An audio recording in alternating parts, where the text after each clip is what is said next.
1977, Maxilla, what's going on, guys? How y'all doing? What is up with you guys? Right? You guys are doing all right. Just got some time to kill. I'm bored, so before we start the live stream, I figured I'd hang out with you guys and we can take a look at the stuff I haven't carried yet because there's still a big ass pile and I forget what all I got. Yeah, I hope you guys are doing good.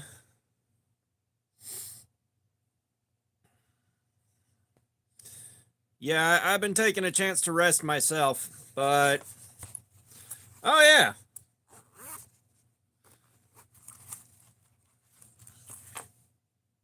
We got the Shanzu peafowl here, and of course, a lot of this stuff has been seen on the pocket checks, but this is one that I've been excited to carry and haven't gotten around to yet.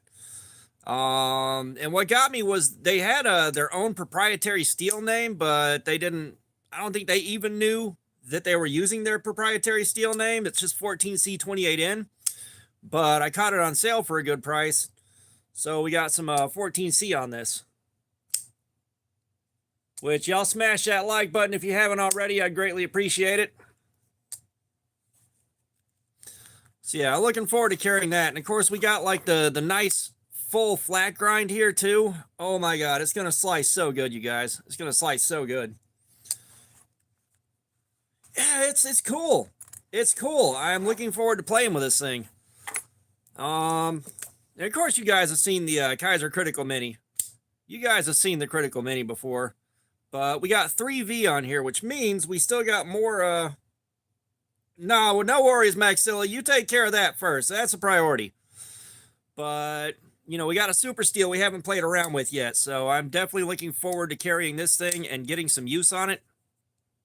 I believe this is one of my edges. Yeah, because I'm pretty sure this guy was used when I got it and needed a new edge. Come on.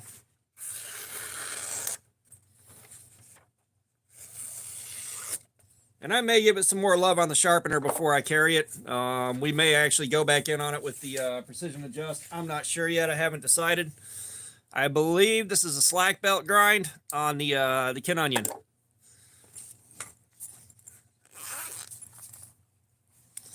Oh yeah, this is a VB Mini Asticus. I'm still glad I bought this. James Shepigrell, what's going on? How you doing, man? Welcome back. Welcome back. How's it going? We're going through and just kind of looking at some of the stuff I have I haven't carried yet while we wait for the live stream to officially start at 5. We got about 30 some odd minutes left. But I got bored and figured I'd hang out with you guys for a while. Like I said, the brushed brass on here, or the burn brass, whatever they call it, man, that looks good on this. I mean, this thing looks phenomenal. This is one, I'm going to carry it, I'm going to love it, and I'm going to be sad when I have to put it away.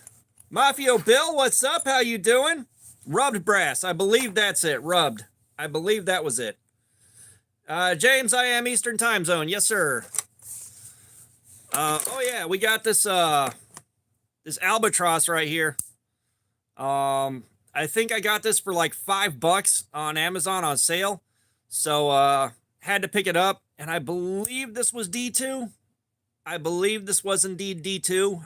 I'm going to go back and look at the specs before I carry it. But the only real major flaw I see with this thing right now is... No, is this it? I don't know. Either way. I got this really cheap on Amazon. Yeah, this was like on sale for like $5 or something like that. But supposedly D2, if I remember right. I think I do. But you guys know I like to find like really cheap $5 knives and try to find the good ones because I think this thing is I'd have to look, but it's definitely not $5 anymore on Amazon. That was just on sale. And they didn't put the model number on it, so I'd have to really go through and dig through my Amazon account to find out what the details are. Josh Dory, what's up? How you doing, man? Welcome, welcome. If you're just getting here, we're taking a look at some knives that I have yet to carry for review, knives that I'm going to review in the future, while we wait a little while for the live stream to start. I don't have any switchblades down here right now, man. I do have a few switchblades, but they're not down here with me. Is the only bummer. They are upstairs on the other end of the house.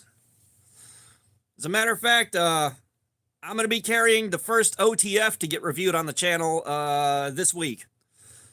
So I believe, what's today? Friday? Sunday morning. Sunday morning, you guys that aren't channel members should be able to watch that and see our first look at it. It's a Lightning OTF, which from what I've seen is the best bang for your buck. Killer Llamas, what's up? How are you doing? It's the best bang for your buck as far as budget OTFs go. I like what I'm seeing so far, but, you know, time will tell. Oh, yeah, the CRKT Drifter. This was a trade from the Punisher 2. Basically, it started off as a gift, and I traded him a stack of beads and some resin casting that I did for a few knives that he sent me. And I like CRKT. I like CRKT. That being said, like, I can see where a lot of people are kind of meh on it. CRKT does the weird artistic stuff that I like, but outside of that, their stuff feels very similar to Kershaw's as far as build quality. Like, the build quality might be good, but the blade would be subpar materials or something. Like, and I'm not dogging CRKT. I will dog Kershaw all day long. I will dog Kershaw all day long because I hate 4CR14 and they use so much of it. So much. Yeah, this is the other Albatross, and this one I've been actually quite excited about because I found this one for $10 when it was on sale. Killer Llamas, man, thank you so much for that. I really appreciate it. Rosengren, what's up? How you doing? Elena, I do have a kid-friendly knife. Yeah. So a kid-friendly knife is right here, the Gen Rhino Jr. The blade comes dull, but you can sharpen it when you want to. So yes, I actually do have a knife for kids. When they come out of the box new, they are dull. I sharpen this one. But yeah, it's a great training knife for kids. Yeah, it's just, you know, with Kershaw just using 4CR14 on literally everything, it drives me nuts. It's like, sorry, 4CR14 on a blade should drop it down to like 10, 12 bucks at most. If you're going to be charging like 30, 35 bucks for a knife, give me 8CR13 minimum. But yeah, here's an Albatross that is D2 that I found for like 10 bucks. And this has just got a lot of weird stank on it. It's not 10 bucks anymore. I think it's like 40, but it was on sale. Like, look at the hardware on that. It's all flathead screws.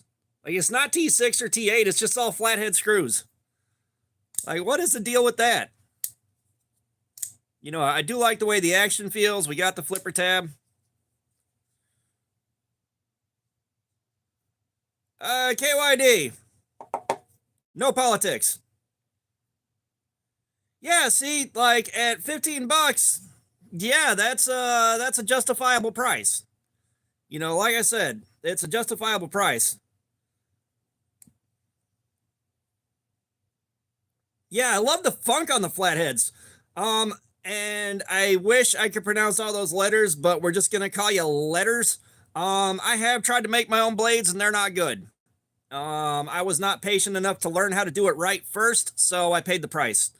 I'm gonna get back in there and make some more. I've got a whole shop for it. I just didn't get good at it. There's a lot of time, materials, and practice that I need before I'm making good blades.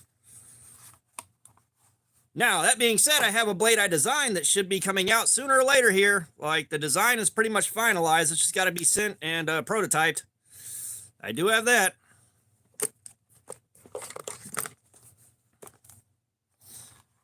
And, of course, we've got the HX Outdoors, which the blade shape on that is something else. That is like a really weird modified Tonto. You got a button lock on there. No centrifugal open on it whatsoever. And I'm still acting like I'm holding a liner lock. But this thing feels really nice. And of course we got more D2 on this thing. And God bless it, I love D2, but after the last like 4 or 5 donkeys we've had in a row, I am so scared to use more D2 for anything. Like, I know it'll go back to performing the way it's supposed to, but man, I've had such bad luck with it lately. I've had such bad luck with D2 lately. But Kill Llamas. I did not ask if you wanted to pick a figure, man. Sorry, I got distracted. My brain is somewhere else.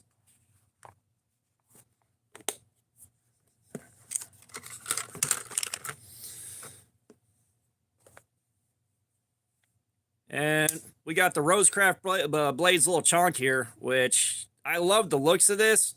I've had this since, yeah, what is the deal with the D2? I've had this since Blade Show last year, and I just haven't gotten a chance to carry it yet. Like, I've been meaning to, and I've been getting pulled off to other things, just new shinies, got distracted. I need to carry this. I like my Rosecraft Blades.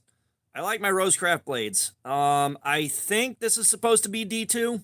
I think it's not marked on the blade, and like I said, it's been since last June. We got what we call Frankenstein. We got our Frankie.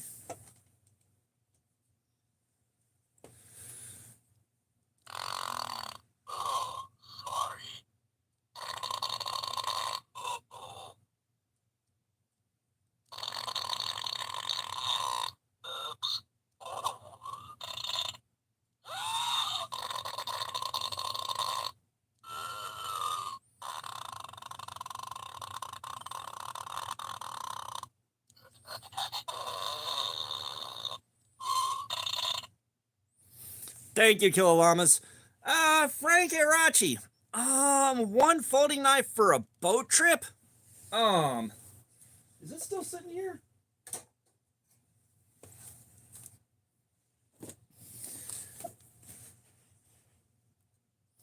Give me a second, Frank.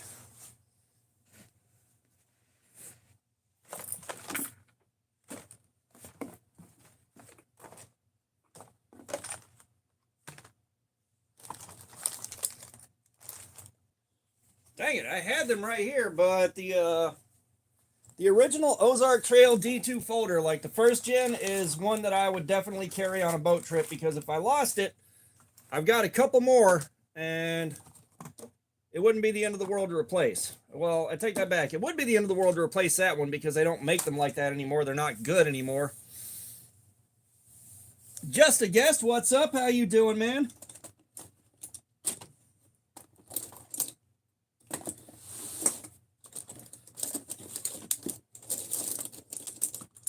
Or I would carry the Harbor Freight Gordon folding knife.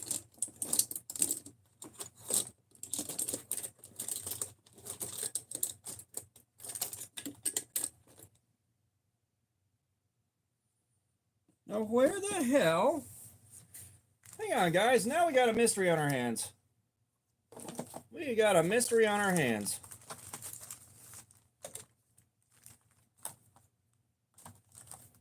I've been keeping my Ozark Trail Axis lock over here where I can find it easily, and it has just disappeared.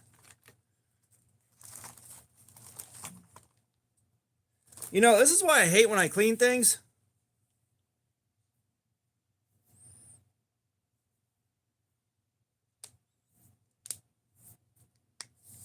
Overflow, yeah, they the toes of a hard-working man. Jacob, what's up? How you doing, man? What's going on? But, oh yeah, no, I'll be back in the shop making some stuff sooner or later. But yeah, like, I don't know what the deal was with those Gen 1 orange D2 dropouts, but my God, they were good.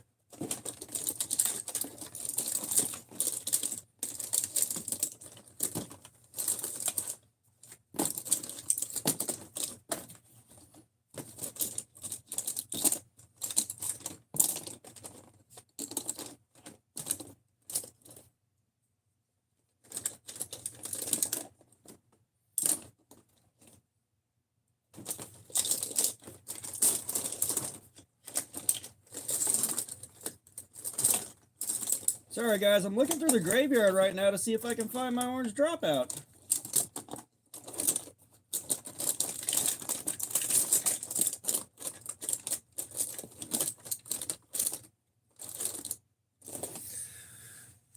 But Yep, Cold Steel Spartan left side. Joe Mack, what's up? Preppy Girl 346, what's going on? How is it going? Jesse Jr. Vert, what's up? How you doing, man? Punisher, what's up? Overflow, what's up? Yeah, dumb shit. But yeah.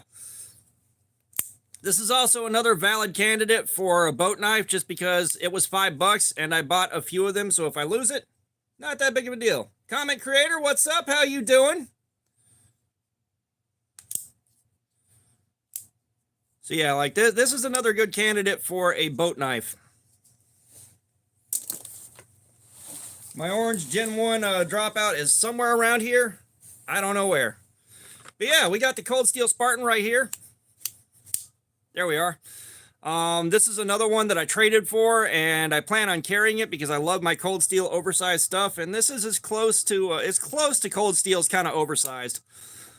But I haven't carried anything with the square thumb plate that functions like a wave and catches on your pocket and pulls it open when you pull it out. So I am excited to try that out and see whether or not I like it or it gets on my nerves. That's going to be the fun part. And the edge on this was a bit worn. Why do you not like starting on that side? I may need to give her some more love. Apparently I do need to give her some more love. Maybe I haven't sharpened this yet. No, I haven't sharpened this yet. That's what happened. I haven't sharpened this yet since I've gotten it. Someone tried to sharpen it, but I haven't sharpened it yet. I need to sharpen it before I carry it because this thing is used and it's pretty heavily beat on. Can we do copy paper? Can we do printer paper on this, guys? Nicholas M., what's up? How you doing, man? Welcome. So it will do this, but it's not happy about it. Tony R., what's up? How you doing, man? So I've got to sharpen that before I carry it. It's like, this one I have sharpened to no end. Like butter.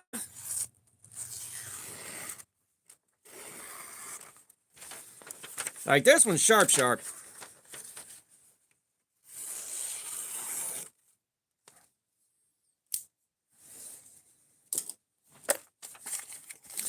But yeah, so you guys that are just getting in here, we're going to be picking up our edge retention testing on the Benchmade Mini Bedlam in about 20 minutes.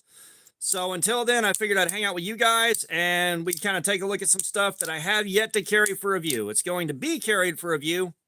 I just haven't carried it yet.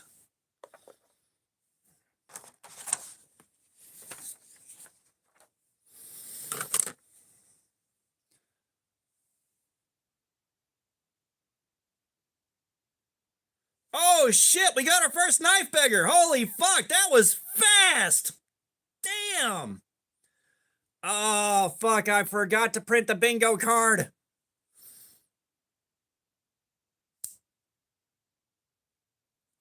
Joe, I love me some Cold Steel myself. But Tony, I am nowhere close to out of cardboard. Nowhere close. But here's another one that came from the Punisher 2. It's like an old Ozark trail, which is somehow tip-up carry. He said he was having a bear of a time getting an edge on it, if I remember. So we are going to have fun with this at some point, trying to get an edge on it ourselves. The steel might be too soft to actually take a good edge. We gonna find out.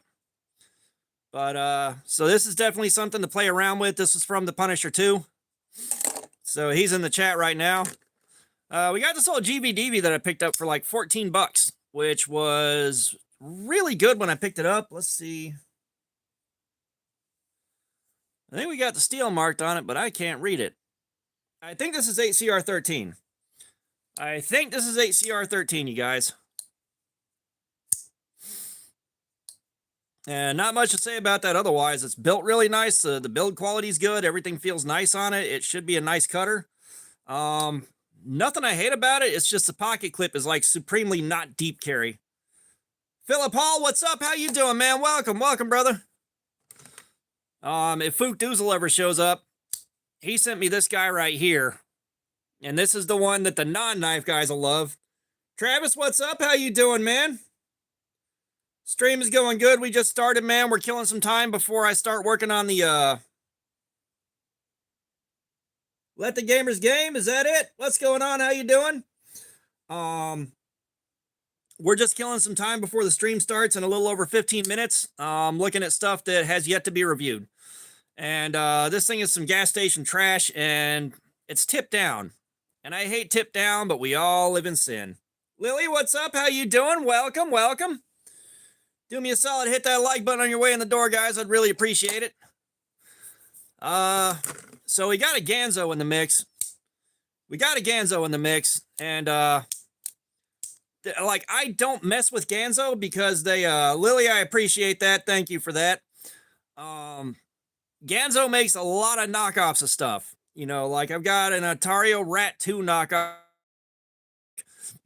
that I bought from back before I really got into this deep. And yeah. I don't know what the hell this goes to. But you know, you guys have been asking to see some Ganzo on here for quite a while, so I got one that I'm pretty sure isn't a clone of something. I'm pretty sure. If it is a clone of something, I'm sure I'll find out. Yeah, and the thing is, that's what kills me, is Ganzo's build quality is good. Like, the materials are solid. Everything feels nice. We got 440C here, which is not a terrible steel. I believe that's 1-to-1 comparable with 9CR18, which is not shabby. I don't hate 9CR18, but yeah, it's just Ganzo makes clones. Like, a lot, like, they're not 1-to-1 clones, but they're knockoffs. They're identical, except for they'll have a different lock on them. You know, and like, I don't like that. So we got a Ganzo that I'm pretty sure is not a clone, so I can show you guys how it stacks up against the other stuff. But I wish Ganzo would be more like Sativian, where they make original designs that stand apart and aren't clones of stuff, because Sativian's build quality is a little bit better than this. Like, the knives feel a little bit better as far as the action and all that, but Ganzo's builds are solid. The materials are good. But man, just do me a favor and don't knock a ton of shit off. Just do me that favor.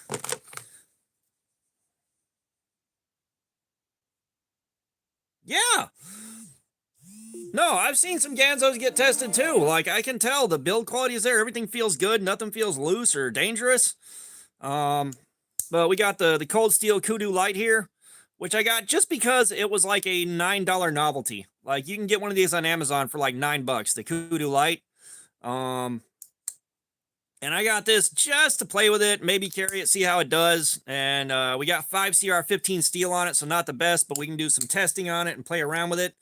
If I can think of any good experiments to do on it, we can do that. And of course, it's a slip joint. However, you got pressure on this plate back here that locks it in place reasonably well. So you're not going to accidentally close it on your hands, or you're less likely to. It's harder to close it on your hand by accident than it would be just a straight slip joint with nothing holding the blade. Of course, you guys have seen it recently, but we got the SE Chirp, which was something that came from KO Knives. I bought it from him when he was selling some stuff off. We thought it was 1095 steel. We thought it was 1095 steel until after I agreed to buy it, and then we did some research and found out it was D2. So it's another D2 knife. I was hoping for 1095. I was hoping for some SE 1095 just so we can compare it to other stuff that we've done, but, you know, I'll take D2.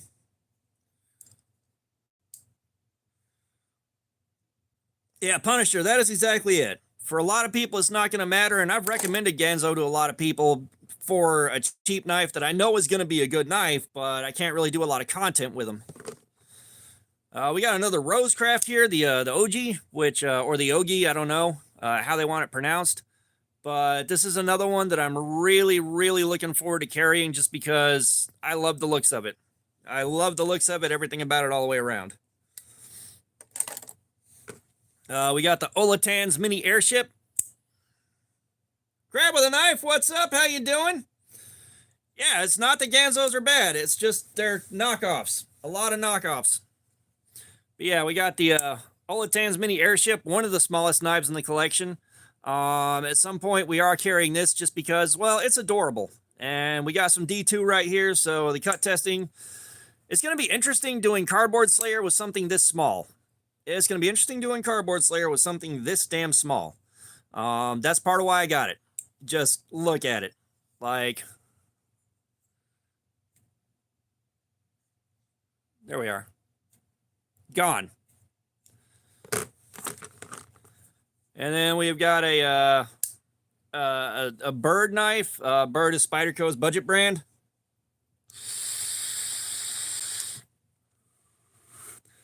Another one from the Punisher 2 with one of his lanyards on it, which I do dig the lanyard style.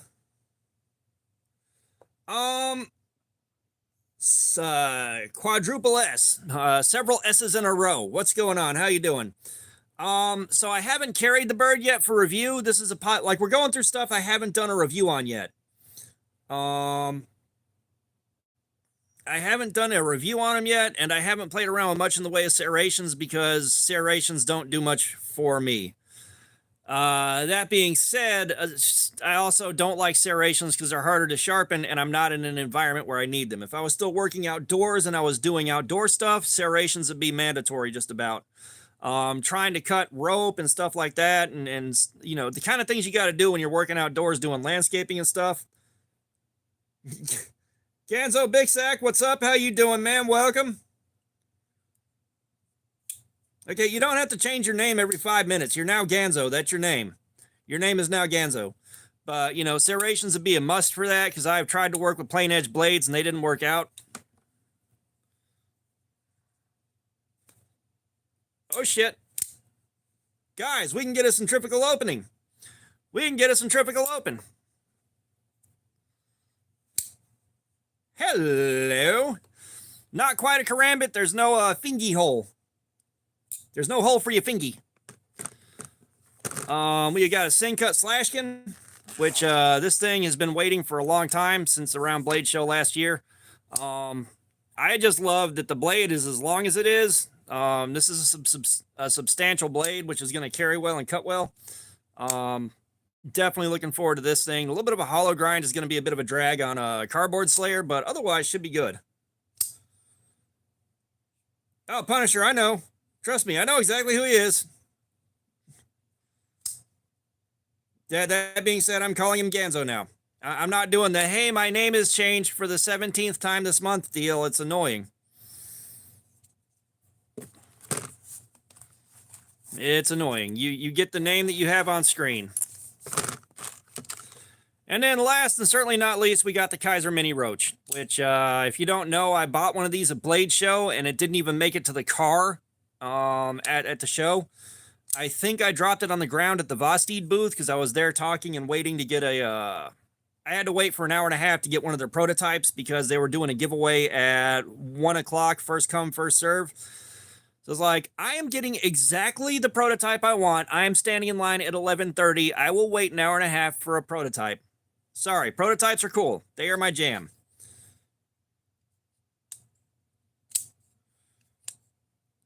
So yeah, that's everything that I have yet to carry. That's 3, 4, 5, 6, 7, 8, 9, 10, 11, 12, 13, 14, 15, 16, 17, 18. That's 19 weeks worth of content right there. Minimum 19 weeks. I come back from Blade Show, I won't have to buy a new thing for a year at least. I am just about guaranteeing it right now. I'll buy a couple of nice things, but a lot of stuff I'm going to buy is going to be the budget stuff that we love to look at here, and I love looking at for you guys. It's what you're here for. And some stuff to give away. Which, speaking of which, flashlights. Flashlights, you guys. I reached back out to Workhost and sent them a fresh email, and they responded and said they're sending me 4 of their flashlights. And I should be seeing 4 of those, 2 of them to give away, 1 to keep, and 1 of them's getting given to a friend of mine. So we're going to have some flashlights, some more flashlights.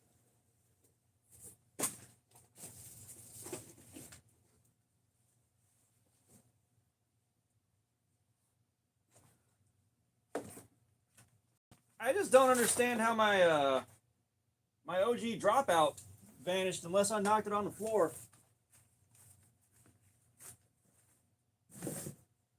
well. I'm sure I'll find it. I am sure I'll find it. And of course, I've already been wearing my voice out. Wait a minute. 20 weeks of content.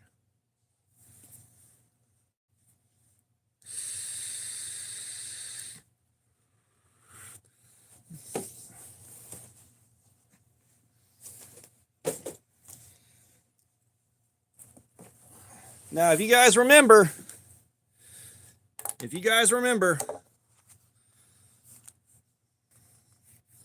we were 3 hours in on this S90V, and we were starting to see some significant wear on it, but it's not dead yet.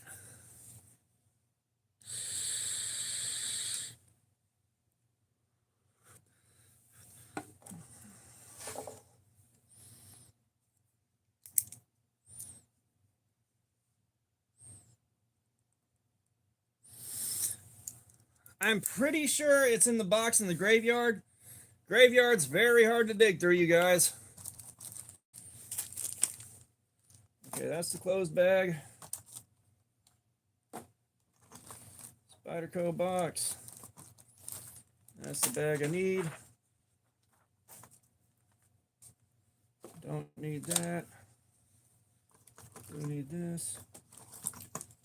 Oh, yeah, there she blows. There she blows. Ah, shit. I knew I had it around here somewhere.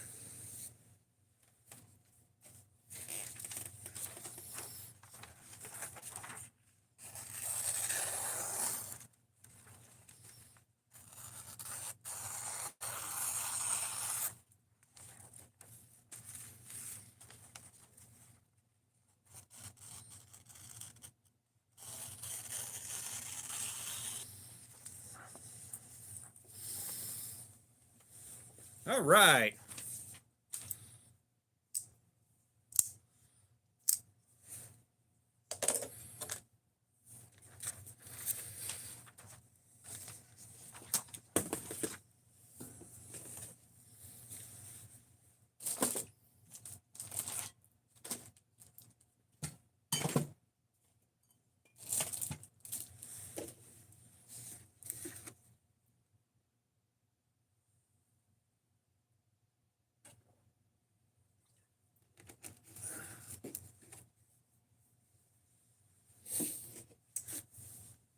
Tell you what, though, when I'm at Blade Show, I'm going to ask the Cold Steel booth, hey, man, can we have a Bowie? I want a companion to the Mayhem with the same lock and the same size, but it's a Bowie knife instead. I want that. You call that a knife? That's a knife.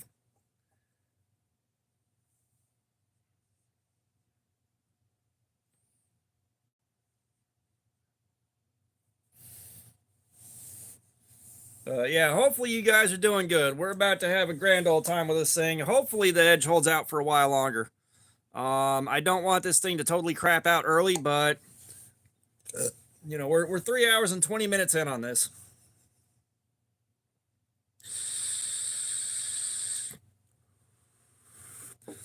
And if y'all haven't hit that like button, please do. I'd greatly appreciate it.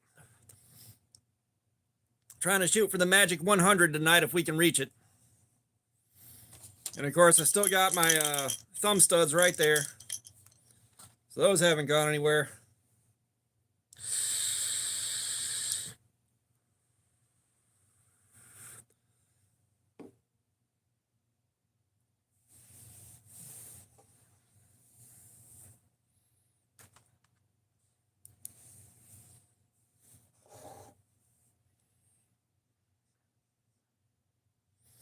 Fook, what's up? How you doing, man? Welcome back, brother. How is it going?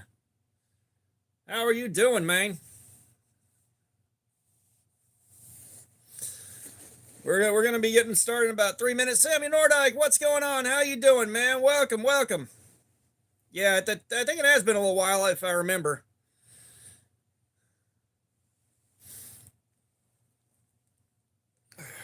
Yeah, like I wrote out another week at work, and I got sent to a different store to help with inventory, and I was supposed to be there from like 3 p.m. to 11 p.m. Ah, sorry, Fook.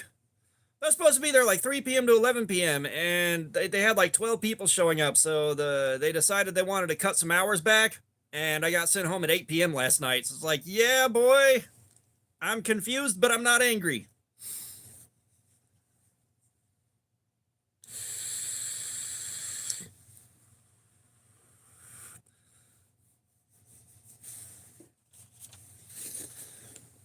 All right, 2 minutes. 2 minutes, we're going to get this back on the road again. And believe me, I've been tempted to stream some more. Samuel, you're good. You are good, Samuel. No worries. That is more important than this is. But I lost track of my train of thought. It's going to be one of those nights.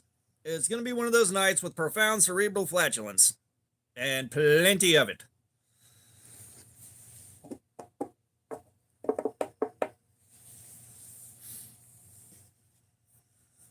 Yeah, Puns is in here somewhere. Puns is in here somewhere.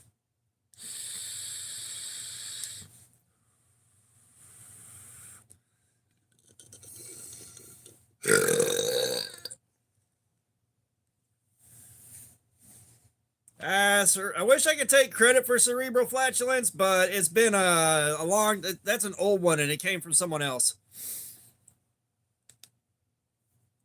Yeah, Samuel, this is the mini Bedlam. Apparently they just released, if I understand what I've seen on the internet correctly. Ace on Knives got a hold of 3 of them and he sent me one. He got his right before they released. So this is pretty new. And of course, Benchmade's not our usual fare, and this thing's like $300. So if it wasn't for him sending me that, I sure as hell wouldn't have it. PupTube, what's up? How you doing, man? Welcome. Welcome, welcome. We're about to get going on this. About 30 seconds here.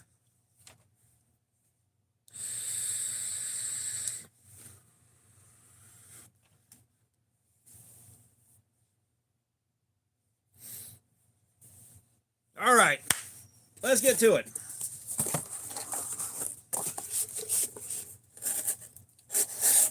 Yeah, definitely hit that like button, you guys. See if we can make 100. I appreciate that sub, PupTube. I really do.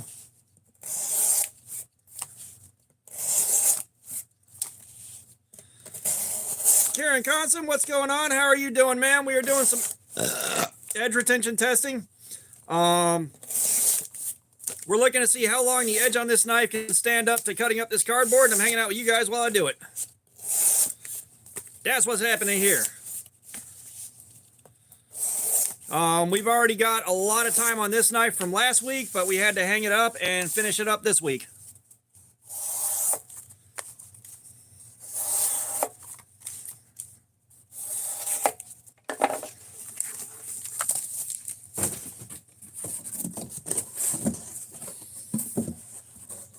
That'll do.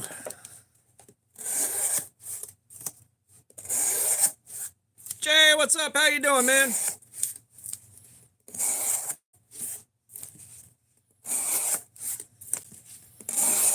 Yeah, we just went through the backlog of the 20 knives I have in a pile that I have yet to carry and review.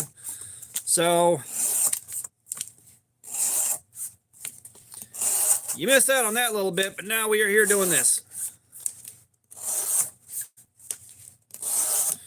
Yeah, what you guys getting into tonight besides this?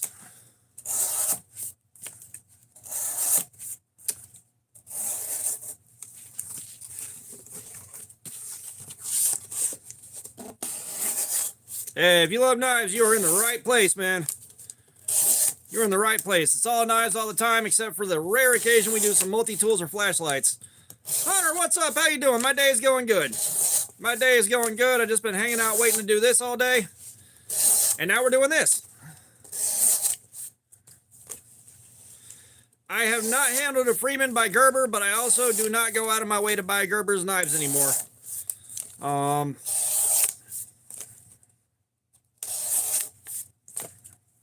Freddie and the gang, what's up? How you doing? A car.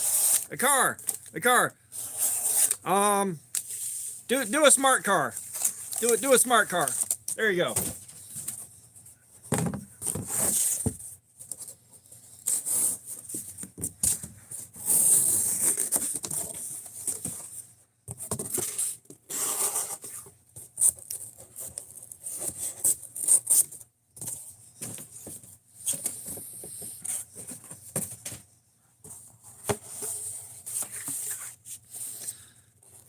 Hunter, I don't really have much anything that is Pokemon related or adjacent at all.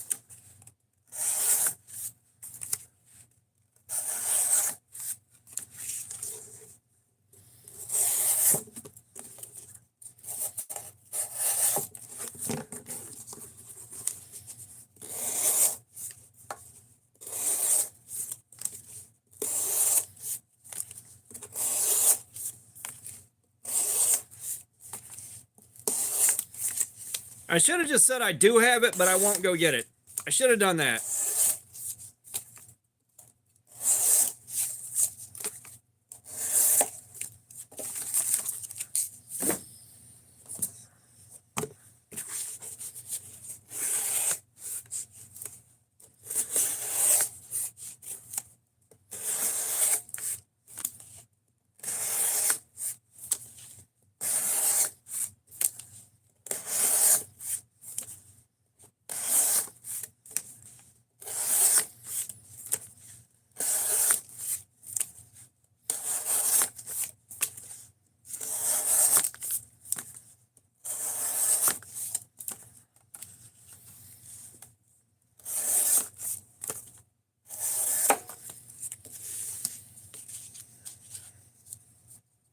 Hunter? Ray, what's up? How you doing, man? What's going on? I see you changed your name. Pretty sure you've done that since the last time I saw you. But I genuinely do not give a shit about Diddy going to jail. Aside from the fact that he fucking deserves it, I don't give a shit.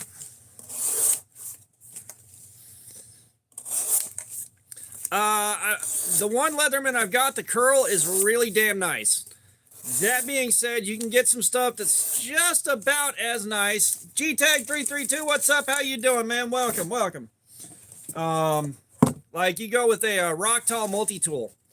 You can get something that's right about as nice. You might not be getting as nice of a blade steel on the knife part, but it's like 35 to 50 bucks. You know, it's kind of hard to argue with that.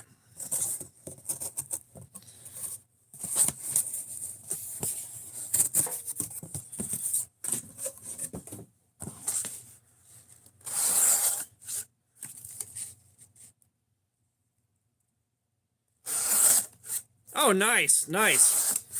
Yeah, I'd like to play around with some of the other Rex Series steels. That being said, the money ain't there. Money ain't there for that.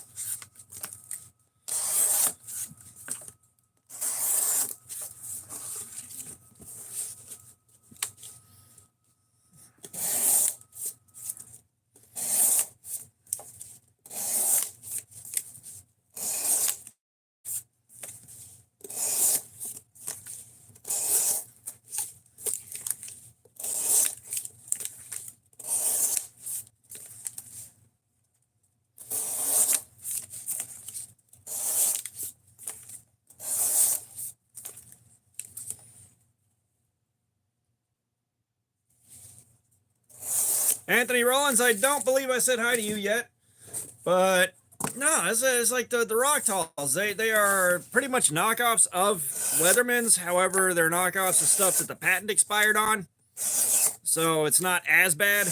That being said, if you're looking for a budget multi-tool that's still good quality, you're getting a clone of something.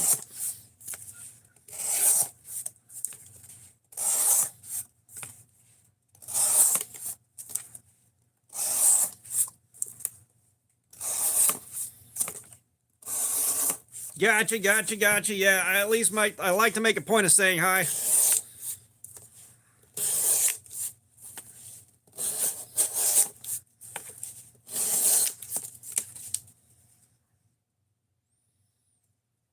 What do you mean, what's on the... I got some paper that I cut up earlier that fell on the LEDs.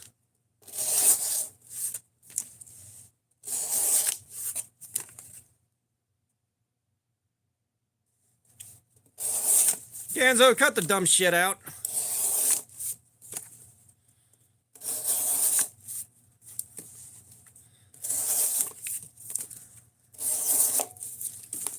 I'm not mad at the Gerber Suspension NXT outside of the knife blade part sucks.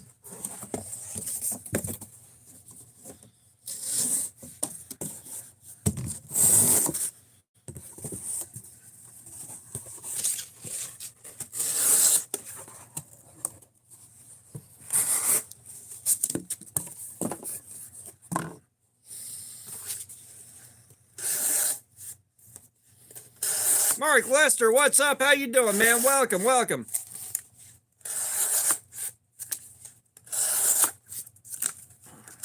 Y'all do me a solid, hit that like button if you haven't already. Let's see if we can get ourselves up to 100 fairly quickly tonight, less than 7 hours. Zach Gertilk, what's up? How you doing? I think I got it right. Maybe.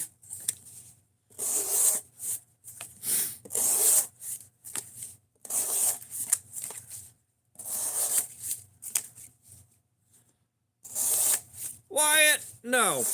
You're in the wrong place for that.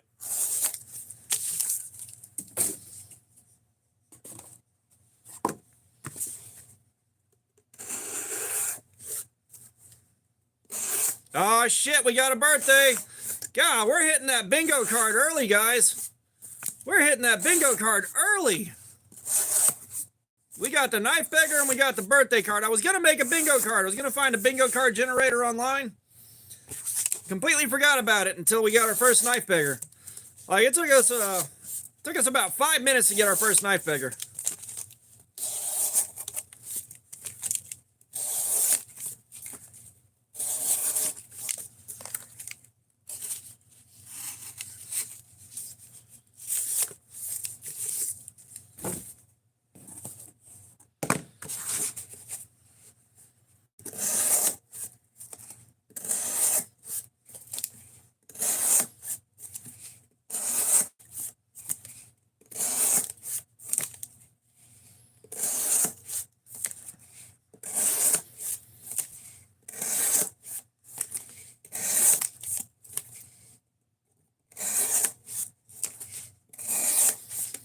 Yeah, I should have sat down and done the bingo card.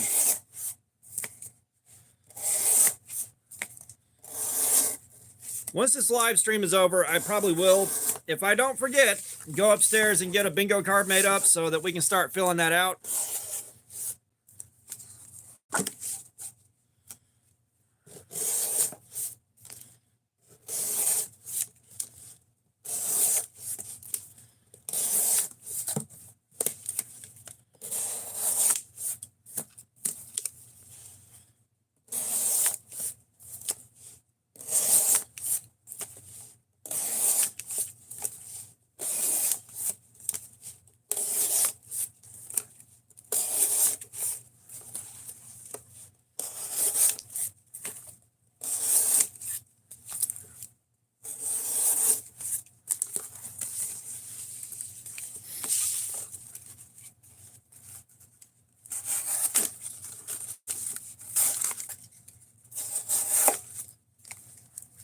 Leo Dukes, what's up? How you doing, man?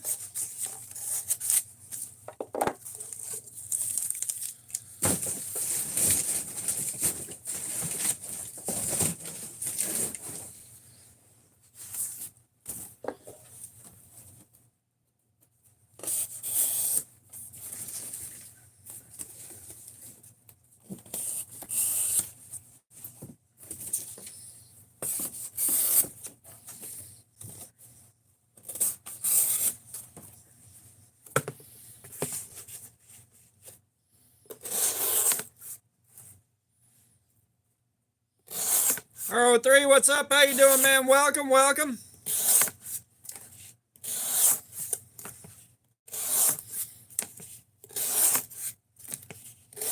Do me a solid, hit that like button on the way in the door if you would, pretty please. Trying to get 100 likes in less than 7 hours. Come on, we can do this. We can do 100 likes in 7 hours.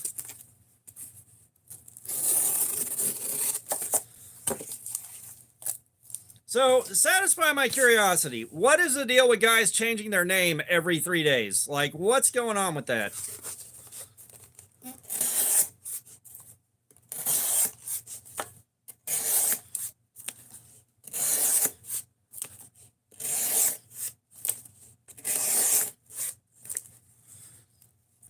Barto Vasil, what's going on? How you doing? Well, it's not just you, RO3. It's not just you. All right? We get inundated nonstop with guys like, it's me, I changed my name. It's me, I changed my name. And like you got Ganzo right here. He's changed his name at least 5, maybe 6 times. Just on these live streams. And I never understood. Grayson, what's up? How you doing, man? Yeah, it's like, I don't understand why. Like, what's the point in you know, the constant name changes? Like I say, you may have only changed your name once. I'm not aiming this directly at you. I'm not attacking you. Grayson, I'm doing good. J-Man Leeds, what's up? How you doing, man? Welcome back. But, you know, it's always been confusing. You know, it's been confusing, and I'll ask about it, and guys just kind of get offended and leave instead of, like, answering the question. It's like, I just want to know. I'm curious.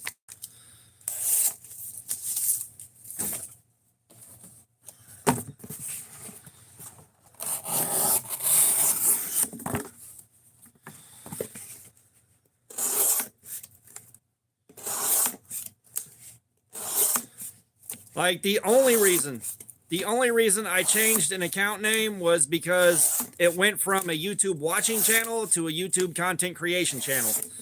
So I needed the name to go with the content creation that I was doing.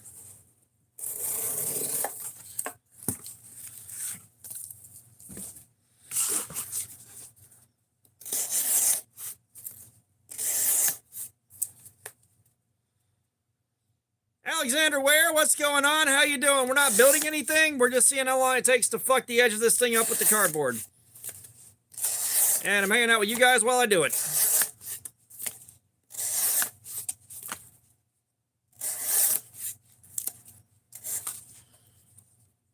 Aww.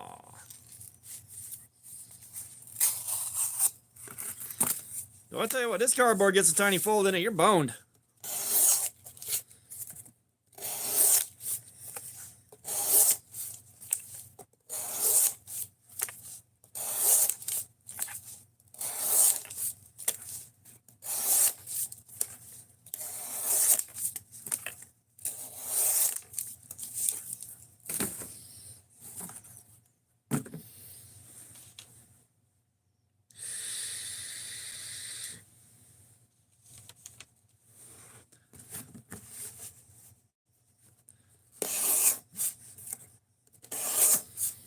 I don't think cardboard is going to lend itself to twisting very well. It's not designed to do that. It's designed to do the opposite of that. Glenn, what's up? How you doing, man? Welcome. Thank you.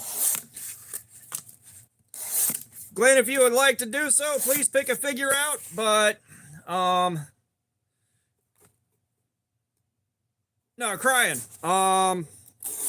We've got 3 hours and 20 minutes of use on this thing already from last week. So at this point, we're just coming in to finish the job off. And PubTube, I appreciate that.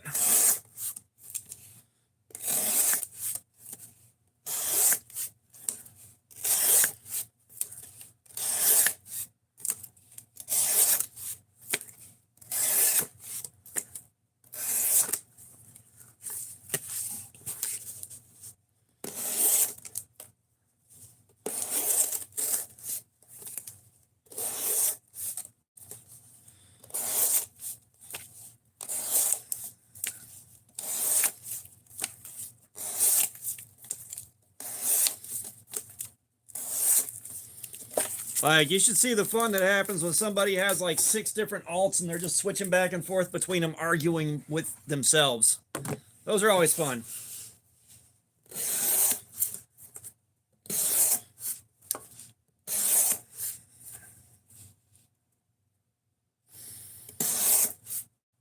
So Reliable, what's your budget? Like, how much are you looking to spend on it?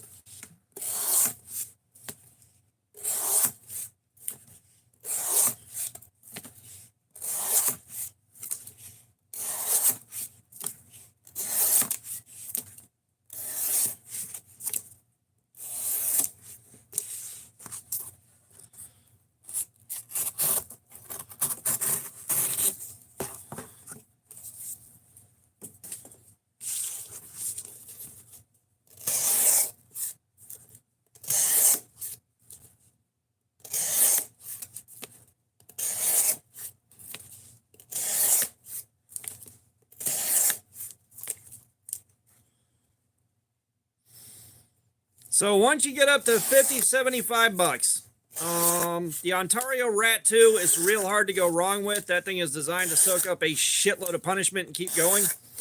You can get it either an AUS-8 or D2. The D2 is going to be better on edge retention, but a bit more brittle than the AUS-8. The AUS-8 is going to be easier to sharpen.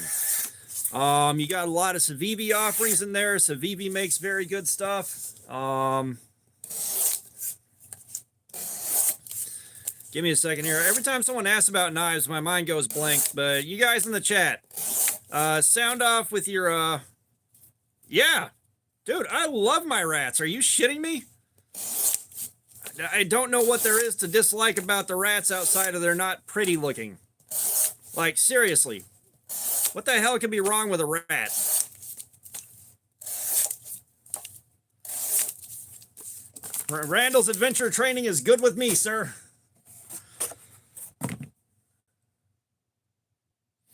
Yeah, but you guys in the chat, yeah,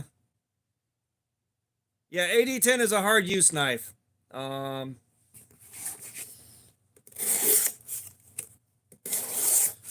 you guys in the chat, what's your best pick for something $50 or less? For something that's going to take a lot of abuse.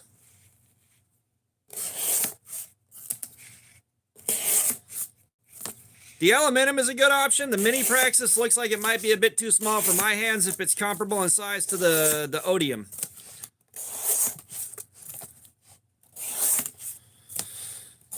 Yeah, if the mini Praxis is about the size of the Odium, then it is too small for my hands.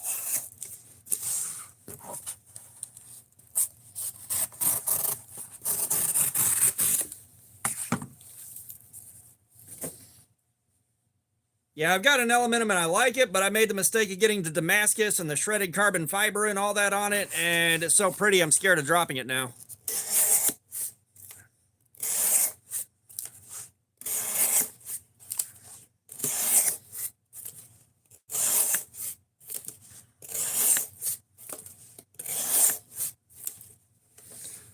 The Kaiser Nice Guy. Kaiser Nice Guy is about 40 bucks. That is also an excellent choice.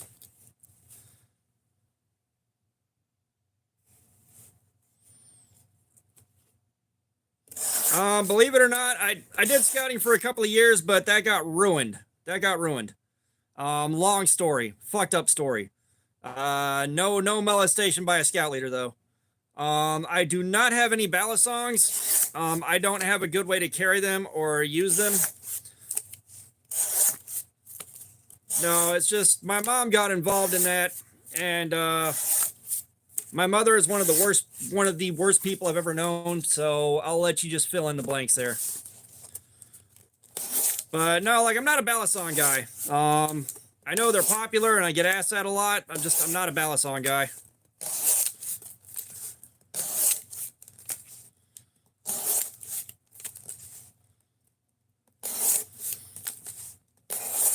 The Kaiser Amicus, that's also hitting around the $40 to $50 mark. Those are really damn good.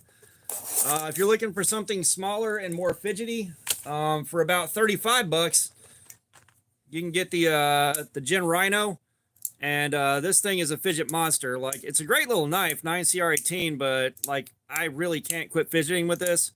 That being said, make sure you got some thread locker for the pivot screw.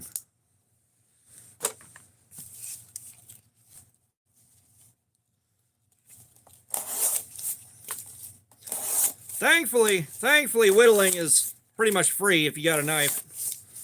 But no, like, I think I was like year 3 on the scouts, like fucking bear or whatever, and it's just like, I can't do this with her being involved anymore. I gotta bounce.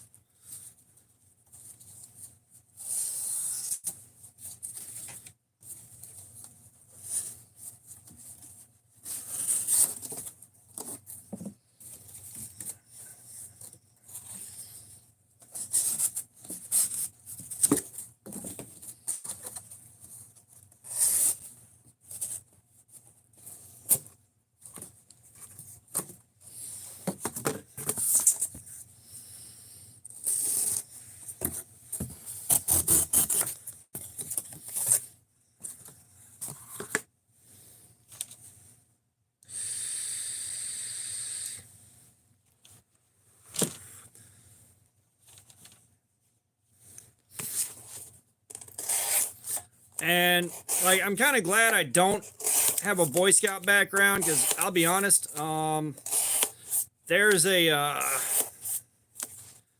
particular stance they have against people that I care about. Oh, Kieran, you have no idea, man. We're just getting started.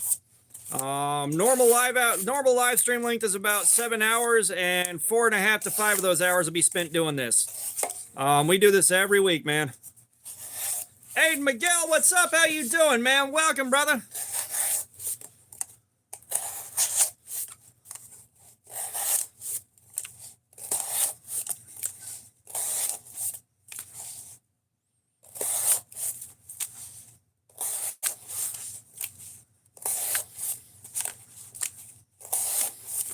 Well, you know, like, I like learning about this.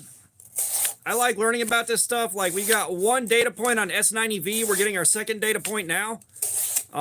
This is helping me with my understanding of what these steels can and can't do.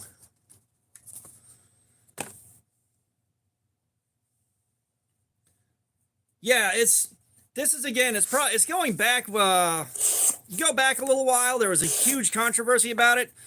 But their stance on LGBTQ people was really, really, really not good.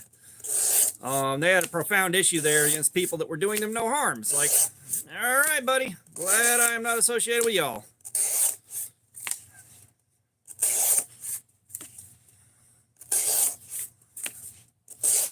Yeah, every troop is different, and you know, every small group of people involved in there is different, but I'm talking about like the Boy Scouts as a whole. They're Joseph Lee Rickwood, what's up? How you doing, man? Welcome.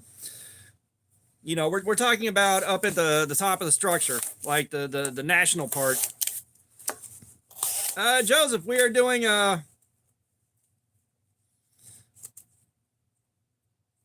LMBTQ plus, right? Yeah, we're doing edge retention testing. We're looking to see how long it takes this cardboard to completely fuck the edge of this knife up. And I mean completely shit mix it. And I'm hanging out with you guys while I'm doing it. But y'all do me a solid, hit that like button if you haven't already, please. We're trying to hit that first 100 before 7 hours elapses. Enos, what's up? How you doing? Maderos Incorporated. We're not at brain rot yet. Give it a few hours. Give it a few hours when I start getting real tired.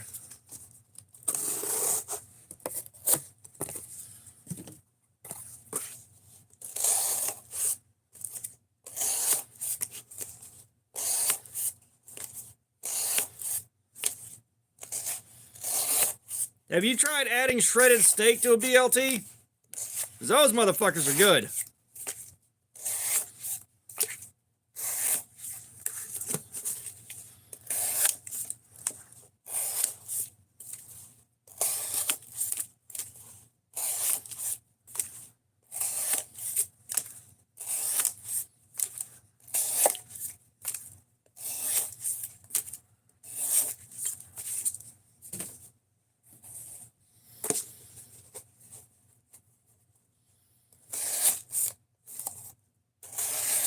Metal Jew, what's up? How you doing?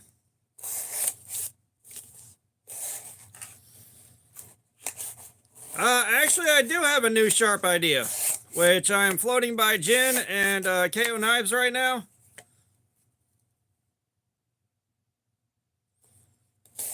Well, we're not getting into the religious aspect of that, Anthony. Not here. This is not the place. But no, I am talking to... It's like, Jin's not set up to do it right now. They're not set up to do it, but I throw it out there to KO to see about getting a render done. And think of it this way: it's a flat EDC flashlight with a knife built into it. All right, Alexander. Yeah, for sure. Let us know which one you get. I said there's a ton of options out there. At $50, the world kind of opens up.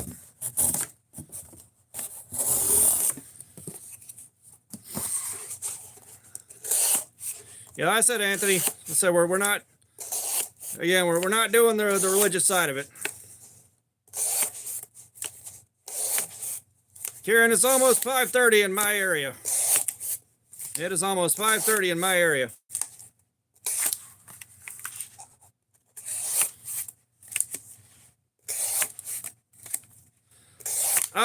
So I've got a design that I've got coming out in tandem with Gin Knives.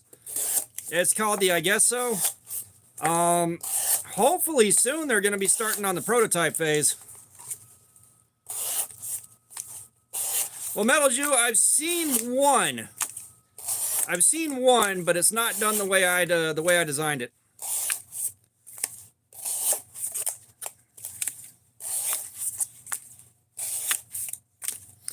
Yeah, I'm kind of kicked back waiting because I think the finalized design needs to be submitted still. KO has that in his hands. I've been working with him on getting the design rendered and getting everything kind of tweaked and touched up. And then he's got to send it off to Jen to kind of finish it off and get the first prototypes made. That's what we're waiting on right now.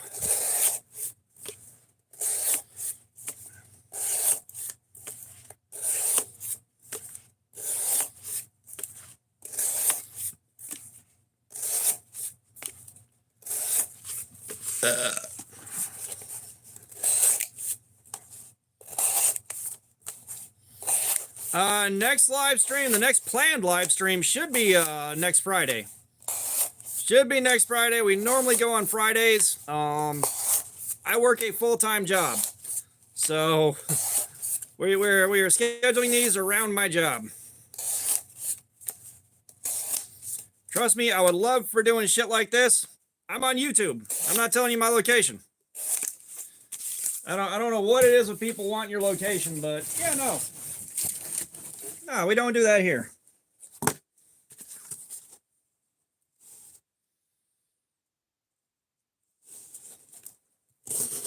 I work in retail. That's all I'm gonna say. Jim Cox, what's up? How you doing?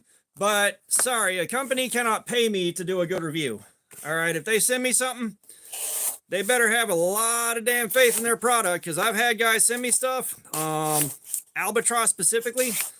They sent me some absolute fucking trash, and I let everybody know it was absolute fucking trash. And I gave it the same treatment I give every other knife. I carried it for a week. I used it. We did this with it. Absolute fucking trash. You know, that's just why I am okay with knife companies sending me stuff to check out. But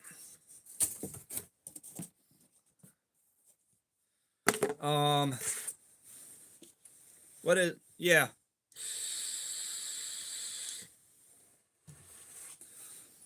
But they don't even have a name. They're like $10 gas station trash. And like, I reached out to them, like, hey, would you be willing to work with me? I've already reviewed some, Dos Equis guy, I'll write your name on the next piece of cardboard for $5. How's that sound? I'll write your name on the next piece of cardboard for $5. But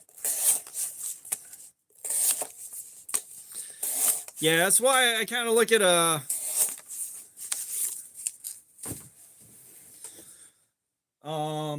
you know, I look at like, I haven't been asked to do a paid review yet. I haven't been asked to do a paid review, but even if someone says, hey, can you do a paid review? It's like, look, if I don't like your product, I don't like your product. You know, if you don't want to potentially pay for an unfortunate review, now's your chance to back out.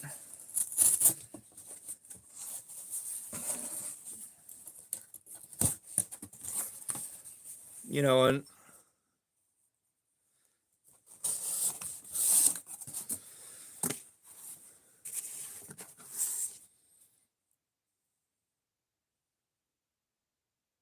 Reese is shiny. That took a second to read. What's up? Yeah, we're seeing how long it takes the knife to get dulled out. We're testing the steel out versus the other steels we've done this to.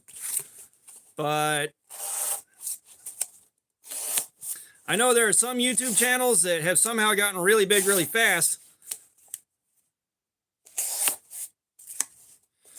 And they said they don't do reviews for like less than $6,000. It's like, bro, I wish I could command that kind of money, but it's, again, you know, I'm also leery of being worried about them giving me more money for reviews in the future. That's why it's like, again, you better be willing to pay for an unfortunate review if I don't like this thing. Straight up. I don't want the integrity of the channel getting fucked over because I got greedy.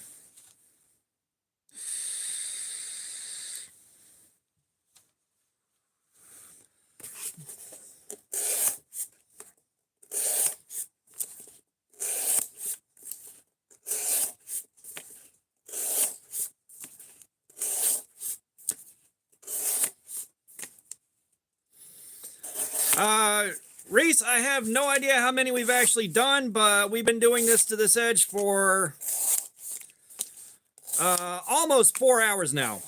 At the rate that we're cutting, we've been doing this for almost 4 hours. The last live stream, we got 3.5 hours on this edge before we had to shut the live stream down. We're about at the end of hour number 4.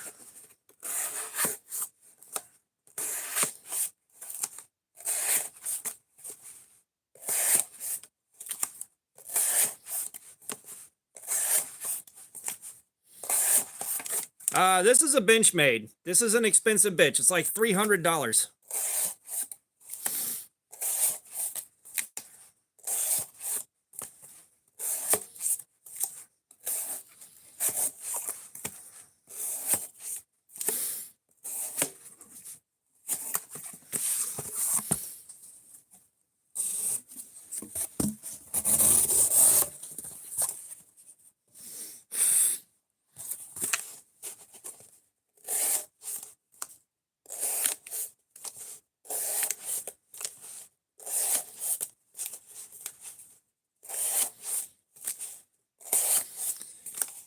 Yeah, this is what we're doing the test on. Like, the testing part has been enjoyable. It's a little hard to live with day to day.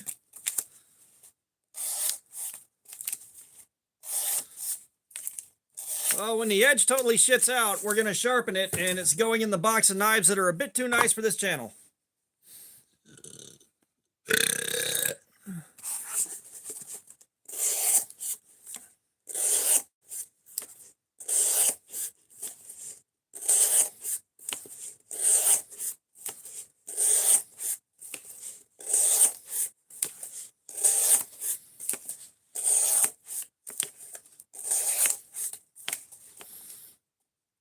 All right, Alexander, we'll see you later, man. Appreciate you dropping by.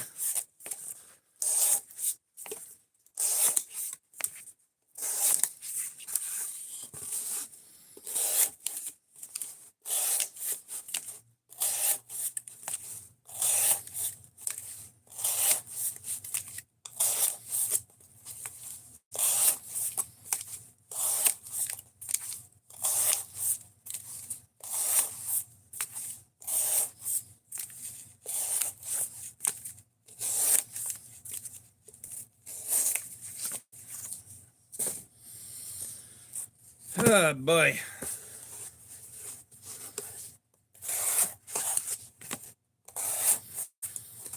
As someone knows how to do their text on here in bold letters instead of the normal ones, so he's trying to figure that out. You're probably going to have to like go online and look up a tutorial on that.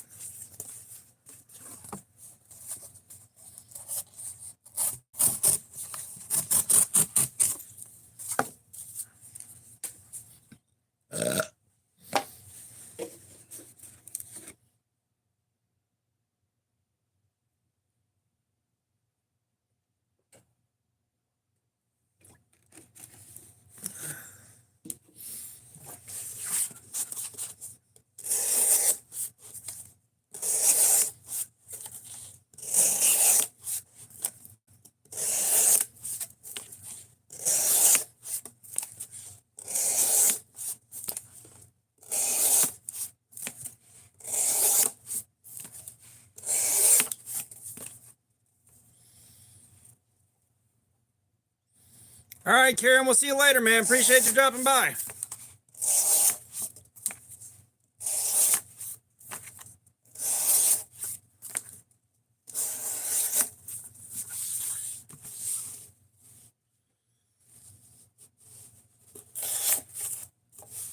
Yeah, so it's real awkward to hold it all the way back here securely and get the access lock. Like if you got small hands, you're really going to be unhappy with it unless you're closing it two-handed.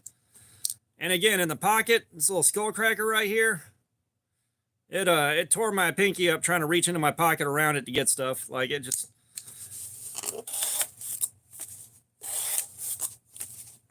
I don't think it was meant to be carried in your pocket. I think it was meant to be on a pack or something.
I don't think there's much truth to that.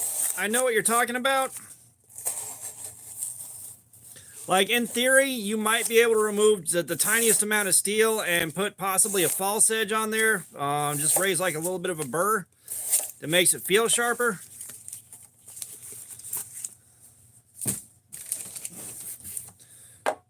Okay. Now we are at the end of hour number 4 on this. So... like I said, last week, we got all this data on there.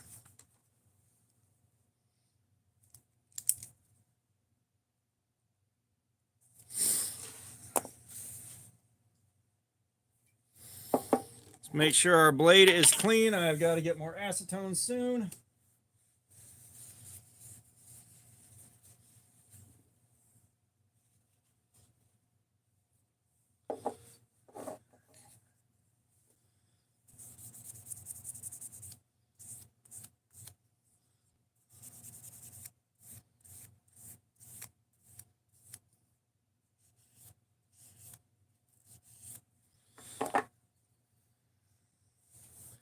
All right, the edge is still good enough that it put a nice slice in this that I normally don't see when I'm cleaning the edge off.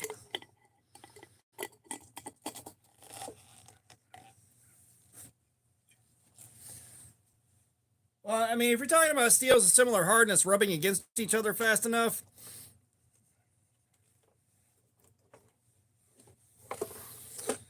you might be able to raise a little bitty tiny trace of a burr or something along those lines. All right, so we got this. Let's get this.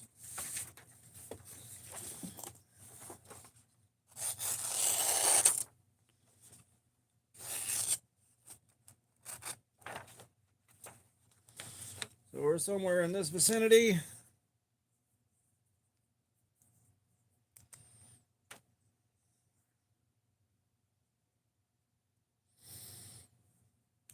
Yeah, I think you're I think your math is a little bit off. Your math is a little bit off. We're averaging a cut about every second.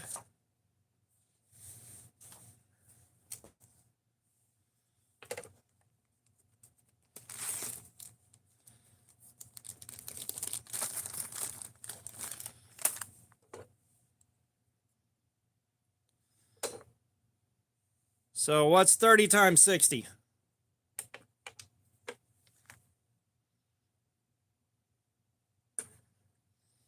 Got a 5/16 in the belly.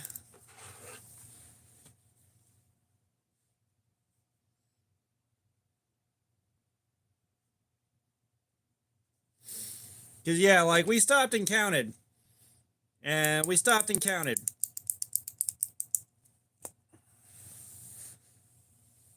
And we had pushed somewhere around 900 cuts in 30 minutes. It was something ridiculous like that. We actually counted them off of a fresh box. Yeah, that's what I'm saying. Like, we pushed like 900 cuts over the course of a half hour.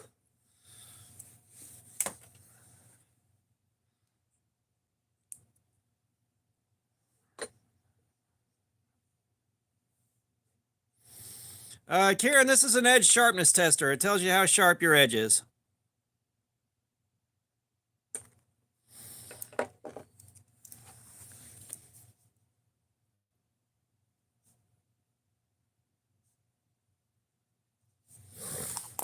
All right, one more out towards the tip.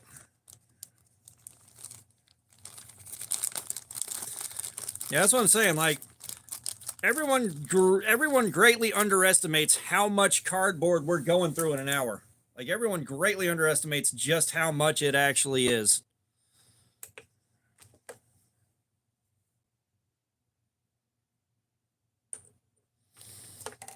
Okay.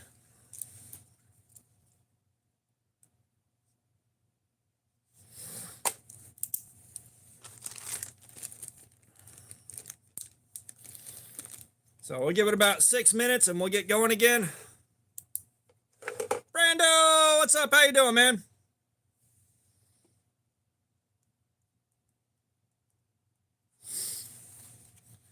Now, our last piece of S90V that we did started falling apart over this next hour. So let's see if this one does the same.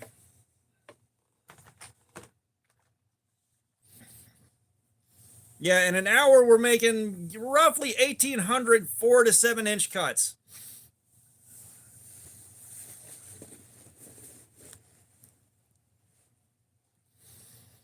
So you're talking about pushing around 9,000 inches of cardboard.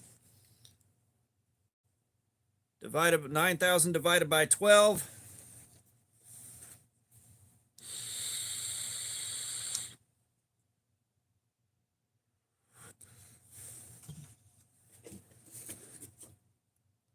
The hell's 9,000 divided by 12?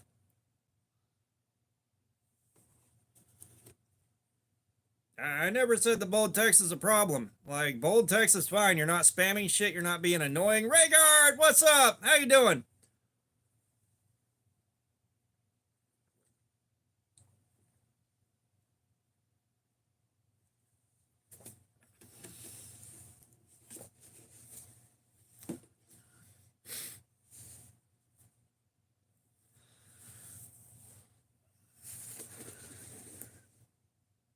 So yeah, like, the numbers aren't going to be exactly. Nah, Karen, you're good. You're good, man. All right, Punisher, we'll see you in a few here. So we got 4 minutes and we'll start back up on the fun. We got 4 minutes.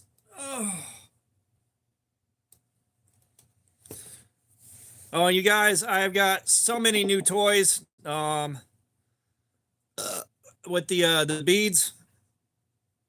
Which, if you guys don't know, I do a lot of resin casting and turning my own lanyard beads. Like, we got that right there, which is what I call an alien egg. It's one of my favorite things I've made in quite a while. Not 250. You're looking at right around 930 minutes. Adam, what's up? How you doing, man? Welcome. Yeah, it has been a while, hasn't it? But we just finished off our 4th hour of cutting up cardboard with this thing, so we're about to start on hour number 5 in 3 minutes here. Trust me, Adam, I feel that. I've been busy as hell too. I think I was on vacation for like 8 days and I spent 7 of those doing live streams.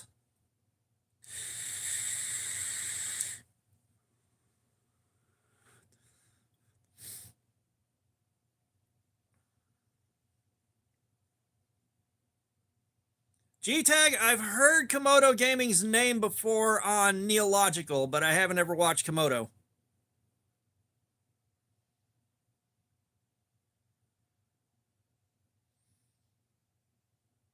Yeah, like I've been doing my full-time job and I've been in the garage turning beads down for Blade Show.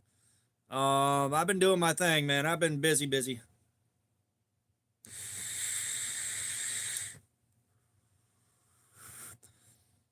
Well, Dos Equis guy, I don't know how to bold chat, so you're on your own there. I would probably Google it.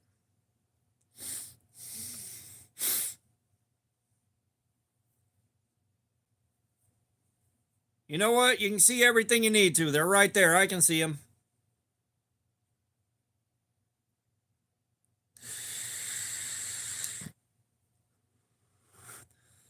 Hey, Adam, I'll put socks on for $2. You know the score. You know the score.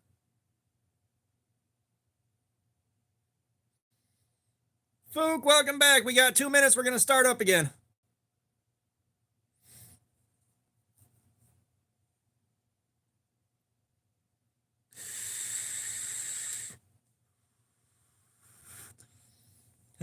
The cardboard gods will put bees in your eyes if you do not like and subscribe.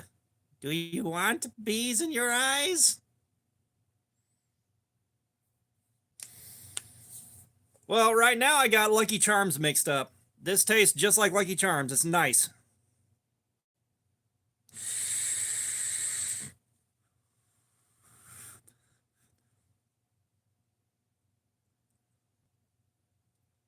Kieran, I am not sure. We will probably be doing some testing on the Kaiser Bagai right here. Which, speaking of beads,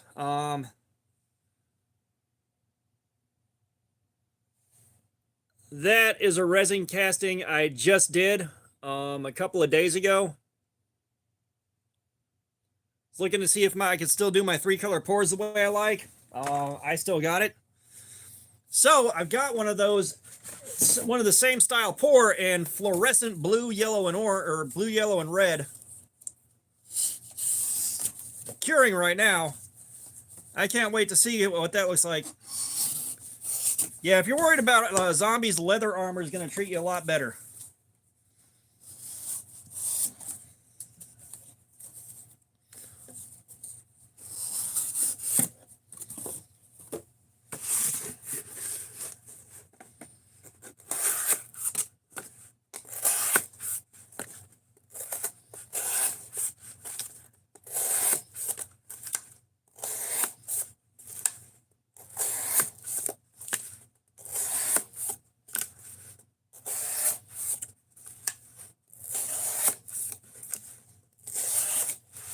Jerry, what's up, brother? How you doing, man?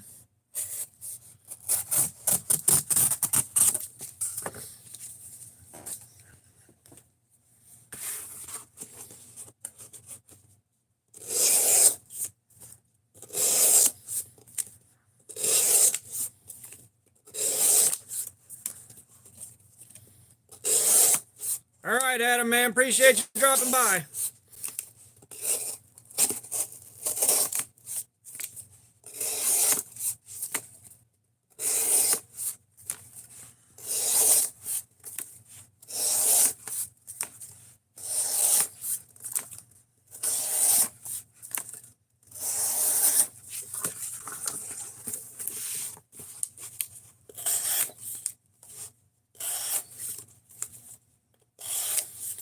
Well, here's the thing, all right?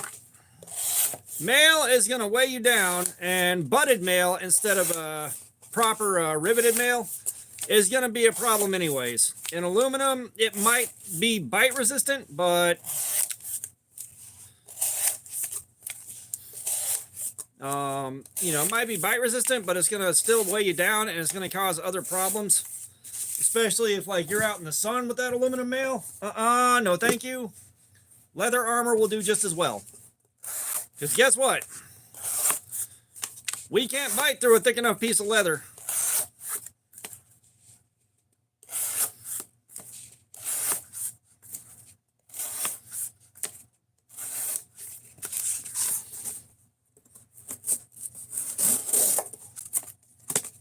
Yeah, I am personally responsible for a couple of entries in a book called Zombie Apocalypse Preparation. How to survive in an undead world and have fun doing it. So I have put a lot of thought into this. Like a decent leather jacket and some good bracers are going to get you where you want to go.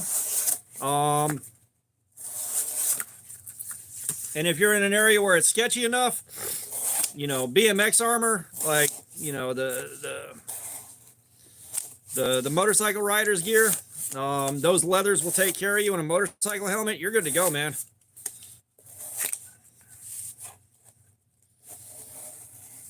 Trey, what's up? How you doing, man? Aw, Trey. You guys don't know, but Trey's mom gave me a very fucking disappointing hand job out in a Denny's parking lot last week. Very disappointing, sir. I am ashamed. I would be ashamed if I were you.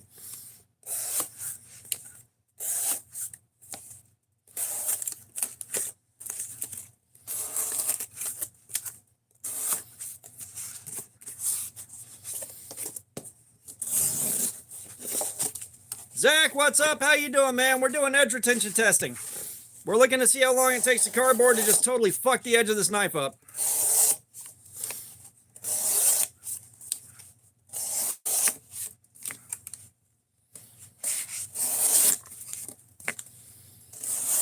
Well, I mean, the worst part of it, Trey, the worst part of it, your mom finished giving me the hand job. I'm like, man, that was mid on a good day. She got mad and she queefed. She blew her fucking front panties. She blew her panties into my glove box so hard it broke the fucking dashboard. All right, you owe me new dashboard money.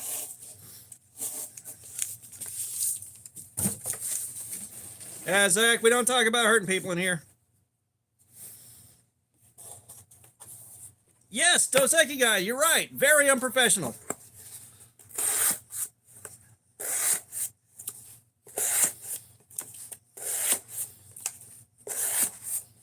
You know how much the detailer charged me to remediate that odor? God almighty, it was bad. It's like a $600 detail job, man. Smelled like someone threw a dead crab and yogurt in the microwave for 10 minutes.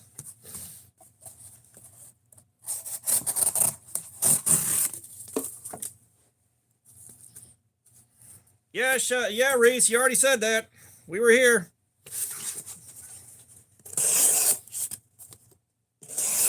Pub 2, we'll see you later. Appreciate you dropping by.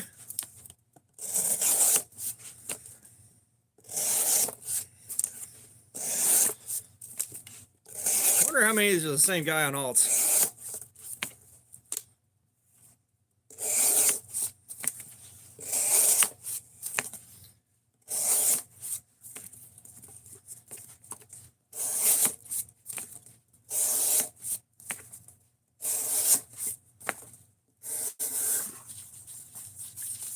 Man.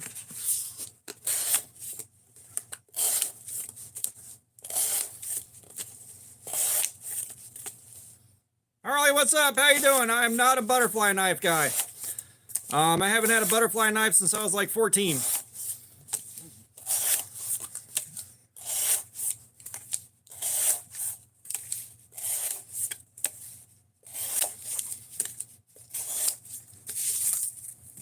Yeah, like, you know, if a butterfly knife is not so good if you're carrying it to use as a tool. Let's put it that way. If you're trying to use your knife as an everyday carry tool, butterfly knives aren't that good. I appreciate that, Harley. Yeah, this thing's cool. It's cool, but it's way too expensive.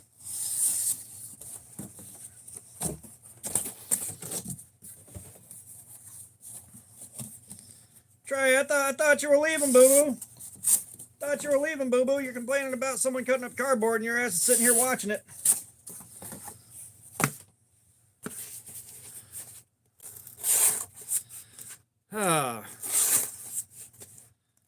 Speaking of which, Trey's another one for the fucking bingo card I didn't print. God damn it. Harley, $300.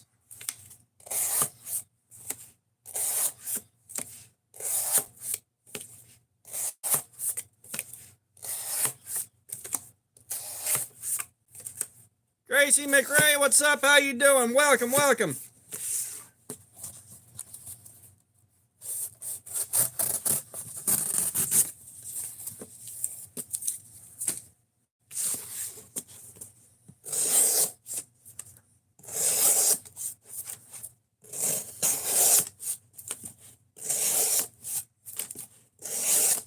At the very least, you guys do me a solid and hit that like button.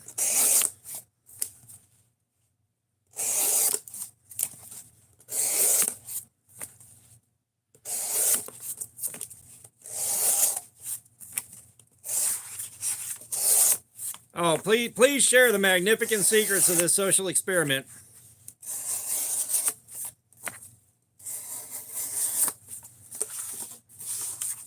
Please enlighten us.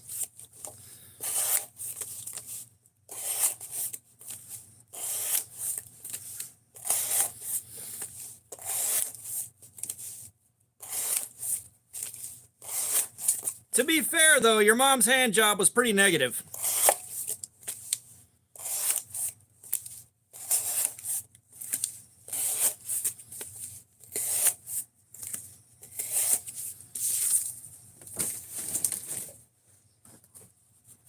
Me with knives, what's going on? How you doing? Welcome, brother.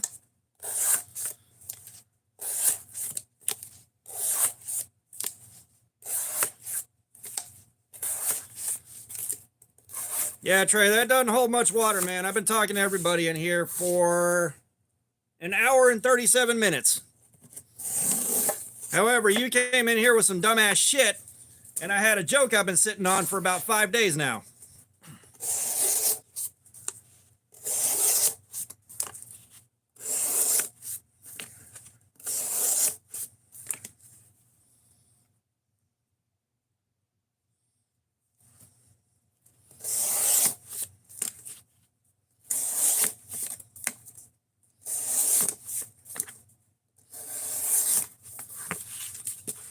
I mean, Trey would have been like, what, 2 spots on the bingo card? God, why did I forget? I spent like a whole ride to work.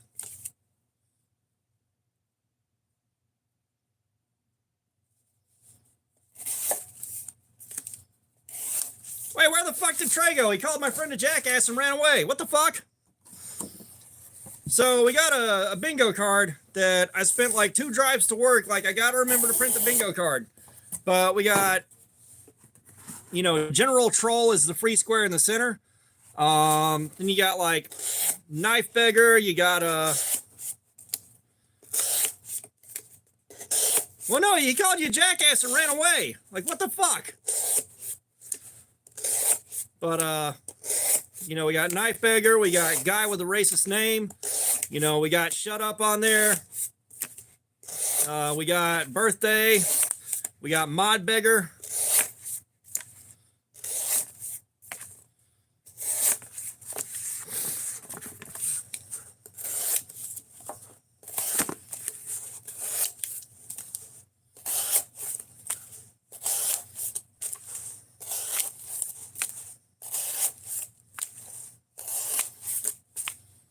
You're right, Jim. That's got to be one of the spots. That's got to be one of the spots. I swear to God, I'm gonna remember and I'm gonna print one up so that we can fill it out while we go.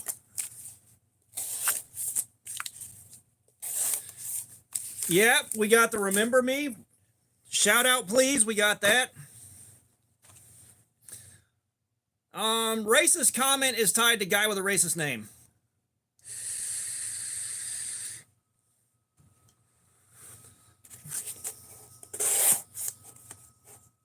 Mr. CM Fallout, what's up? How you doing, man? Welcome.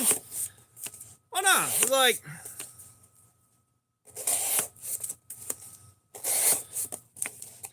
Like, the only reason I got any attention is I've just been waiting on telling someone their mom gave me a disappointed hand job for a few days now. Like, uh-oh, viable target. Sweet. Let's party.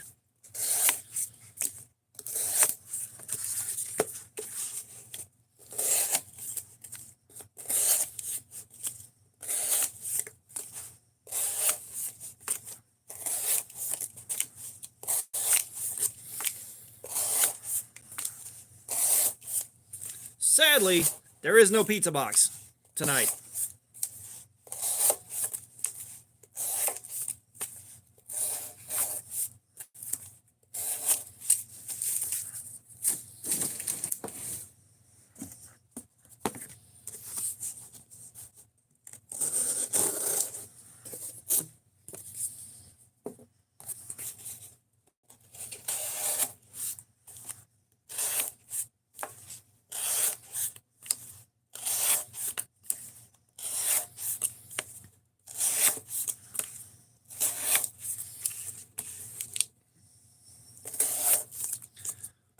Well, like I keep telling myself, I need to walk into Domino's and just be like, hey, how much would it cost for a stack of boxes?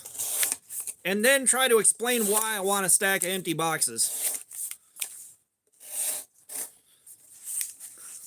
Yeah, I'm trying to get a Domino's pizza sponsorship for my live streams.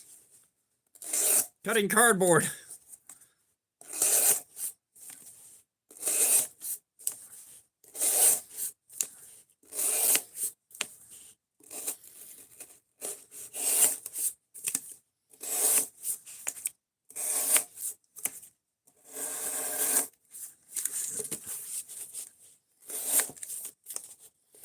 Jerry, have you bought a bunch of Domino's boxes before?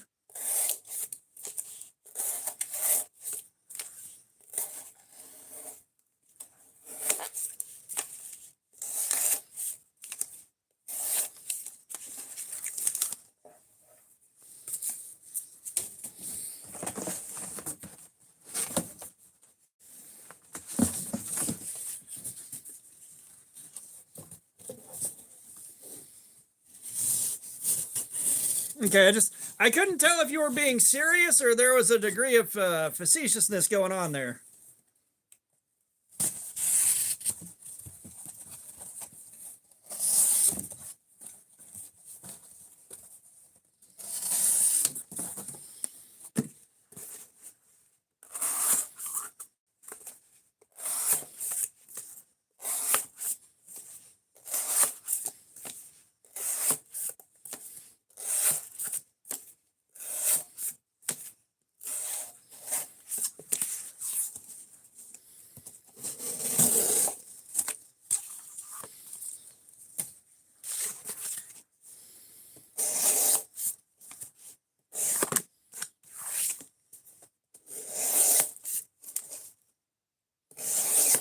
Yeah, we had a spot like that over where I grew up called Tomaselli's. Tomaselli's was amazing. The guy that owned the place, like authentic Italian guy, he would bust out like this massive voice singing opera while he's walking around doing his thing in the store. And like it was amazing. And then he passed away, and his son took over and just fucked it all up, and it shut down in like no time flat, from what I was told by asking people that lived in the area.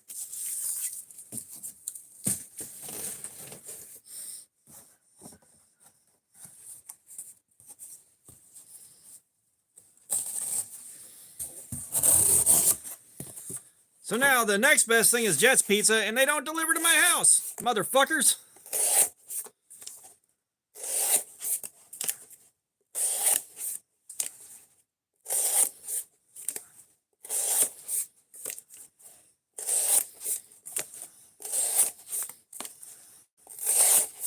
If DiGiorno's not delivery, how'd it get delivered to the store?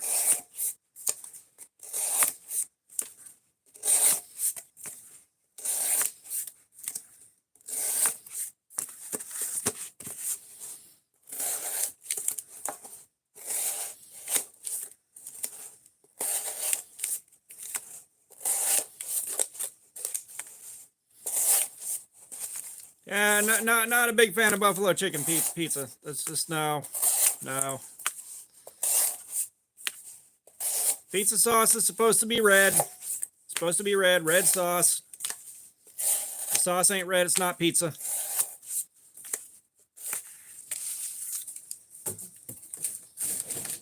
At that point, it's just a sandwich, but they forgot the top bread.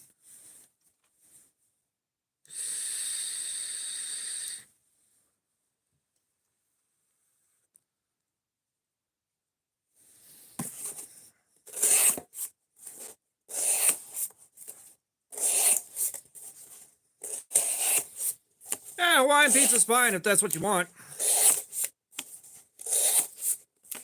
It's not as bad as everyone makes it out to be. But then again, I've seen cranberry, ham sausage, cauliflower pizza before. So, yeah, Hawaiian pizza's safe. Hawaiian pizza's safe. While we have this pork sausage, cranberry, cauliflower pizza out in the wild. Doggy, what's up? How you doing? Welcome.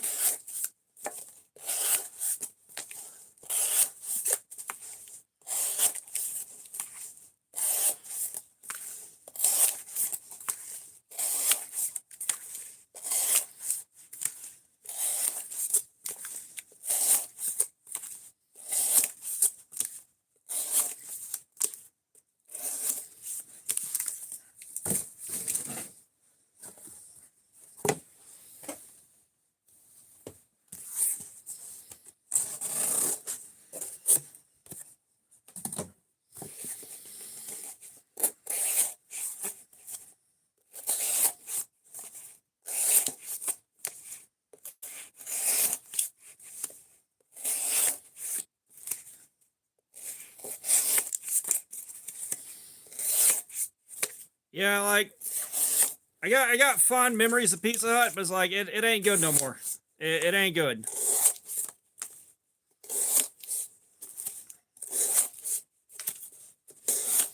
This is again where if I had a week of consequence-free time travel, consequence-free, I would definitely head back and I'd be picking up a lot of stuff like Pizza Hut from back in the 90s. Tim, what's up? How you doing, man? Welcome, welcome. But, you know, swinging by Taco Bell back when that was good.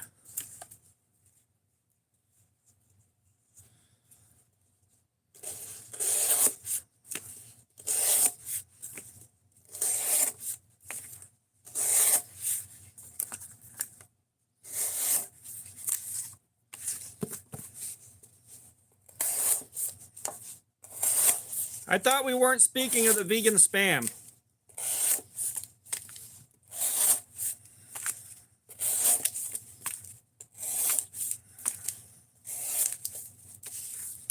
Azrael, what's up? How you doing?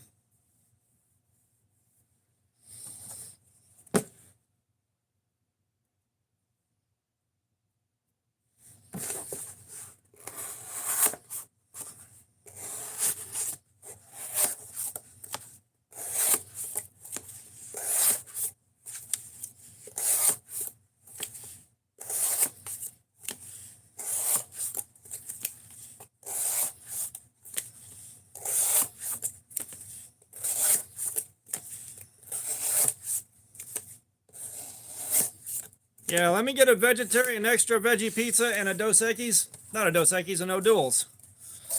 An O'Doul's. Yeah, let me get a vegetarian pizza and an O'Doul's.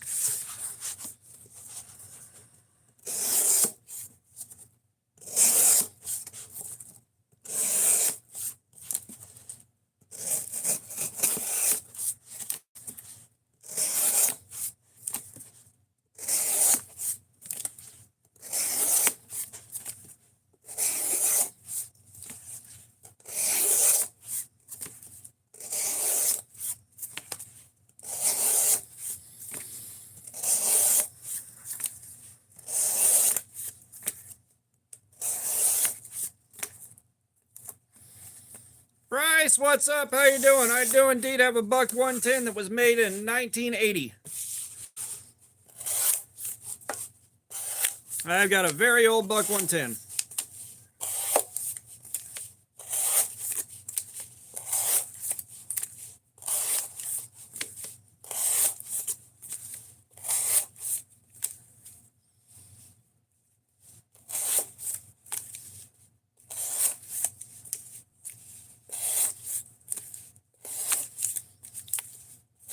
I'll tell you what I could really go for right now is some chocolate covered bacon. That stuff is the shit.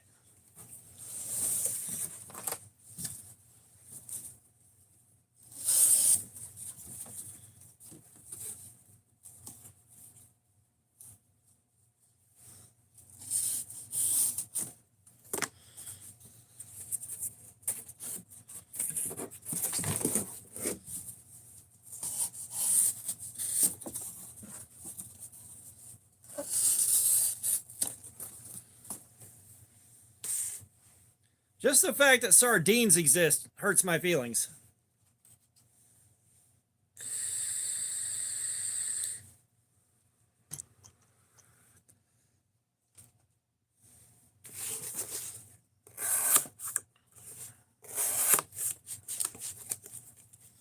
Dead City Radio, what's up? How you doing, man? Welcome.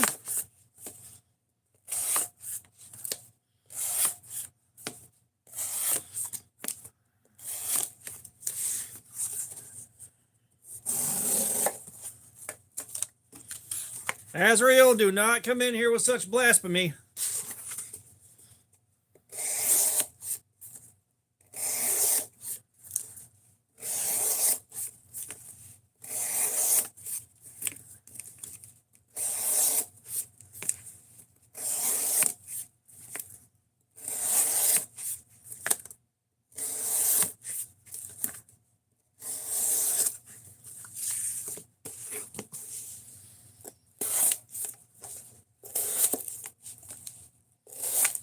Yeah, chocolate covered bacon is cold.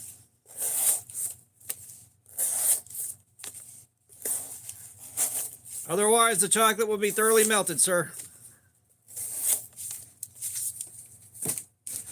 But damn if it ain't good.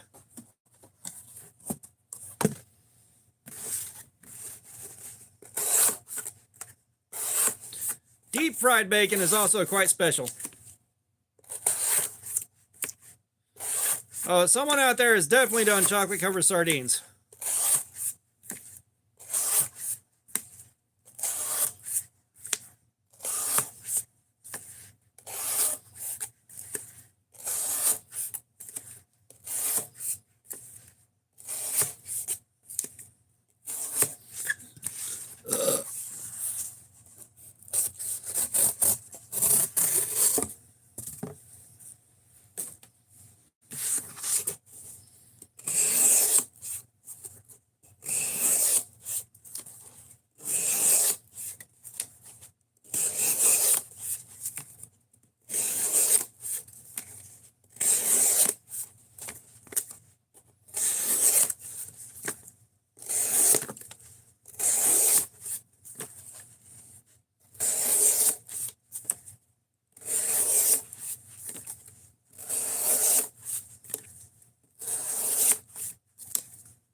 Chill girl, what's up? Read the sign. I'll put socks on for $2.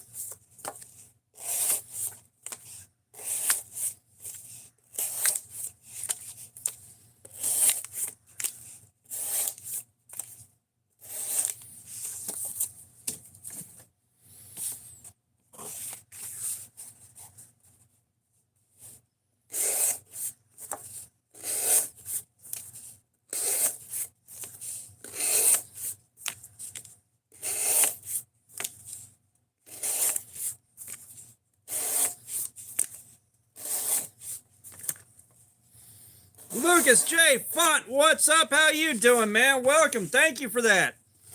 You want to do socks or you want to pick a figure out? Well, Chill Girl, he's got options.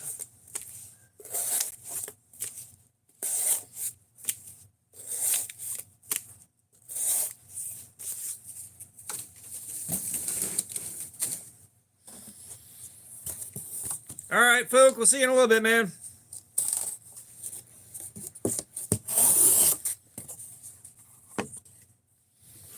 All right, Lucas picked the Ninja out. There we are.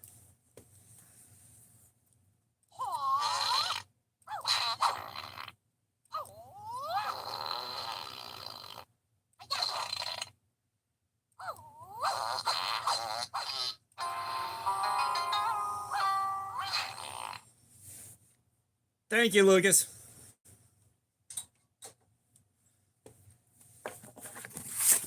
Hey, Chill, you want socks? It's $2.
Anybody got any music they got stuck on in the last week?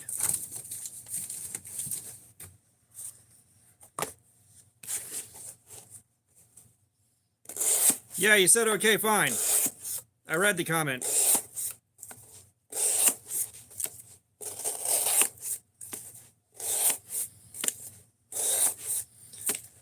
Yeah, anybody got any new music they got stuck on in the last week here?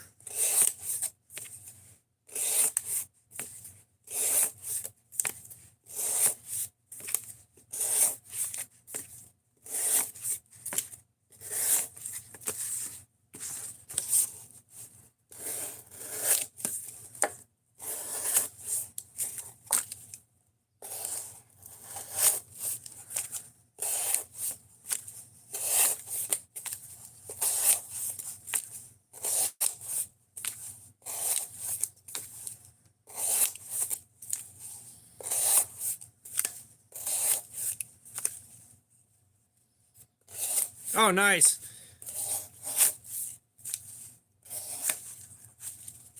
Yeah, I actually started, I got started on Sleep Token, so I've been kind of stuck on that for the last, like, week and some change now.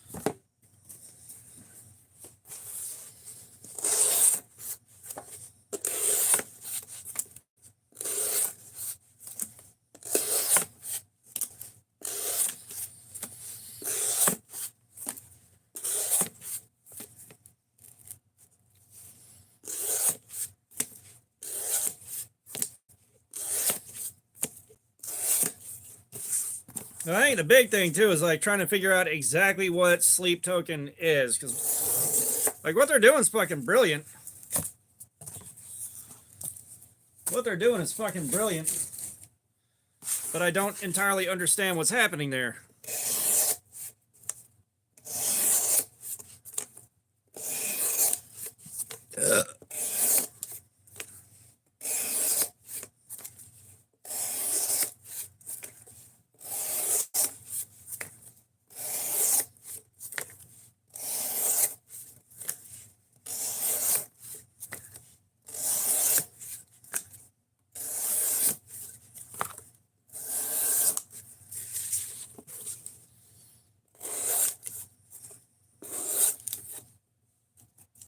I need to download Zombie.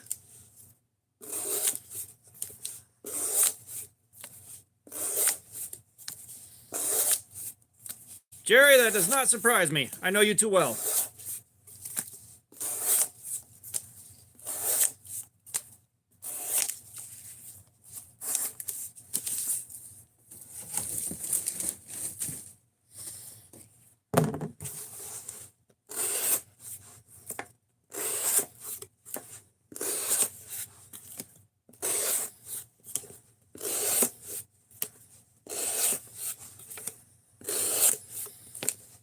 So yeah, Ghost dropped a new one a little over a week ago. That's also been kind of on repeat. And then my oldest kid found a CD that was essentially lost media to me for the longest time. I don't know how. Any music that was recorded that's on CD did not wind up online somewhere, some way. But that shit is not on the internet.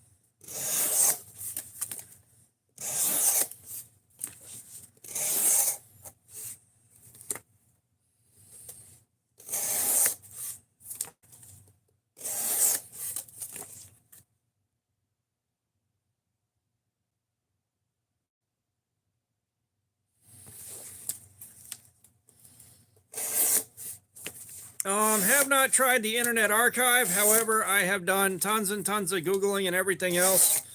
Like, my oldest one got it for me on CD finally. And I have since used a RIP program to rip it down to an MP3 so that I can transfer it over to my SD card. So I have it, finally. It's not even that it's not even that it was a particularly great song. It was just kind of in rotation when my car got broken into, and you know, all my CDs and my head unit, my amp got stolen. My head unit amp, my subs, and my mag light all got stolen.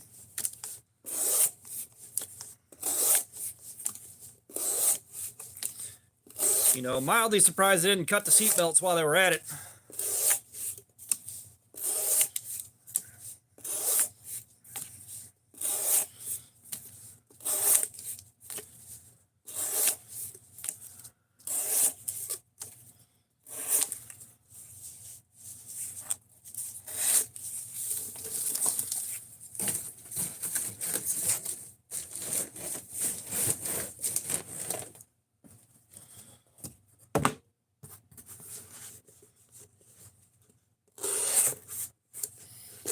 Yeah, I can't do Spotify or streaming services because it's like I'll look up the thing that I'm interested in, and here's like a bunch of adjacent stuff that I don't like that much.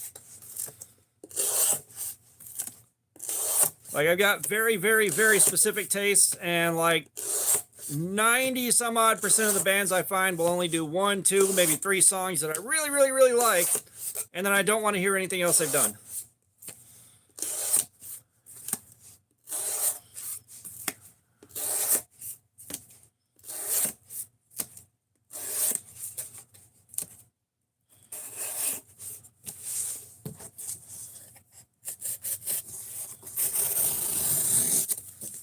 You know, and I was like that way before the internet ruined everyone's attention span, so it's not just the internet doing that.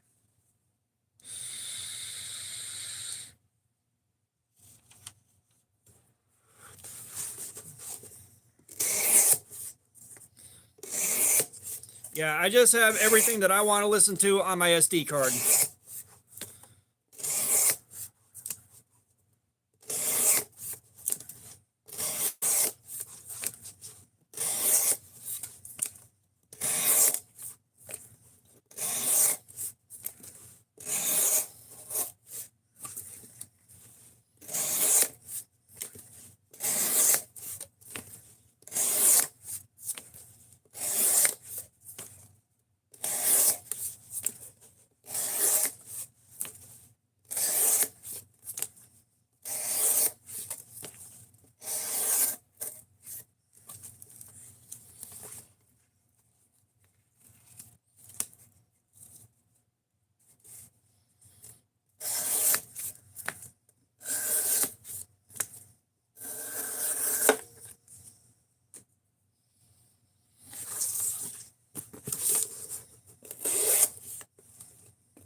I did end up breaking down and downloading the Electric Callboy and Baby Metal song. I kind of had to.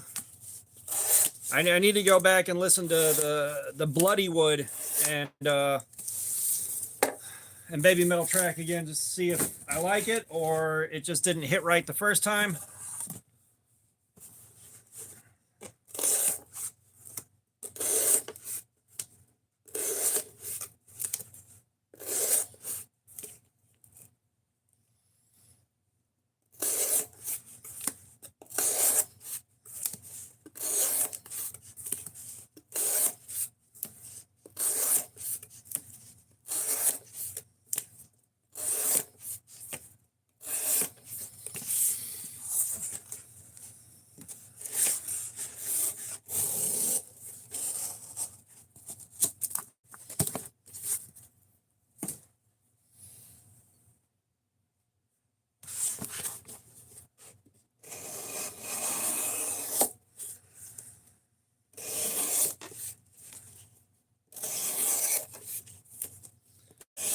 Why the hell was Amon Amarth not included somewhere in the fucking Thor movie soundtracks?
Yeah, because Game of Thrones ended so good.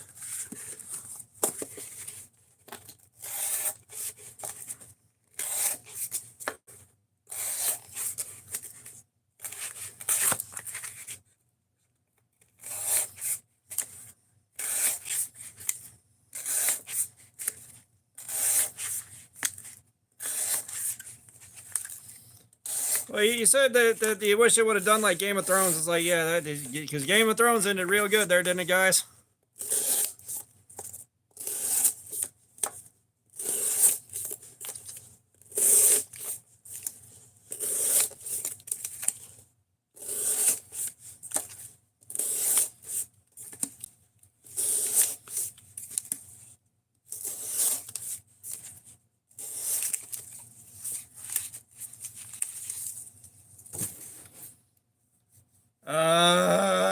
Did you watch that last season, my dude?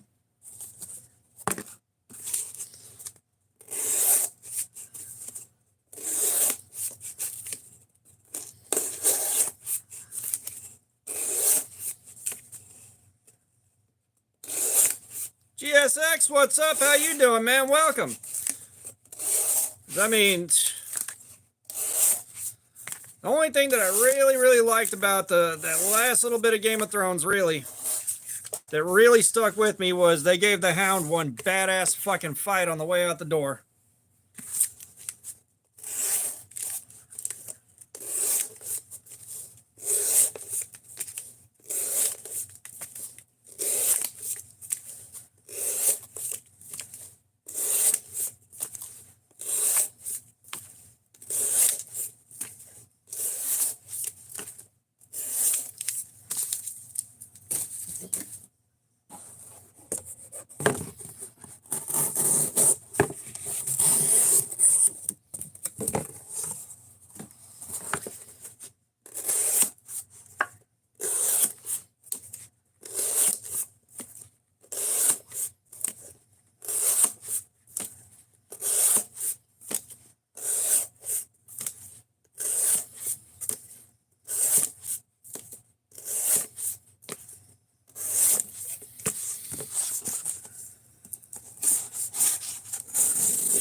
PR Films, what's up? How you doing?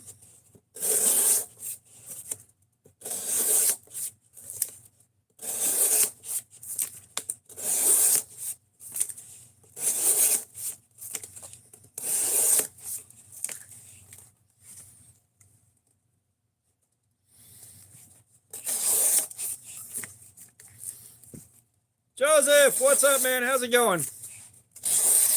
Yeah, it's still going. We are about 4 hours and 45 minutes in on this edge so far.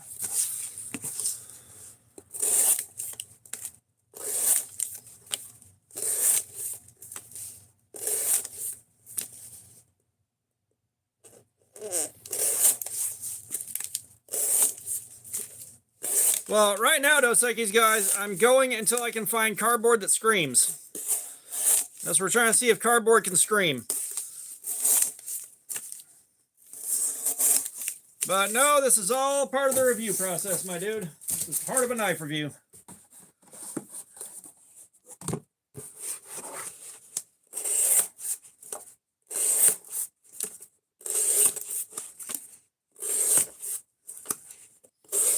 The Mother Tree, what's up? How you doing? Welcome, welcome. Y'all do me a solid, hit that like button real quick. I'd greatly appreciate it. We're trying to see if we can do 100 likes in less than 7 hours. The Mother Tree, we do this, and I also do streams making lanyard beads. Which I may end up doing one of those tomorrow. I haven't decided yet. But this is a pretty typical live stream. Like I said, this is part of the review process for the knife. This part is checking out the heat treatment on the steel. It's checking out the edge geometry, and it's checking out the ergonomics.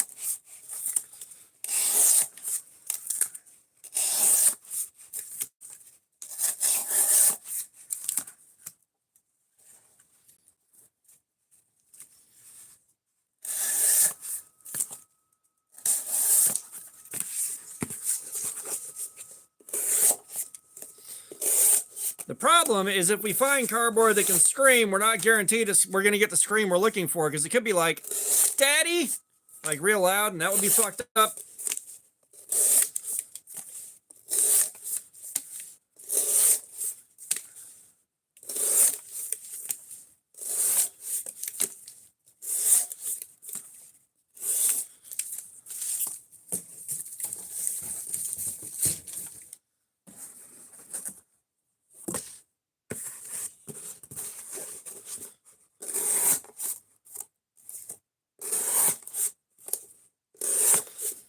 Well, I always have the urge to not drink Dos Equis, if that's what you're asking.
Stay focused, Thomas Sherlock. No.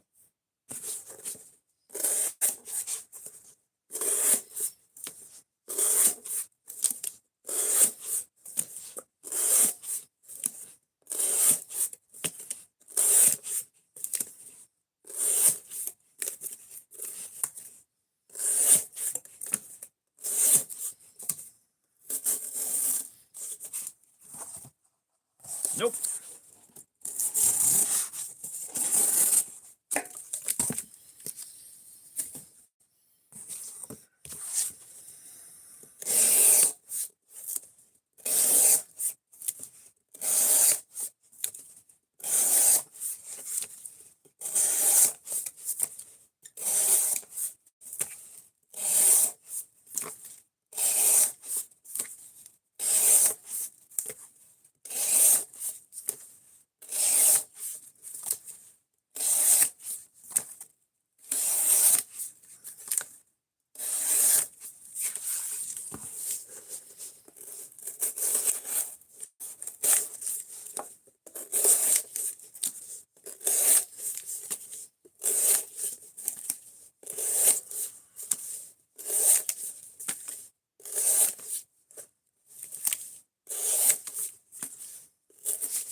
Metal Jew, what's up? You've been quiet.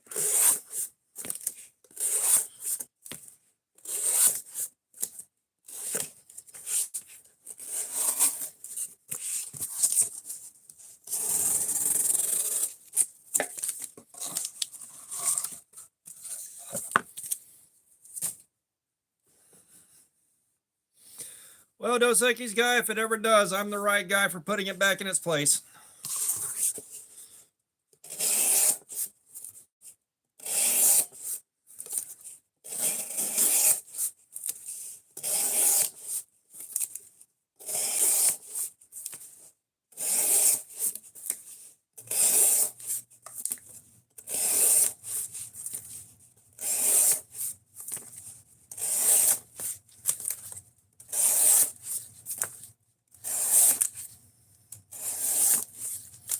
Tell you what, you haven't lived until you've had cardboard paper cut you up under your fingernail. Like up under your fingernail, cardboard getting there and do a paper cut.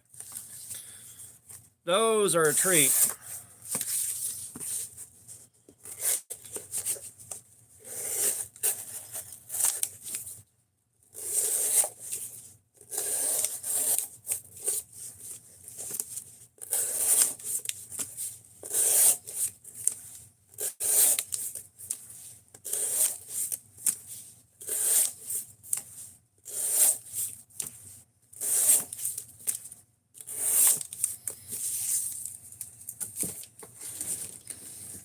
Metal Jew, those are about as thin as I feel comfortable going. You got to think, dude, I've got enough cardboard to keep this going for, hell, I could probably do another 35 or 40 hours worth of live streaming on the cardboard that I have stacked up right now. Let alone trying to make thinner cuts. Ashley Deloach, what's up? How you doing?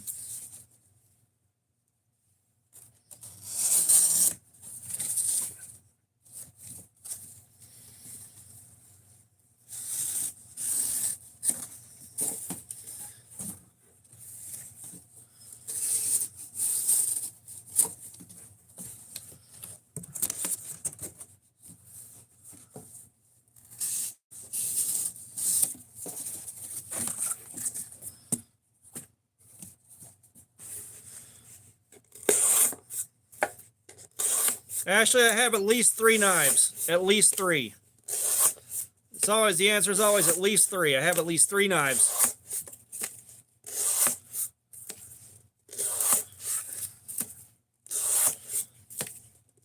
Yeah, we did a quick tally before the testing started.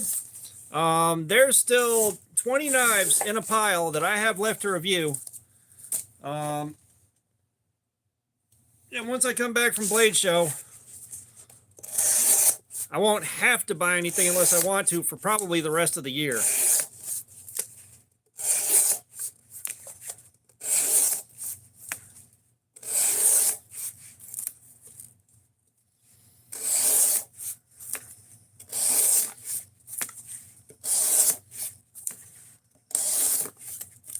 I'll just tell the cardboard you did it, boo-boo. They'll be at your house in no time.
Nice puns. Nice.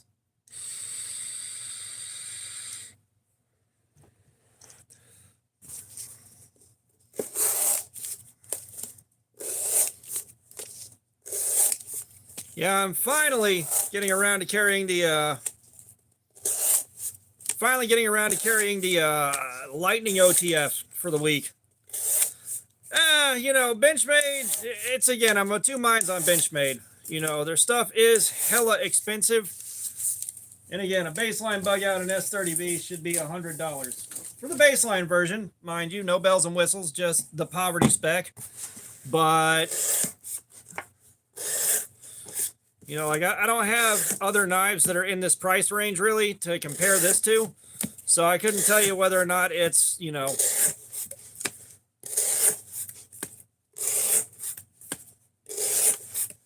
whether or not it is worth the full price point or not. You know, I don't know whether or not it's worth the full price tag, but this is S90V. Like, it should be doing this.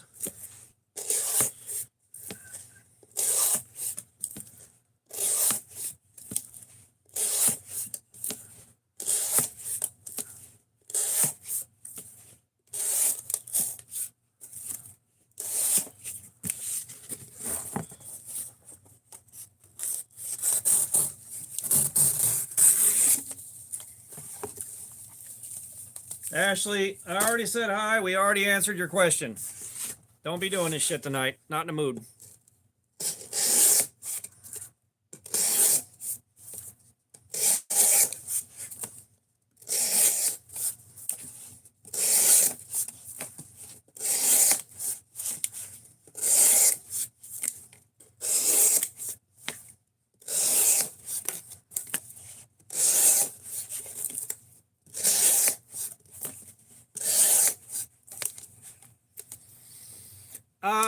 So far, the last piece of S90V we tested didn't hang with MagnaCut. This one might do it. I don't know. Because I think the last piece we did was starting to give out right about now. And we are at the end of 5 hours with this thing so far.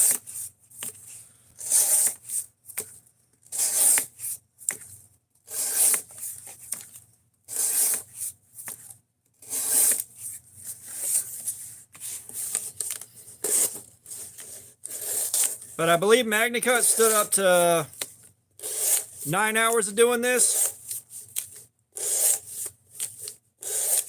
S90V is purportedly better than MagnaCut for testing like this. However, like I said, the last piece we did 5 hours where MagnaCut did 9.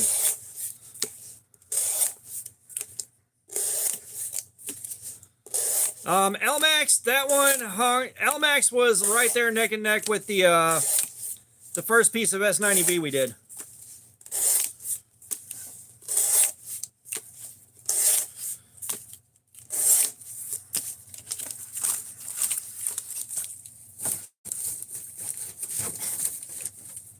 All right.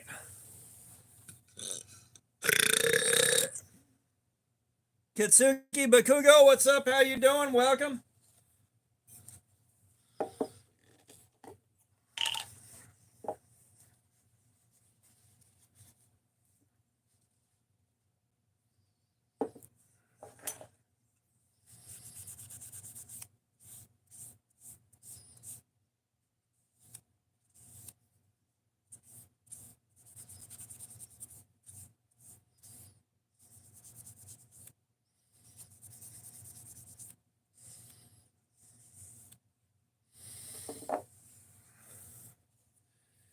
Yeah, Spyderco's another one. I don't know if they justify their entire price tag or not. Like, I've got 2 Spydercos. I've got a Tenacious that definitely is not a 60 some odd dollar knife. That is a $30 knife all day long. And then the Sage 5 and Rex 121. There's not really much of anything out there to compare it to.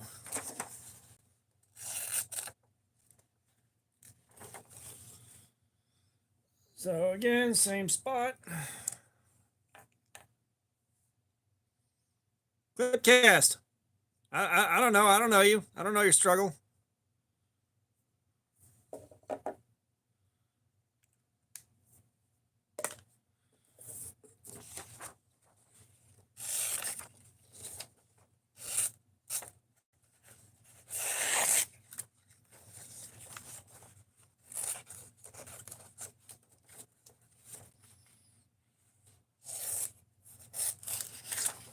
Yeah, you got it at about the right price there, Jerry. Boomstick, what's up? How you doing, man?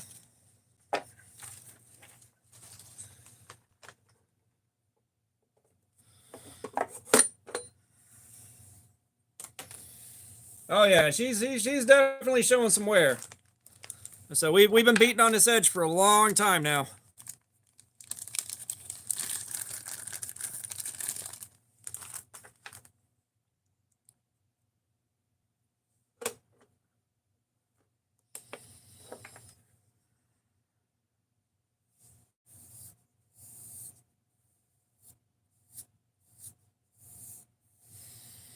All right.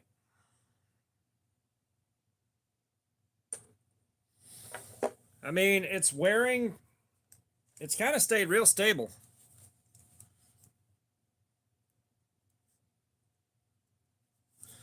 We're gonna test one a little bit off from that one. Pacers 420, what's up? How you doing, man? Welcome.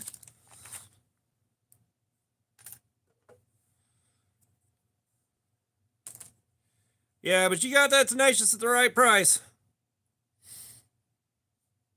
Well, Joseph, the lower the number, the better. All right. A brand new edge that I just sharpened should be 140 or below.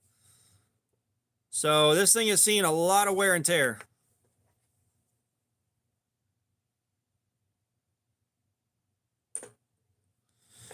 Yeah, so we're still hanging out there in the 500s.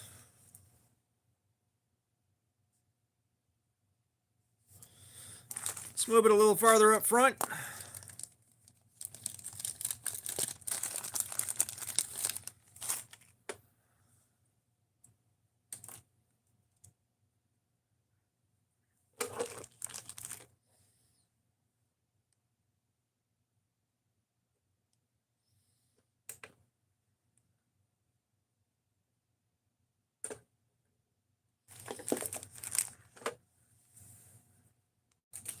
Zach, what's up? How you doing? No, this is the extension from last week. This is the extension from last week.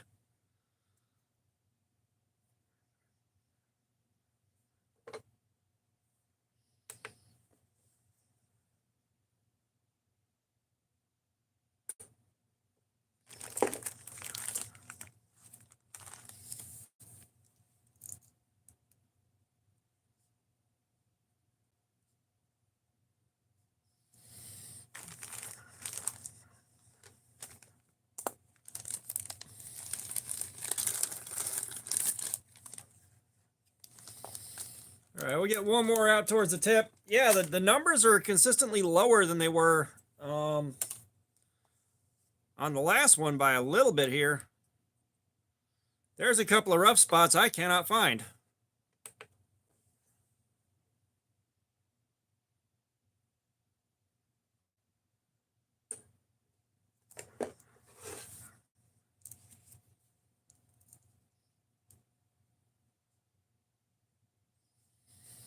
Okay, so we got some more wear on the tip. We at least saw a higher number there. The pyrite, I don't know how I feel about the pyrite. The AR RPM 9 on that one did not last very long at all. Scalping your TP, what's up? How you doing? But yeah, that AR RPM 9 did not do what I wanted it to when I did the testing on it. Worse than 3CR13, basically. I need to test more to see if I just got a lemon. But Benchmade, like outside of the price, they're really well built. They're high quality. Like there's some complaints about, like there's a little tiny bit of side to side blade play. Just a little bitty tiny bit of rattle that I can't fix, which is like unacceptable at $300. But I mean, and that's what kills me. Is yeah, it's great, but one of the common complaints of Benchmades is that side to side blade rattle. The pivot is as tight as it's gonna go. Like the pivot is as tight as it can go, and we're still not getting rid of that rattle. So I'm not sure what to do with it besides that. We'll try to tighten it down a little bit more and see if we can do anything with it.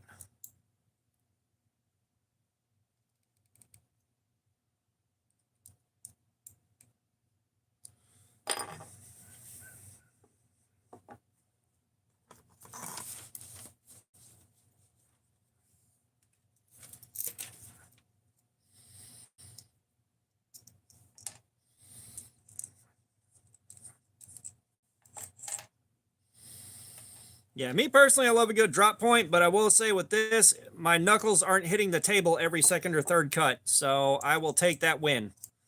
The upswept blade and the handle are great.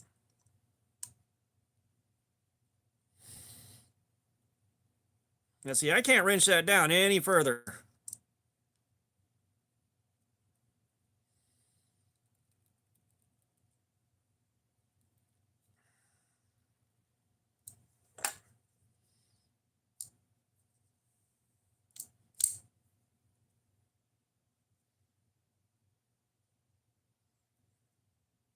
Okay, then again, I got it broken loose. I got it to move. Blade play is gone. Okay, so blade play is fixable, but you really gotta send this thing home hard.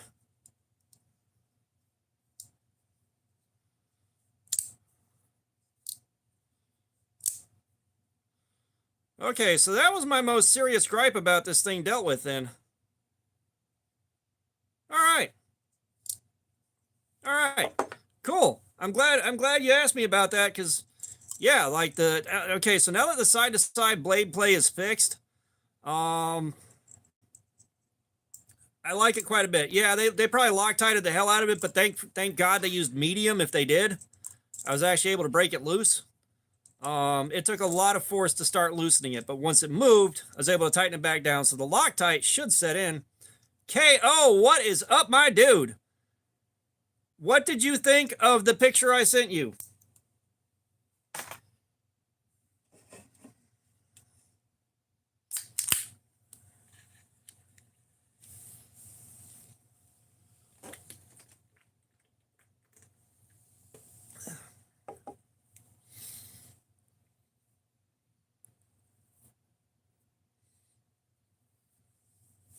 Well, and again, like, you know, we've talked about it a few times now, but the other part of that too was they're paying their employees a lot more than, you know, a lot of companies are. You know, a lot of companies aren't paying for their labor, they're having it done in China.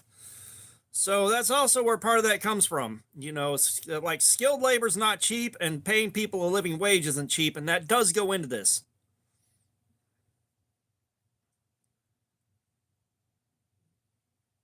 No, KO, I respect your opinion. I don't know one way or the other. I would like to buy it. Like you get the gist of what I sent you there, right? Because like it's something that I would buy, but yeah, others might not. I don't know.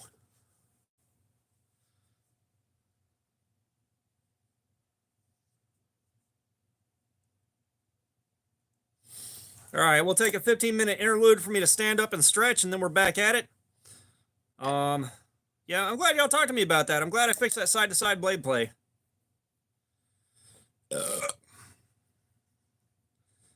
There's like I saw one other flat flashlight with the same kind of thing going on because I wanted to buy something like that, but you know what, Jerry, that was a fair 3. I'll give that one. I'll give that one a 3 as well. That was fair. That was a fair call. But you know, kind of just designing something I'd want to buy there.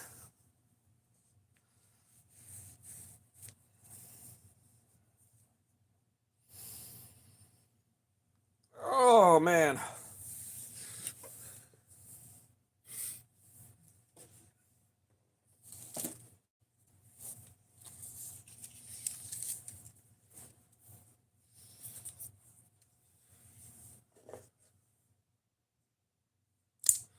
Well, no. So think a flat flashlight with a folding knife on the top of it, like a folding knife and a flat flashlight in the same place. I personally think it could work really well. It seems like a simple enough design. I don't see any reason it couldn't be done.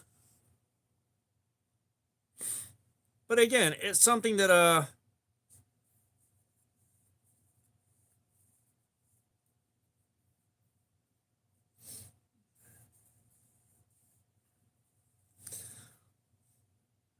well, no, see, here's the best part. If you saw, it's 2 separate pieces. So it screws down to the body of the flashlight. If you want to remove the knife, you can.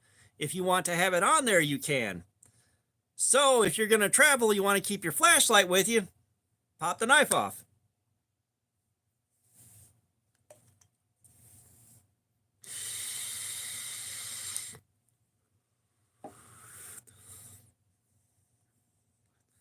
However, for me, it would be kind of like the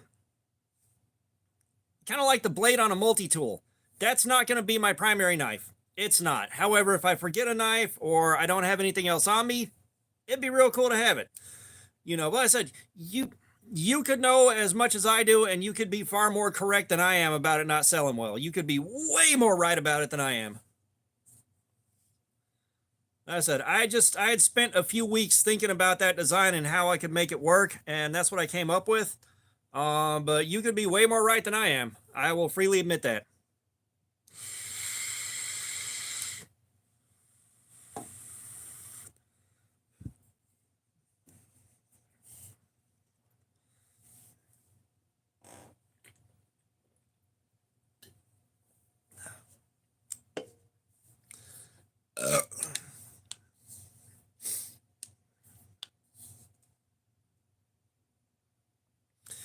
You know what, KO?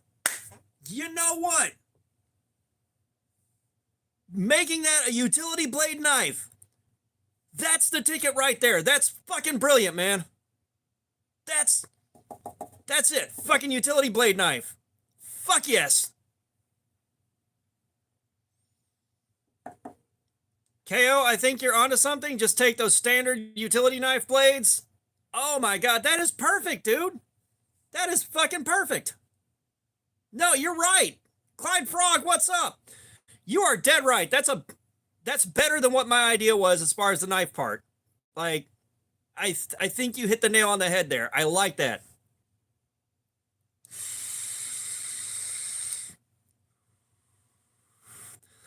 Like, as I'd already talked to Jen about it, no, that was a fucking brilliant idea, man. That was fucking brilliant. I talked to Jen, like, they're not set up to make that. I knew they weren't, but I wanted to float it by there, so if they ever felt like they were ready, they'd have that in the bag. But that is fucking brilliant, man. Jesus. I'm mad that I didn't think of that. Man. Oh, dude, that is good. Sorry, guys. Like, I just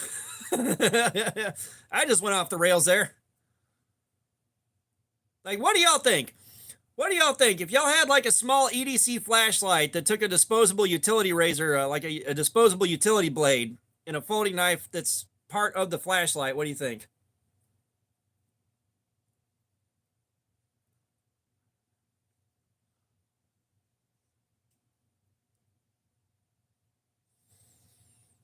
Well, I'll be honest, like, if you're doing something like that, you would have your screws going through the bottom of the knife up into the steel for the blade. Viper VR, what's up?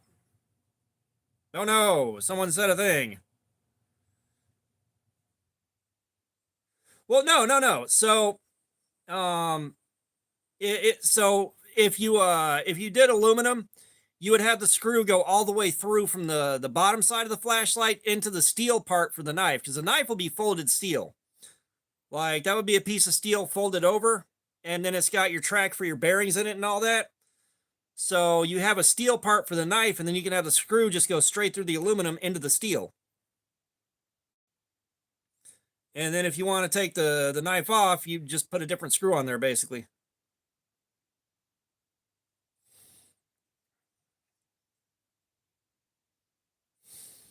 Yeah, I would not use aluminum for the threads. I wouldn't use aluminum for the threads at all. Like, trying to put threads in aluminum that's going to accept steel, unless you have it gall out on you real bad, those threads are going to strip. I don't mind the aluminum for the body, but the threads have got to go through steel.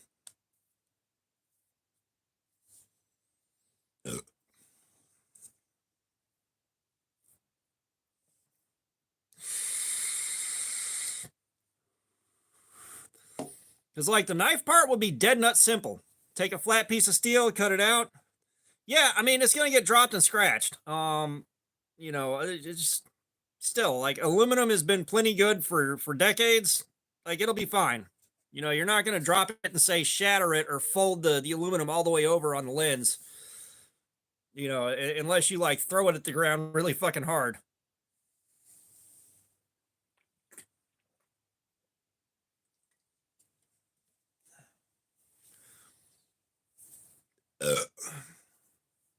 That was a 2 before Jerry gets there.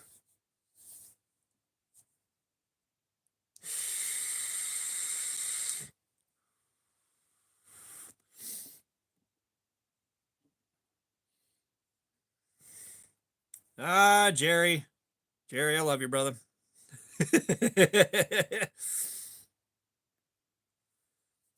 But yeah, like I said, I like that idea. I like that idea.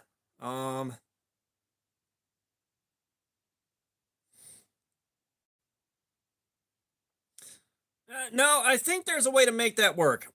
I think there's a way to make that work. Because honestly, if it's screwed down tight enough, you're not going to have any worries about it going anywhere. And even if you take the utility knife off, it still works as a knife. That's part of why it's 2 separate pieces. Like you can take it off if you want, but even if you remove it, you still have a knife and a flashlight. Both parts can work independently.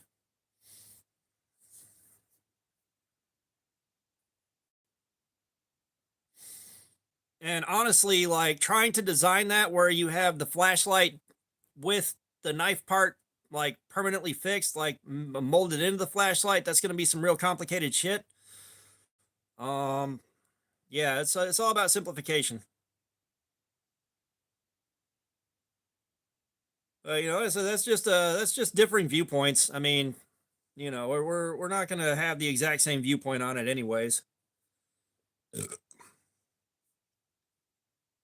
You know, Joseph, you could have said thinking outside the box, Cutter. You know you could have done that, right? And I mean, Joshua Cowden, what's up? How you doing, man? Welcome.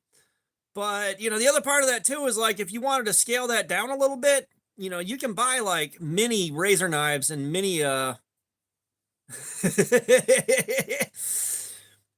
can buy miniature blades for those that would also work real well for that, especially as a backup cutter. Man, still that was a fucking killer idea. I'm gonna be stuck on that for a while, KO. I'm gonna be stuck on that for a while. All right, Jerry started the sock game.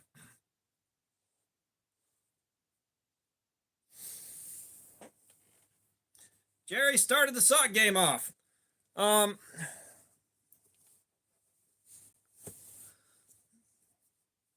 Yeah, and you know, I am right there with you. A quick disconnect on there. You know, the when I'm at the Roxxon booth, I'm going to talk to him. Trust me, I'm going to talk to Roxxon about it. Because yeah, like somebody that knows how to design a quick disconnect for something like that.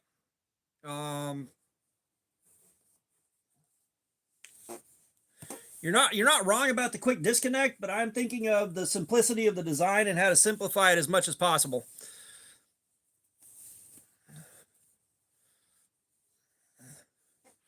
All right, guys, the sock game is officially underway.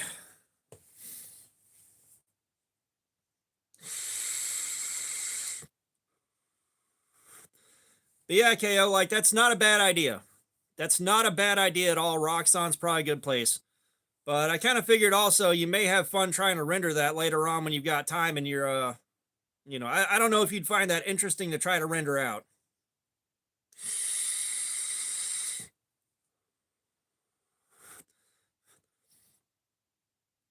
You know, and I have no idea if Roxxon would be willing to do the same thing Jin is, where we're kind of splitting the branding and they're doing the production and we're just getting a commission off it.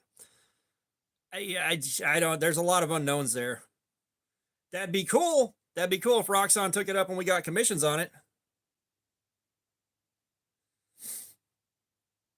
No, KO, like I said, you're not wrong.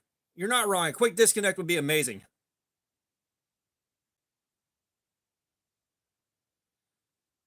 You're not wrong. A quick disconnect would be amazing. That being said, most of us probably aren't going to want to separate them unless there's like a really good reason for it. Like if I'm going to the airport, that's not what I'm grabbing.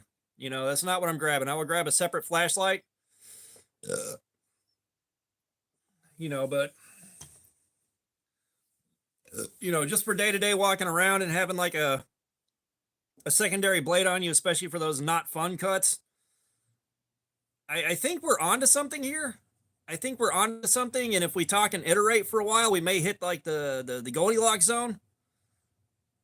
As I said, the quick disconnect the quick disconnect is definitely kind of where the ideal quick disconnect is ideal. That being said, quick disconnect makes it very, very yeah. See, there you go.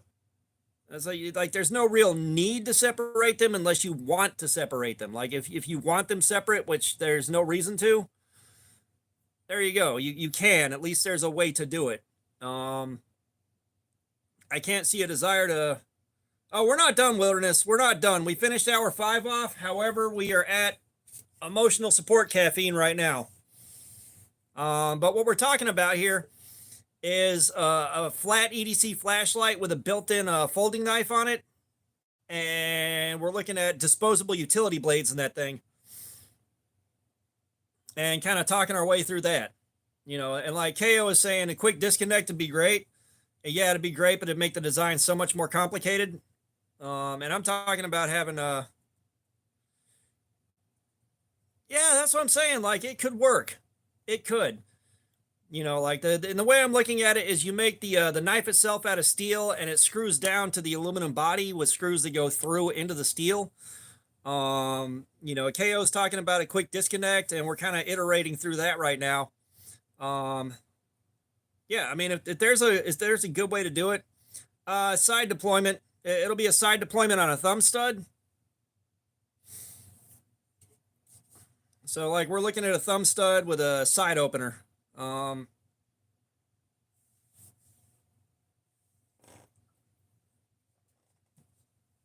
Because a liner lock on that would be stupid easy to do.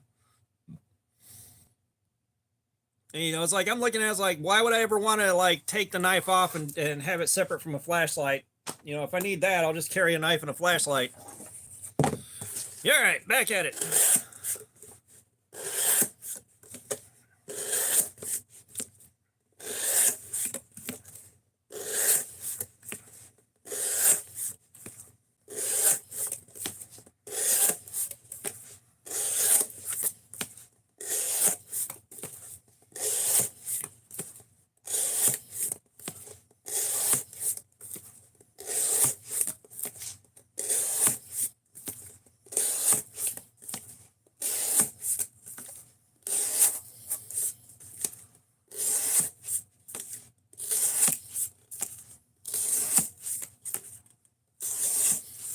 But yeah, Wilderness, if you'll remind me, we need to talk to Roxxon about that. Because I know you're dragging me over to the Roxxon booth at Blade Show. So they're going to be the guys to talk to about that. Jen's not ready to produce something like that.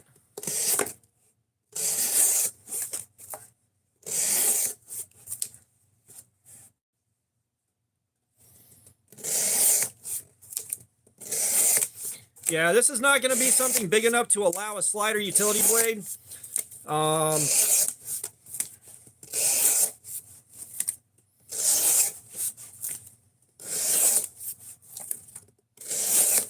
Like, it's not going to be a long enough flashlight to really give you a slider utility blade unless you buy like some specialized miniature version. The miniature utility knife blades, the miniature traditional utility razors, you can get those easy enough.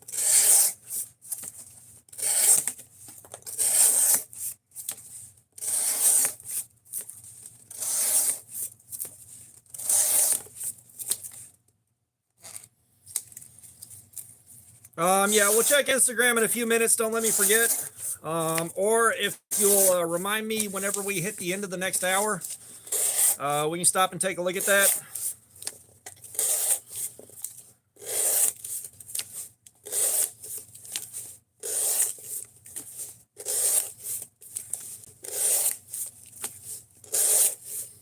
But yeah, like I've seen plenty of knifey, spoony, forky combos before.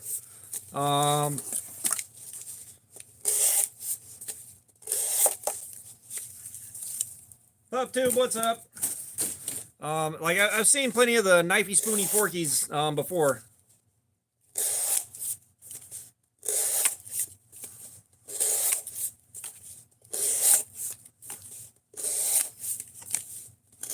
Yeah, either way, like I think there's an idea there. I think there's something there I've seen, especially like right now. You know, right now, folding knives that accept the utility razor blades are like a hot ticket. You know, this is basically,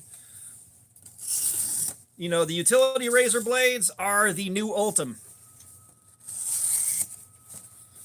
Not quite, but you get the idea.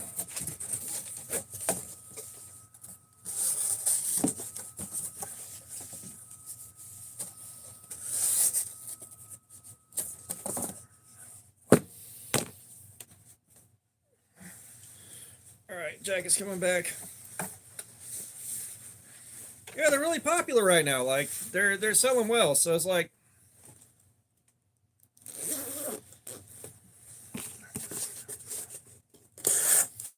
Well, I think a lot of it is guys do want to have like a nice looking knife. You know, guys want to have a nice looking knife with good build quality, but they don't have to worry about whether or not they trash the blade. You know, like I can see the virtue there. Like I really do see the virtue there.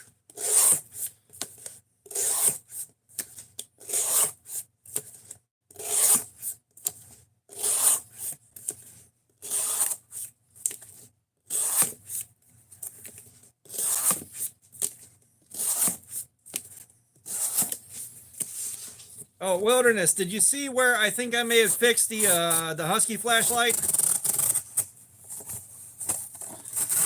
We're not at brain rot yet.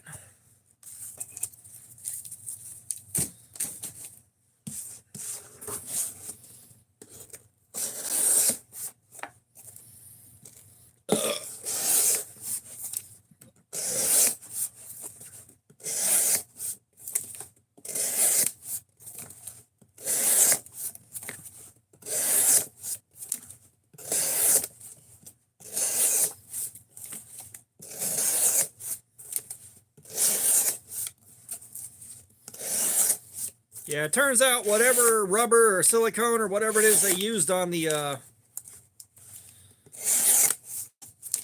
yeah, the Milwaukee I've got, even though it's not in great shape and has seen better days, if I was carrying a utility knife, probably be that one.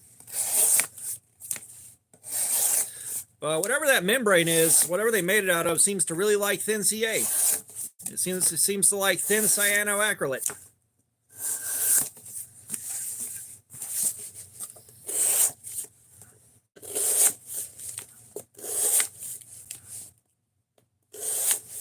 What all did you buy, KO? Yeah, I think the one I had was in the shop at Chastain Park's golf course. The golf course attached to Chastain Park. It was in the shop there whenever that shop burned down. And I just grabbed it and washed it off real good because, well, it still works. Xiaoling, what's up? How you doing, man? What's good? What's good?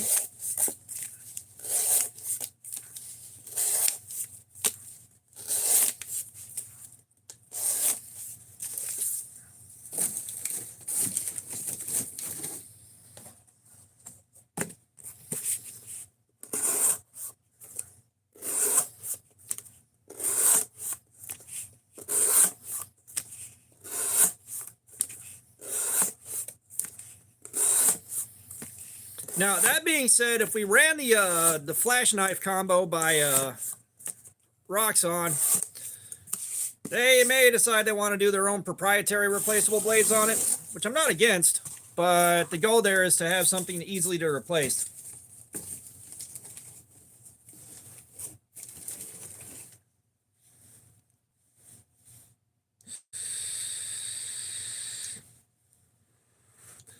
Yeah, Wilderness, I figured you had already bought it, basically, whenever you sent me the picture.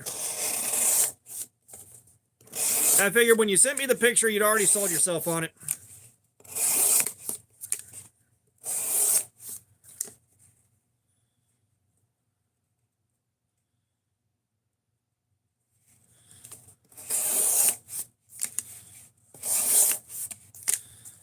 Damn, son. Is that more stuff to flip on eBay?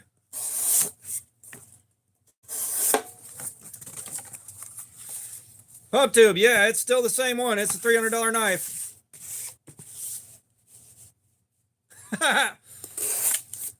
Nah, CN, hate to disappoint you.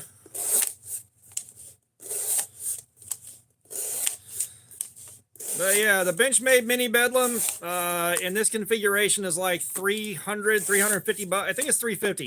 I think it's 350. And then I think the hopped up version is like 400. I gotta be honest, KO, and you guys that have been here for a minute know me too well.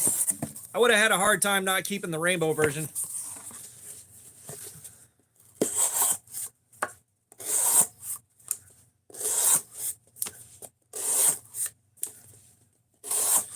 Yeah, see, trust me, I couldn't afford this.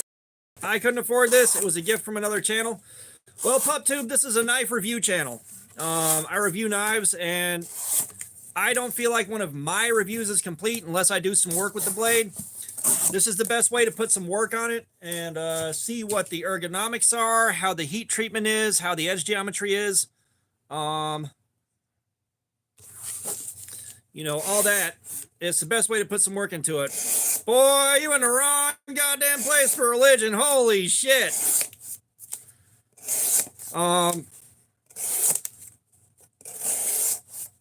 But yeah, let's put it this way. I'm not spending money on anything right now, KO. I'm not spending money on anything. You're better off throwing that on eBay. And shit, that was another spot on the fucking bingo card too. Damn, why didn't I print the fucking bingo card?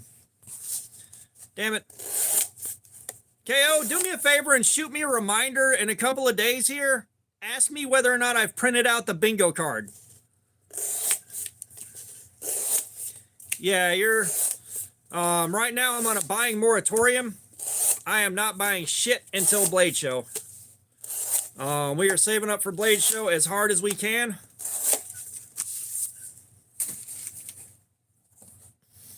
But I will say, I reached out to Workhos, and they are sending me some flashlights, so there'll be a couple to give away. There's one for me to keep, and it looks like Wilderness Bushcraft is getting one of them.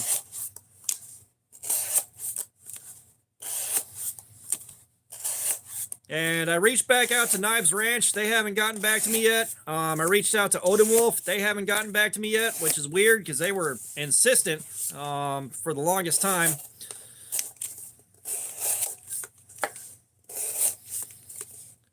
Just to get some of the first fixed blades on the channel to really thrash and check out. But yeah, KO, how much do you think you could sell that Rainbow Leak for? Just if you put it on eBay, how much do you think you'll get out of it?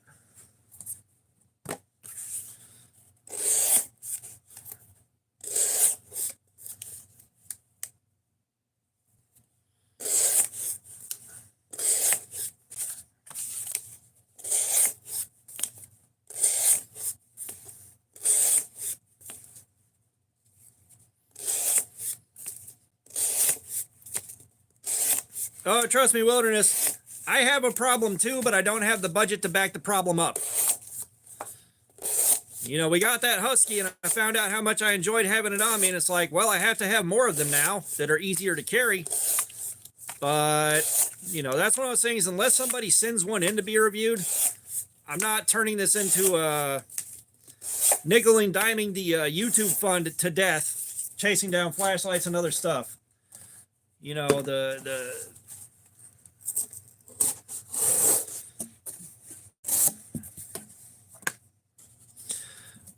so you can kind of equate your test to some daily wear, especially if you're doing like I'm doing, you're working retail or something like that, and you just got to break down a box once in a while. You know, this will give you an idea of how far you can push the edge and how long you got to go between sharpenings.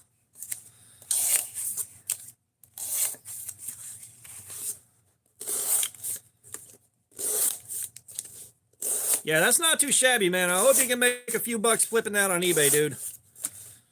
But, you know, the money that comes in through YouTube is going back into the channel. We don't have nearly enough coming in right now to help keep the lights on at the house yet.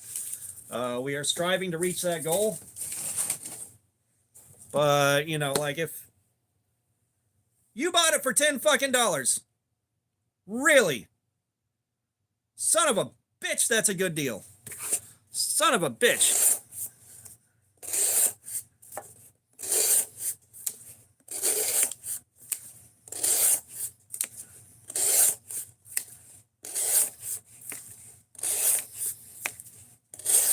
Yeah, I've never owned a leak, and I kind of figure that's something I need to acquire at some point, even though it's tip down carry. Yeah, I'd have a hard time letting that go, but like, yeah, you get that money off of that leak. You get that money. That's a damn good score, dude.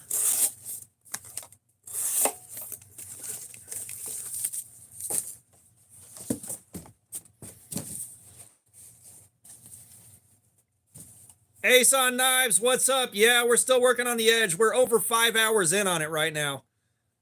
The leak isn't tipped down? I would have sworn all the pictures of a leak that I've seen were tip down carry.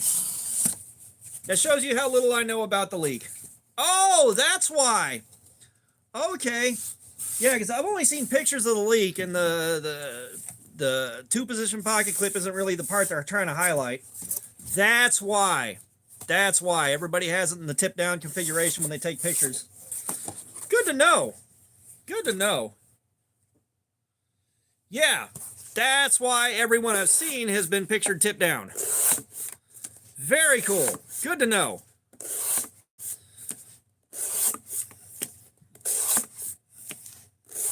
Okay, now I am a little bit jealous of the rainbow leak. Not gonna lie, I'm a little jealous of that one. Good score.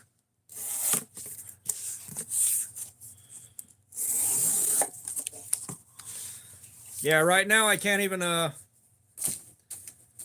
dude, like going past about 15, 20 bucks is a bit out of reach right now. Like, I can't even make you a respectable lowball, man. Just sell it on eBay. I'll get a leak whenever I'm ready.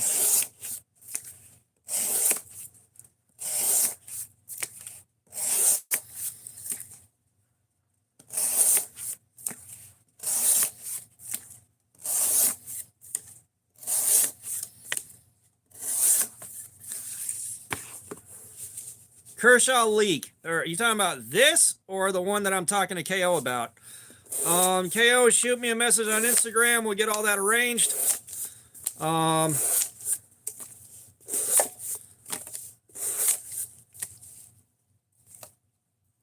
Bees VR9, what's up? How you doing, man? Welcome. Yeah, KO, like, just message me on Instagram like we do. We'll get that worked out. Kershaw leak. L-E-E-K. It's not that it's a super impressive knife now. It's just that it was a huge hype knife for a long time. And it's kind of one that I've been interested in checking out, but it's not like it's going to do a lot for the channel. You know, the hype on that died down a long time ago.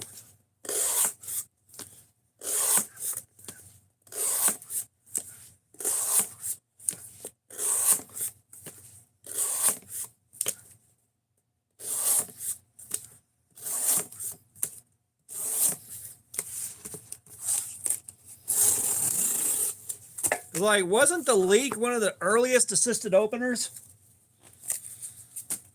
If I'm not mistaken, isn't it one of the oldest? I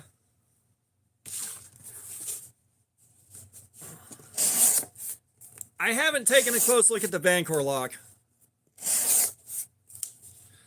Okay, that's what I thought, but I didn't want to be wrong. Because I know that was the big selling point. I thought it might have been the first, but I wasn't confident enough in that to really go, wasn't it the first?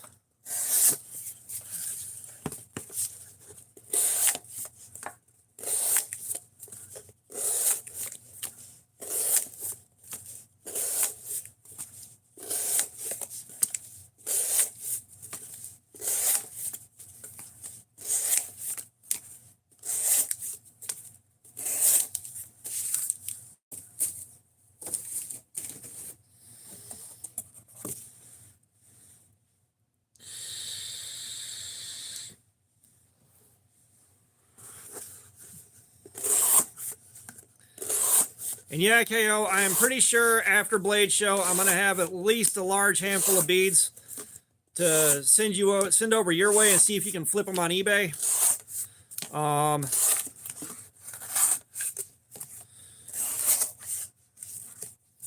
Because I'm kind of curious. If you can get those things moved, we can do something together. We can do something together and both of us can make some money.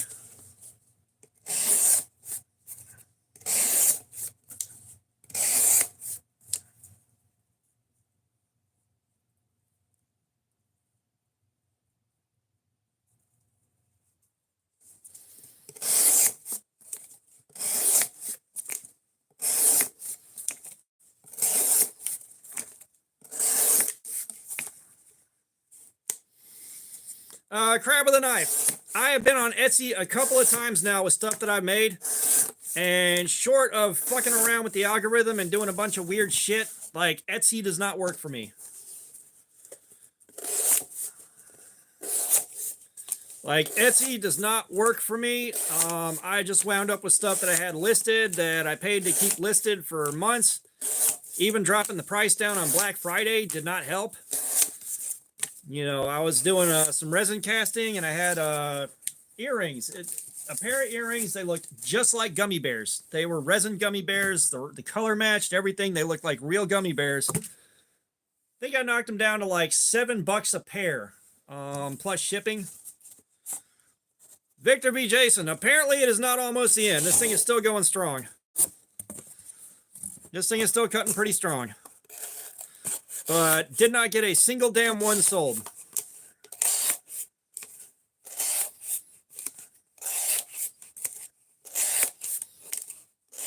And I forget how much I paid to keep those listings up. Oh, no, Victor, you're good, dude. You're good.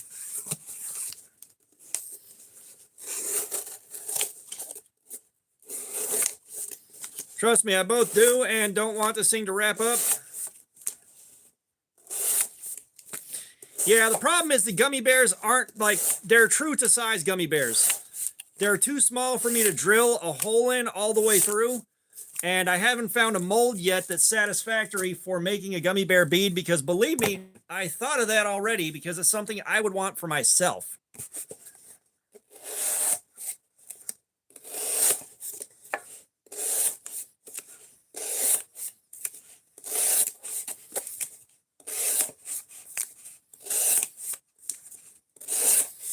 Yeah, I don't have molds. Double size would be right about what does it. And without seeing the molds, no, gummy bears aren't trademarked, dude.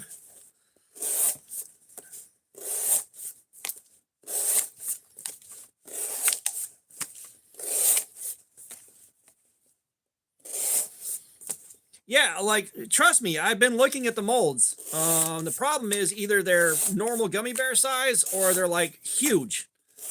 Like, there's not a good medium there that I have seen, and without holding it in my hands and really getting a feel for it, yeah, I'm not set up to 3D print a mold. And I don't even know if you can print the kind of silicone you'd need for mold making that would be usable more than once. Like, I don't know enough about 3D printing.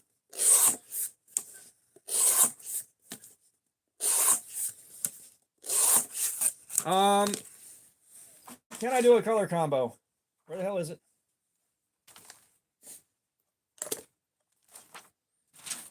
I just had the damn thing.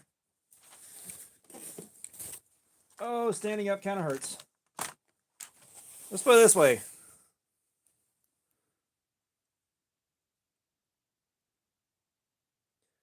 That's some resin that I poured like 2 days ago. What is the Delta? What's up? How you doing?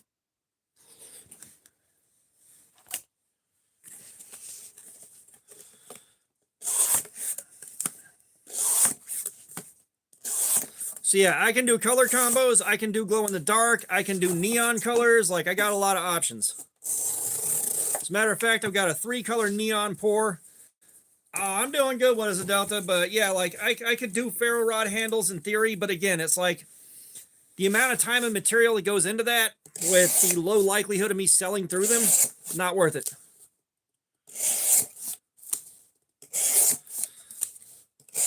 But yeah, like I've got a 3-color neon.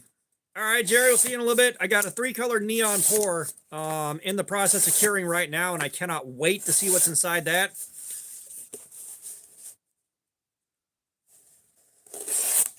I've got neon pink, neon blue, and neon yellow in a 3-color pour that should come out like that last bead I showed you did, but in neon colors instead of red, white, and blue sparkle.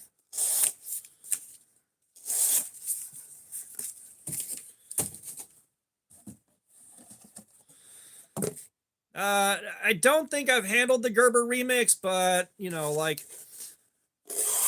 Gerber's not my thing, at least not on the budget end. I haven't had a lot of luck with those, but, you know, a lot of guys do like their budget Gerbers, and I'm not gonna knock them for it. I'm not gonna bash them for liking their gear.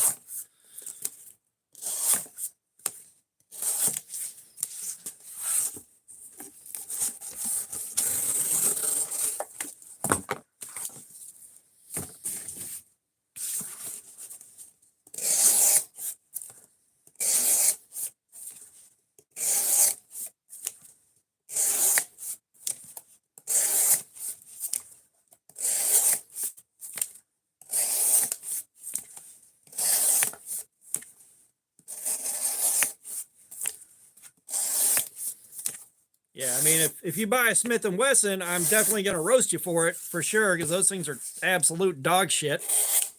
But generally speaking, I'm not going to bash someone for liking their gear. It might not be what I would carry, but I'm not going to bash someone for liking their gear. So yeah, we have a live stream once a week. While I was on vacation, I was able to do a bunch of them back to back to back, but I got a full-time job. I got a full-time jobby job, so, well, Hogue has done one, does pretty good stuff. Sig Sauer apparently has dropped a good one. Yeah. Let me go bust a whiz. I'll be right back. But yeah, I work a full-time jobby job, so I can't stream every night.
Okay.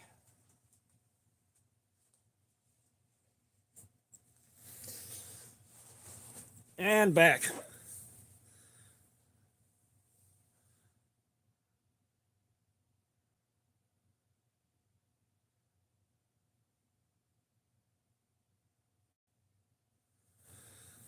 Okay.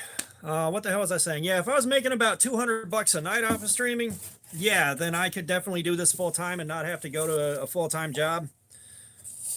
This would be the full-time job, but we ain't there. Like if the ad revenue from YouTube and the live streams and everything else added up to about, I think had to be like $800 a week or something like that. Then I could quit what I was doing. Just kidding. What's up? How you doing, man? Next live should be next Friday. Like, unless my schedule does not permit, we normally stream on Fridays.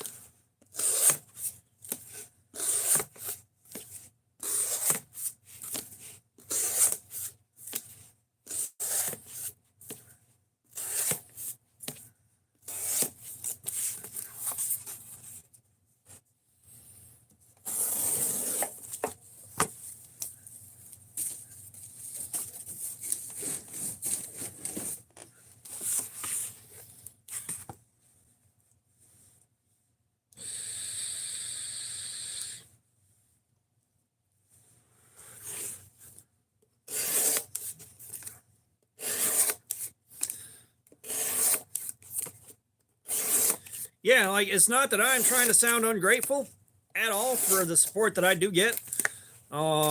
Because believe me, I am immensely grateful. This is something that I wasn't even sure I'd be able to accomplish that we're doing now. But it's like around 150, maybe 200 bucks a month coming in off of that. And that's enough to put back into the channel and make the channel, for the most part, pay for itself and nothing else.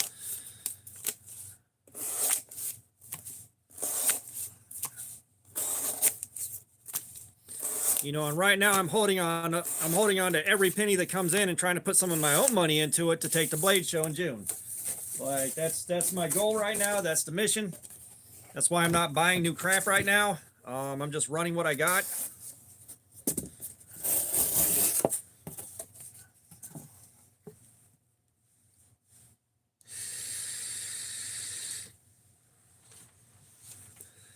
No, it's not all about the money, Joseph. Trust me. Even if I wasn't making any money, I'd still be doing this. It's just, you know, like I ran this thing for a long time, paying for every knife that came in out of pocket. All right, having to review a different knife every week. Yeah, I should be making videos of Blade Show. Hey, what Nader? What's up? How you doing, man?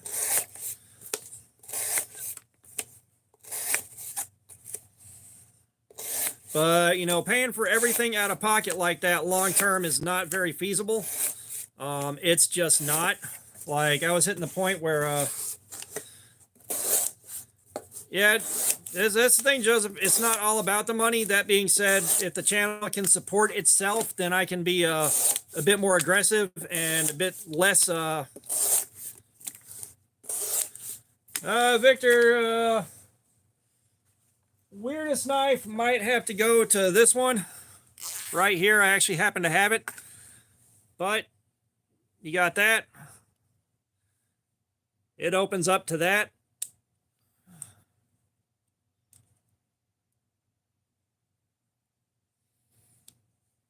And then you got your blade.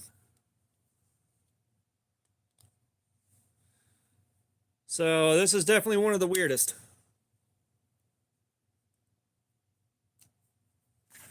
Yeah, Franklin Mint. This was in a pawn shop back when I was like 18, and I just had to have it the second I saw it. So they happened to have it sitting there for a long time. Can you believe no one bought it?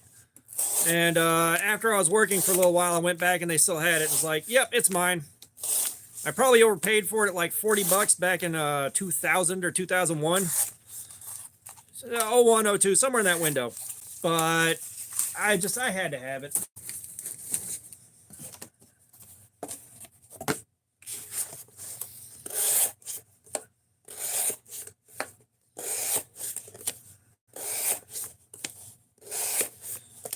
Okay, I'm not you. I'm not you. All right, I'm not going to buy I'm not going to find a Benchmade tagged out for $4.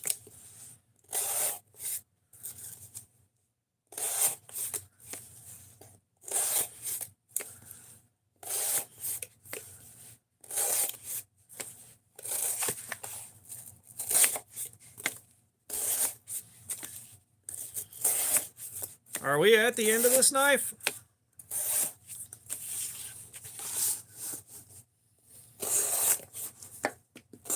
This Franklin Mint, come to find out later on down the road, they did a whole series of knives based on Universal Monsters.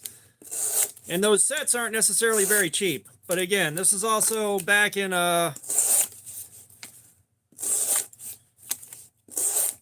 2001, 2002, if that gives you any idea. I don't know how much they sell for now. And of course in better shape than mine. Oh, that's nice, Wilderness. That's nice.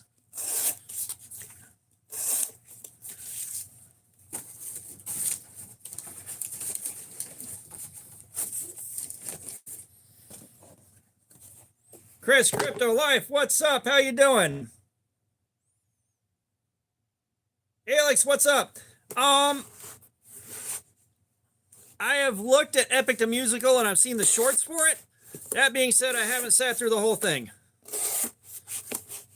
Like, it's not my typical fare in music, but it's just the dude that's doing it had a really good idea, and he put a lot of work into it. We got... Okay, I'll sharpen it myself. I'll sharpen it myself.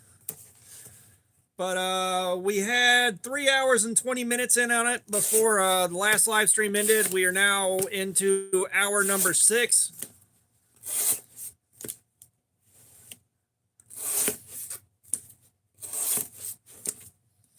I think we're at 6.5 hours right now.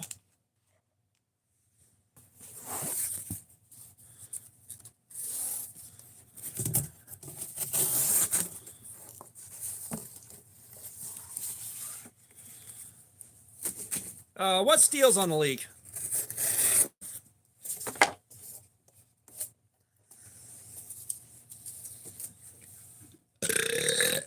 I need to write this down as it is.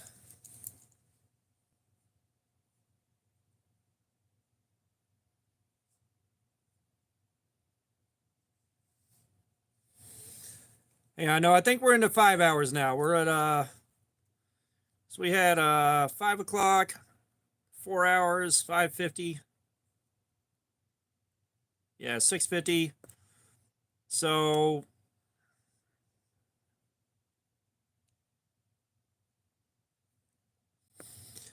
let's see, we did hour 4, then hour 5.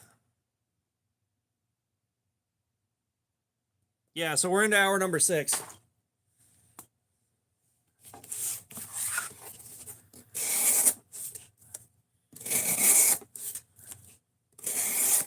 That being said, we're starting to see some trouble.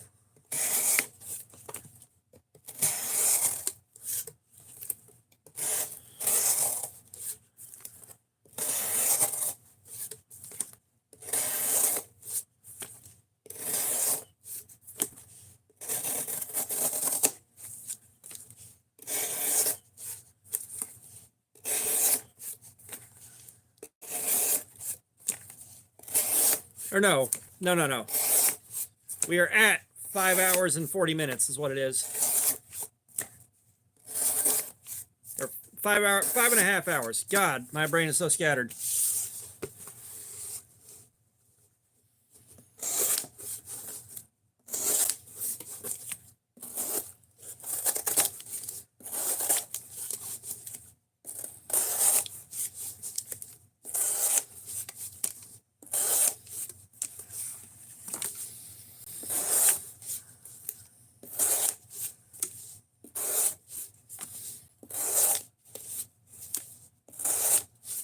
Well, we are approaching devastation.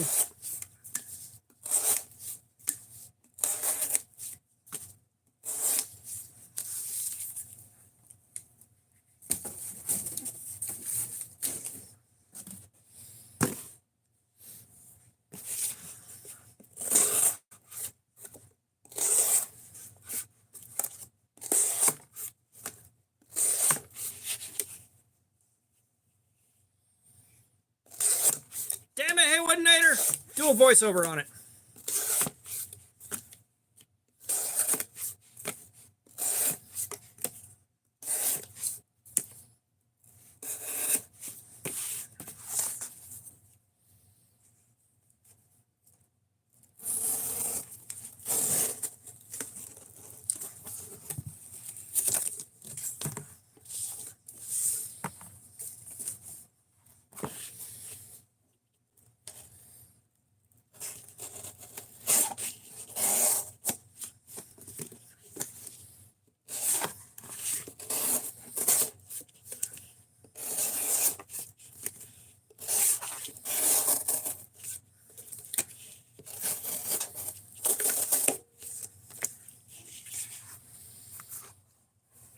We may be at a completely wiped out edge at 5.5 hours.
Well, I can see where I wore some of the coating back on it.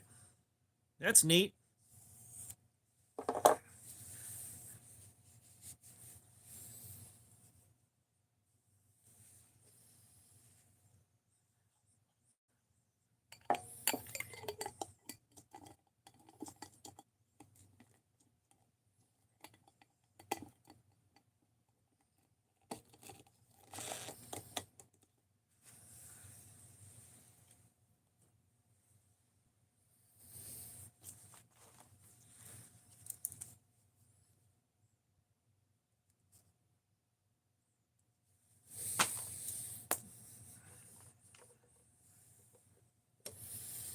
Yeah, hang on, KO.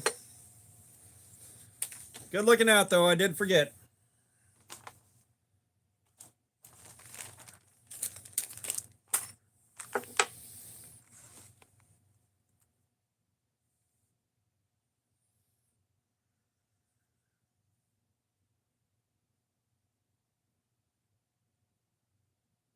Yeah, yeah. No, I've seen these things before. Plenty of different configurations, but I have seen those.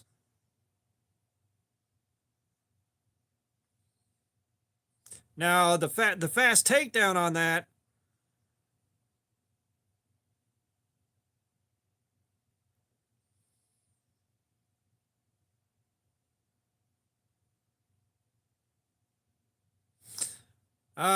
Yeah, I haven't printed them yet. Like I said, shoot me a reminder in a day or two here. But no, I see what you're talking about with the fast takedown now. That's not a terrible idea as long as there's a way to lock it down in there.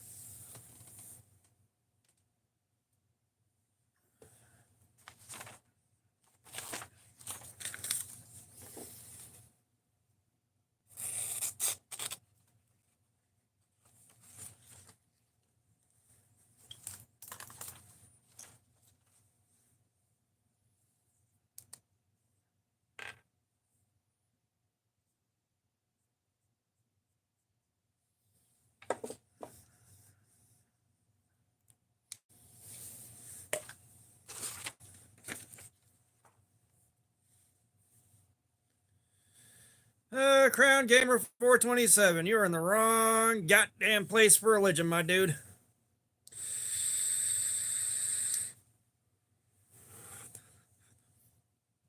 Oh, nice, KO. Hopefully you get a lot of people show up. I'll try to remember to drop, or I'll try to drop by at least for a few minutes. You know I'm going to be totally cooked by the time we're done here. But, yeah, this thing measures the number of grams of force you got to push down with to cut through the little wire right here on this. There we are, that little wire. So the lower the number, the better.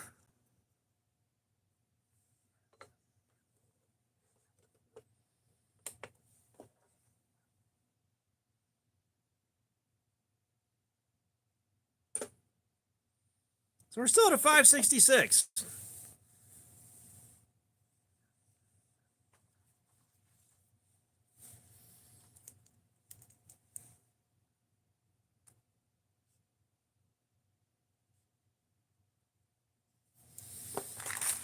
All right, so let's see if we can find the bad spot.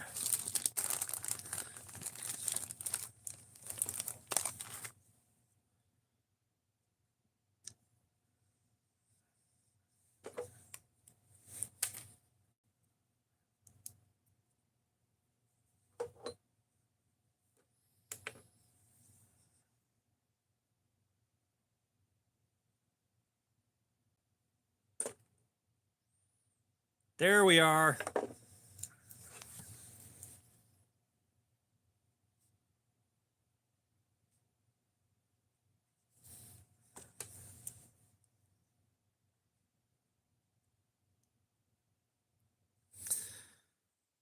I never passed the 80s Highlander movie on TV.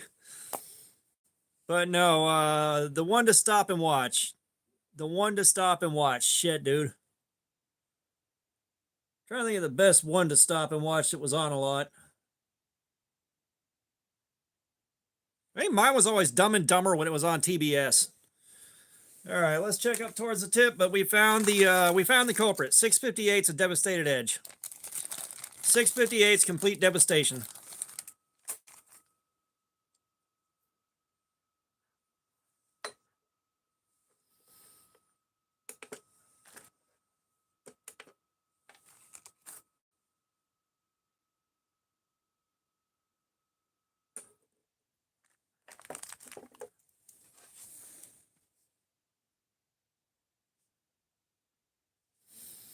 All right, so we got 5.5 hours out of this.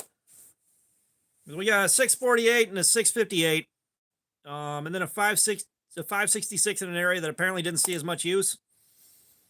But yeah, time of death 5.5 hours.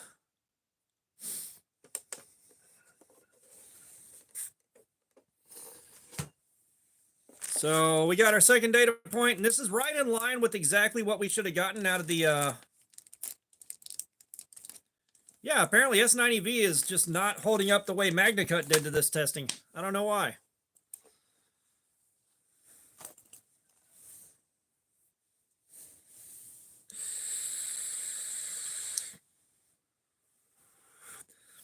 Yeah, Crocodile Dundee was epic.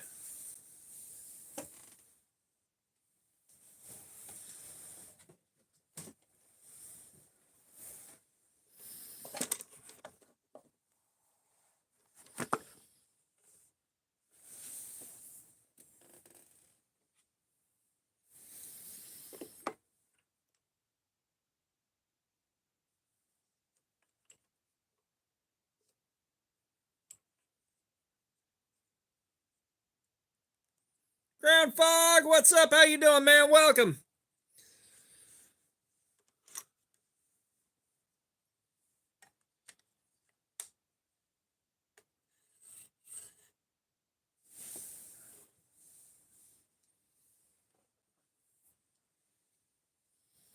Yeah, it's gonna get blurry if I do this, and it's got to refocus.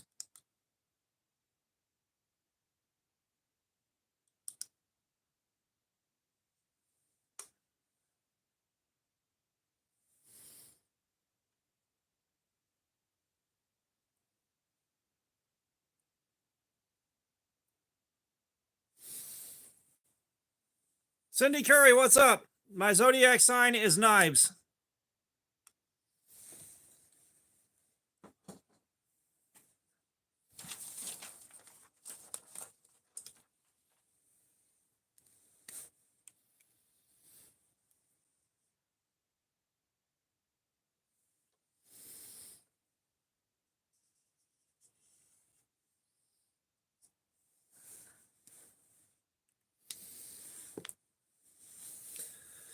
Well, Pup Tube, this is how we're going to sharpen this.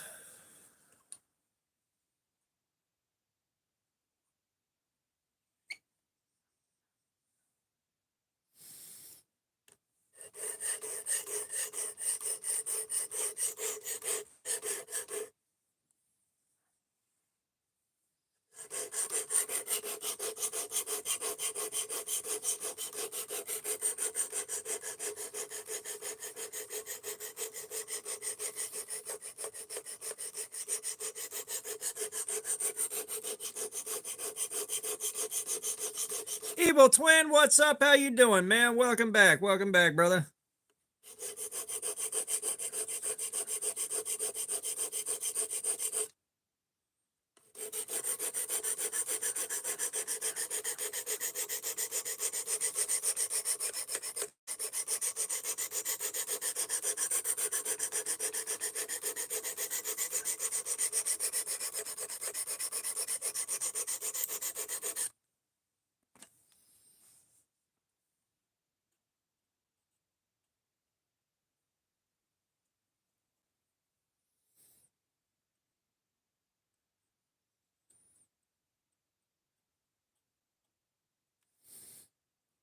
Yeah, Able Twin, we wrapped up because like we had to continue from the last live stream. You know, I couldn't keep going. However, it looks like we're going into the garage to make some beads as soon as this is done because I don't have the wherewithal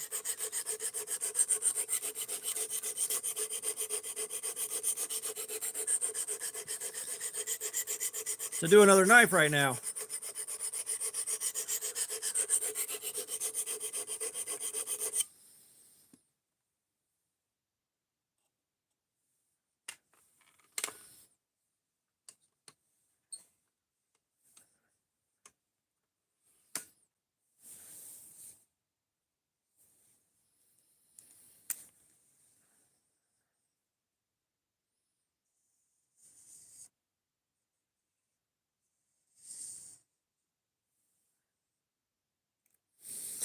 Evil Twin, I've got probably way more beads than I have any hope of going through ready for the show. But also, it seems to be a stream you guys enjoy watching, and I'm having fun screwing around in the garage anyways, so why not?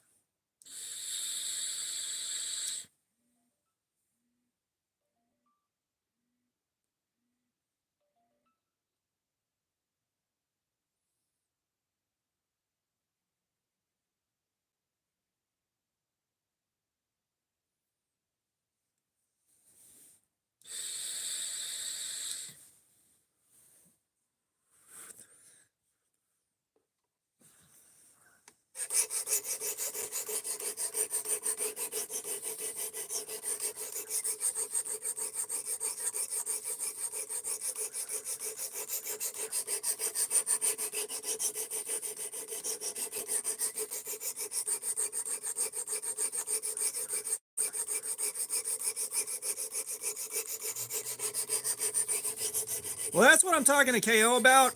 Is KO said he's willing to put them up on eBay, and I am more than willing to split the profit with him if he can get them moved. Gaming dude, what's up? How you doing, man? Welcome. You know, I'm more than willing to share profit with him if he can get them moved.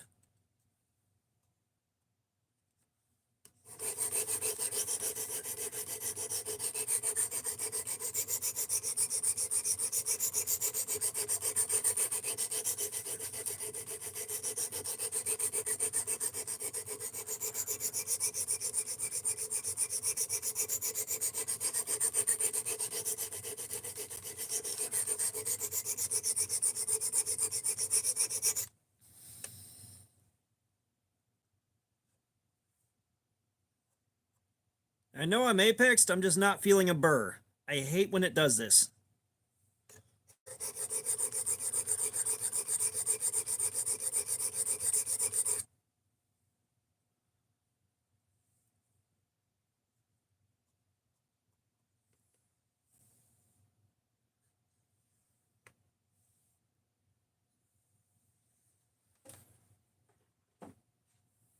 Oh, believe me, I'm going to be linking up to his eBay store because, like, I don't have the time and energy to go through the hassle of trying to sell them myself. You know, if I can just mail a big old stack to KO Knives and we split the profit off it, like, it's like if we can sell them for, you know, 25 bucks including shipping, you know, like that's $5 gone for the shipping basically, so that's 20.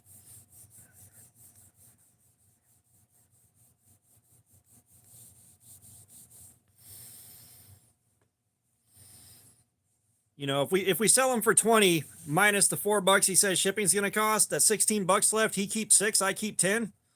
You know, well, PupTube, we're not done yet.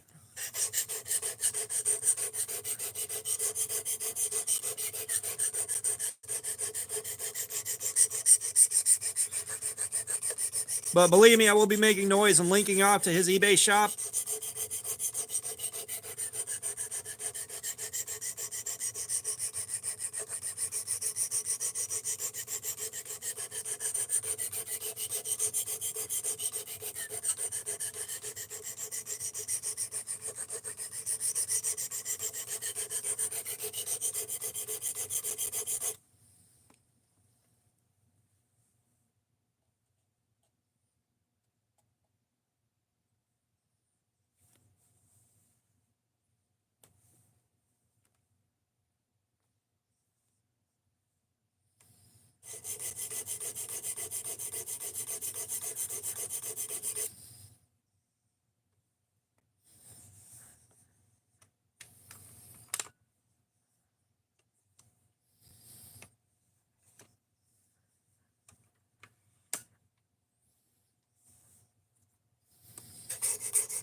thankfully,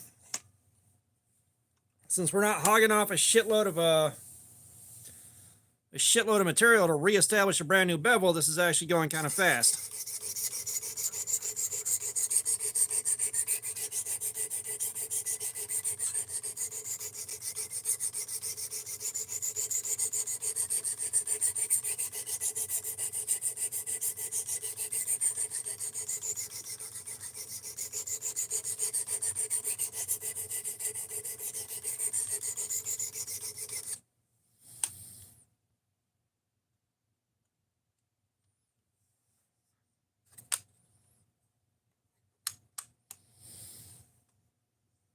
Pretty sure I did the other side of this. Yeah, I did. Okay.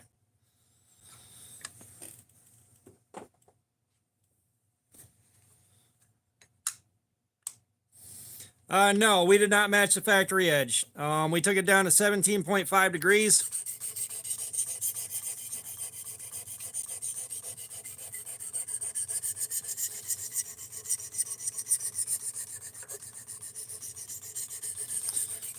We took it down to 17.5 degrees.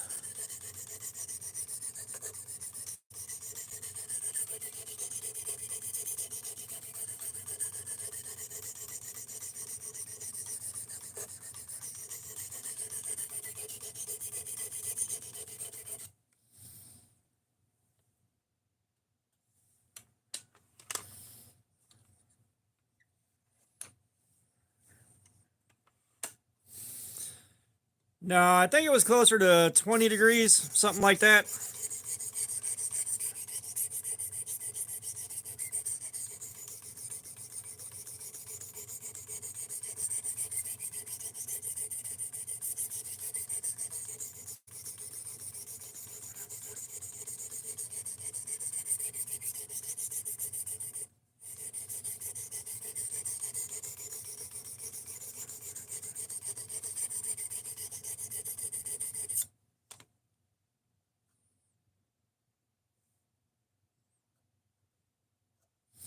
And I feel like a lot of guys that know more than I do would probably go down to like a 15-degree edge or a 14, something like that.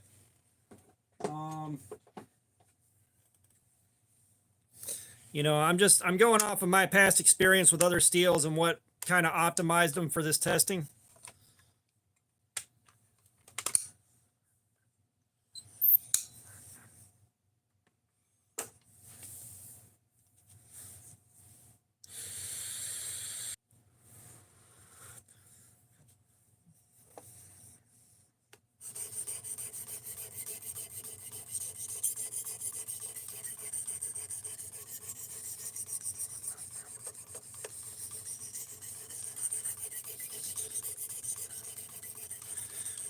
Yeah, we may try doing that. We may try doing a super, super fine edge on something like that, like some VG10. Because I do have some VG10 core Damascus that we can play with.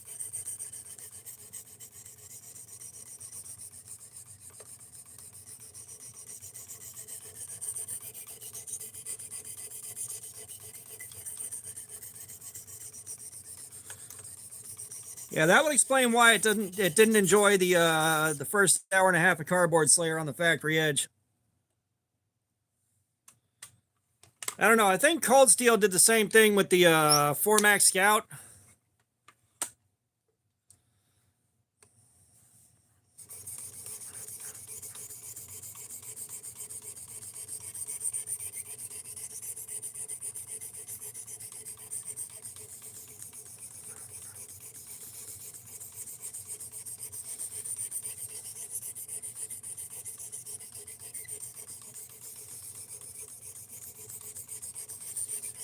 I will say, though, that 20 and 24 would probably survive some absolutely brutal environments.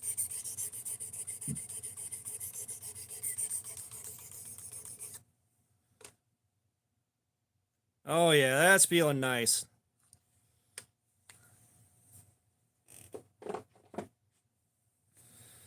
That's 800 knocked out. Let's go to ceramic.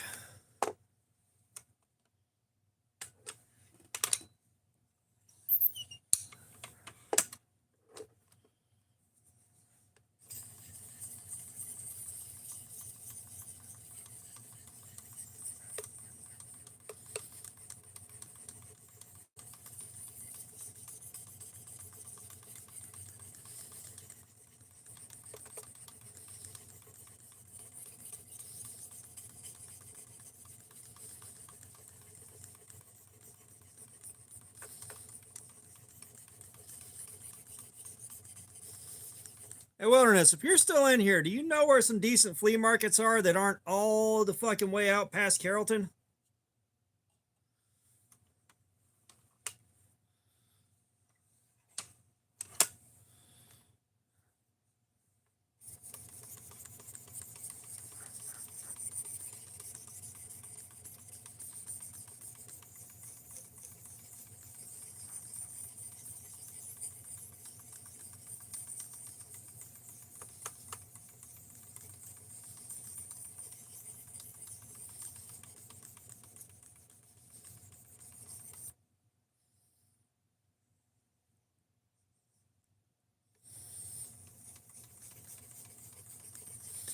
I don't know. You should see the weird one we saw on our way up to Blue Ridge. It's one of the most bizarre things I've ever seen.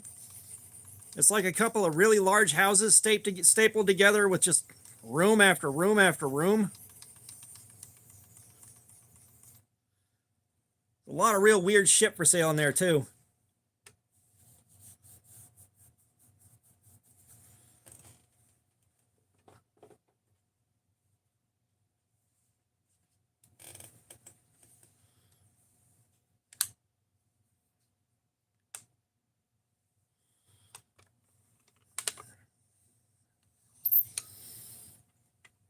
Well, like, I haven't gone to a flea market specifically looking for knives before, but I figure it's something I got to do at some point.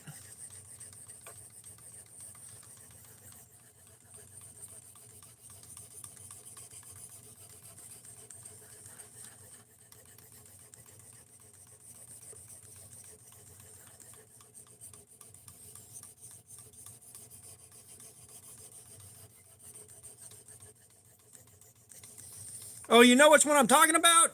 There's just that really fucking weird one.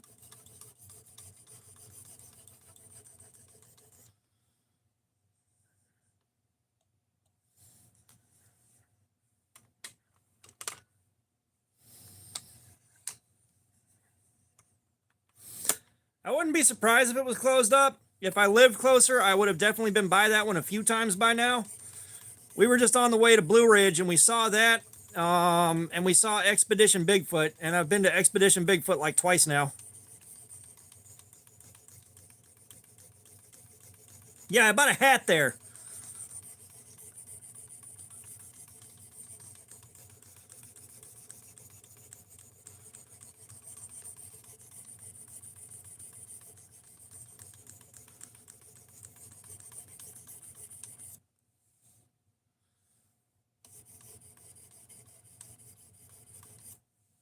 Crystal Jackson, what's up? How you doing?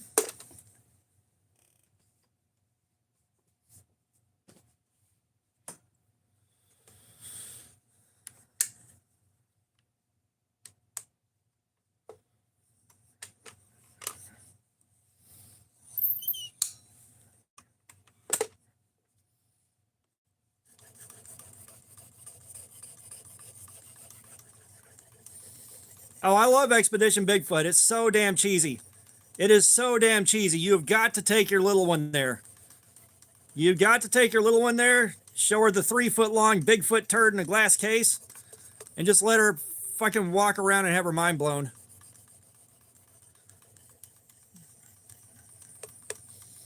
I love that place. The only thing I can say is I pray to God they're doing that whole thing in full sincerity.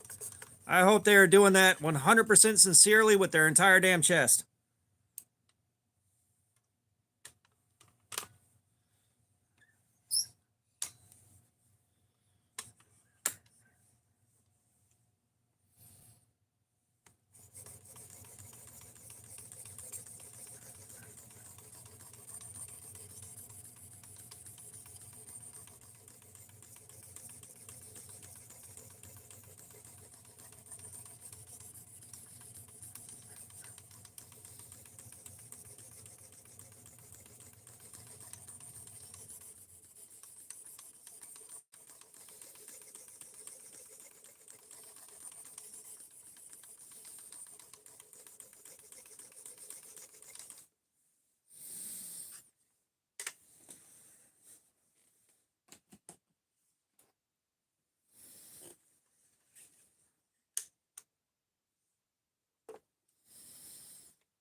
KO, at least three. At least three.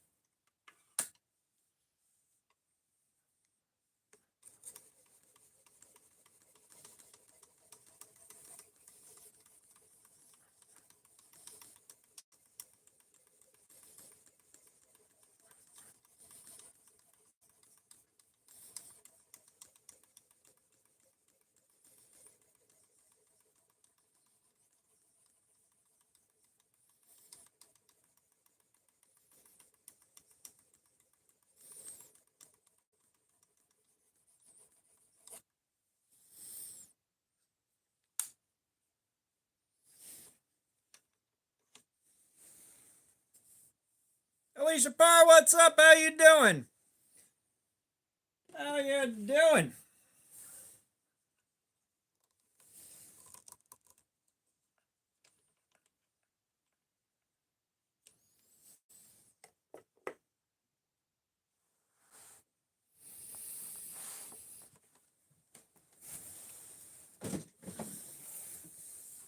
I'm still waiting to find out how many parts. Like, I know I'm right. I know it's at least three.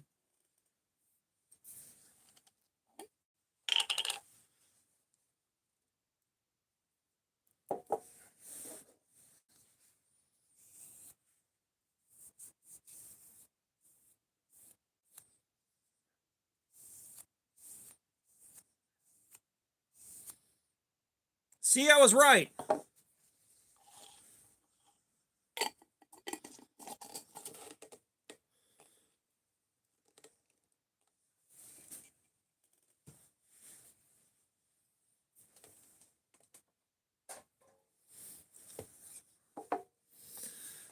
We can just jump straight to the 5 micron. Scooby-Doo, what's going on? How are you doing, man? Welcome.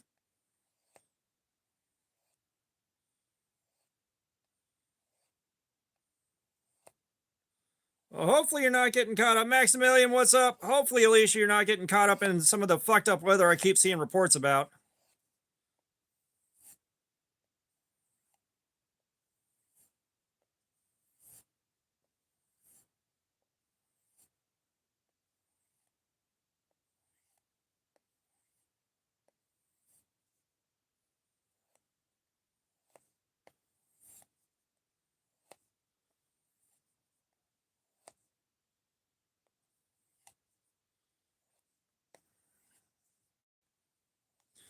Yeah, we're starting to see temperatures in the 80s, and I promise you I'm not happy about it.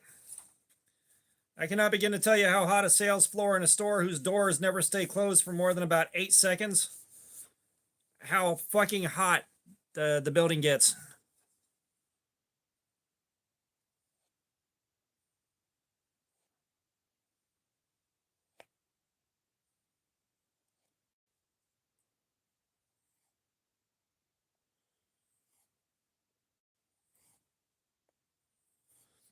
Well, no, like I don't know if the weather things I'm seeing are just clickbait titles or what, but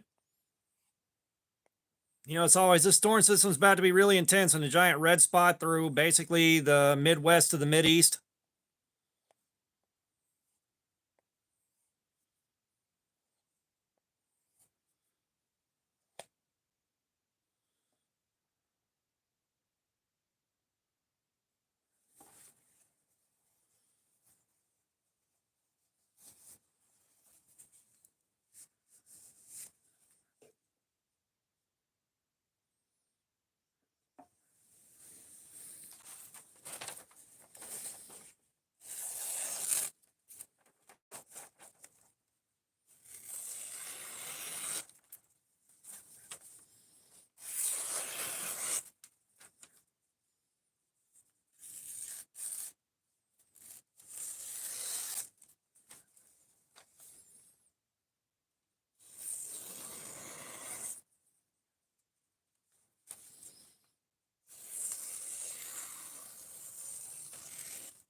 Folks, I would say we're sharp.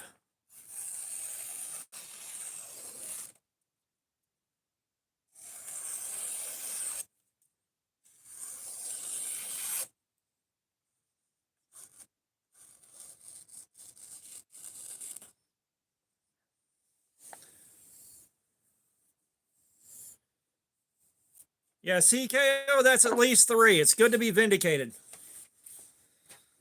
It's good to be vindicated.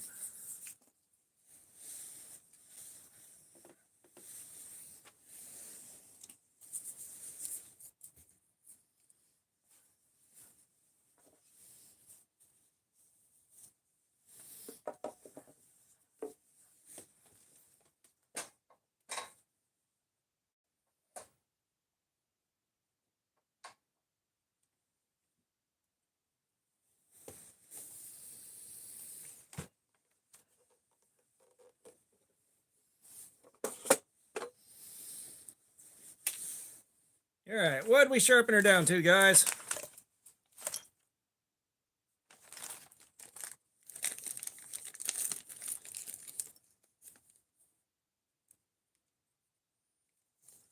Hey, I was right too.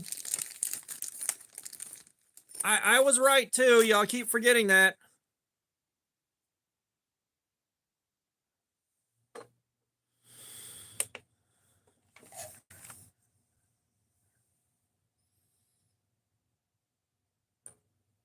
$109.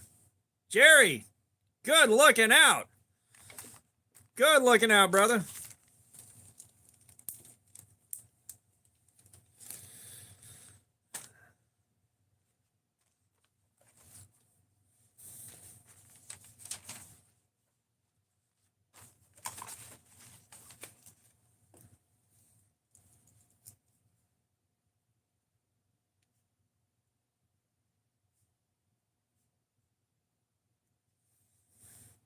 Definitely, Jordan. What's up? How you doing? Yeah, hitting that 109. That is a low number. Can we do this?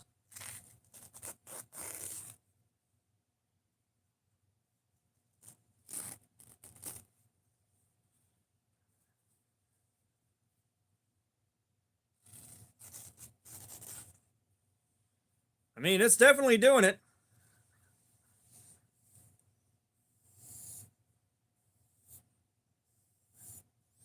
Jerry, you win 1 internet. Hi, Clipcast with the dumb question.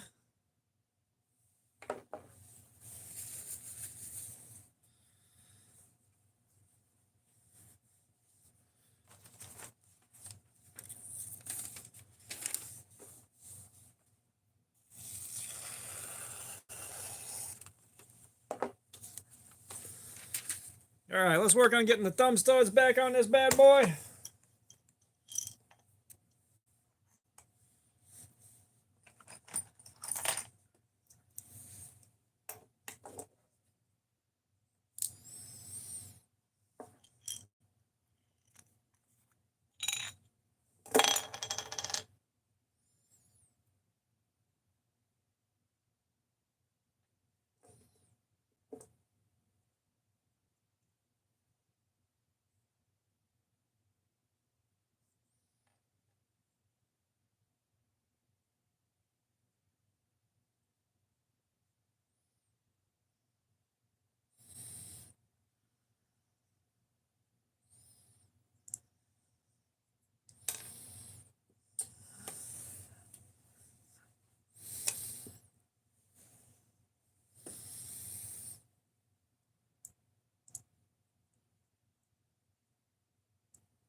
right.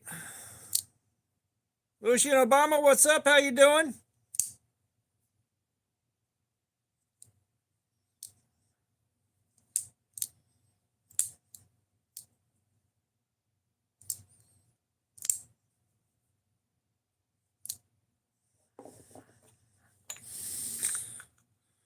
Oh man. All right. So I guess we're gonna go to the garage and make some beads, I guess.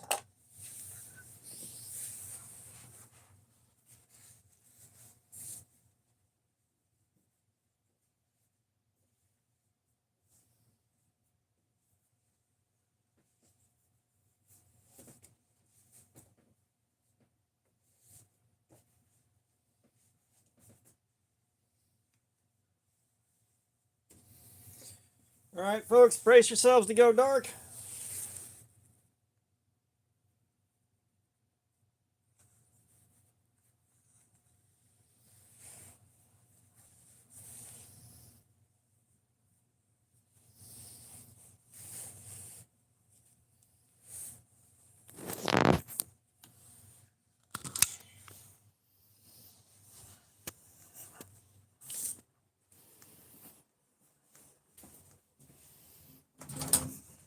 Garage door.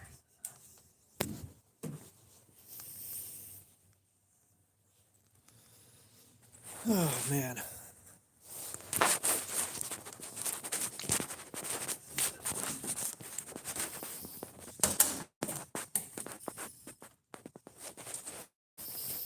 Son of a diddly. I did not take my jacket off.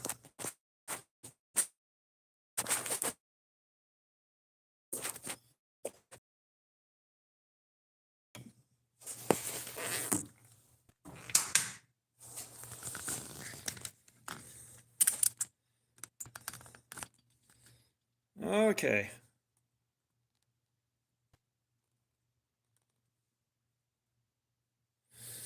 So there we go. That's set up.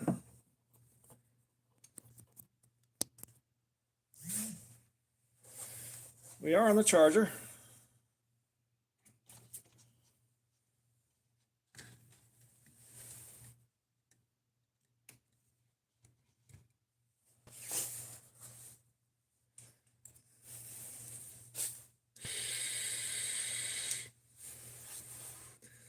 Yeah, I think I dropped it in like 1996.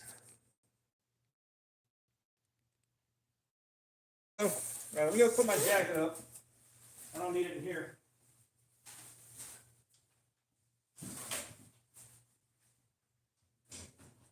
Garage door.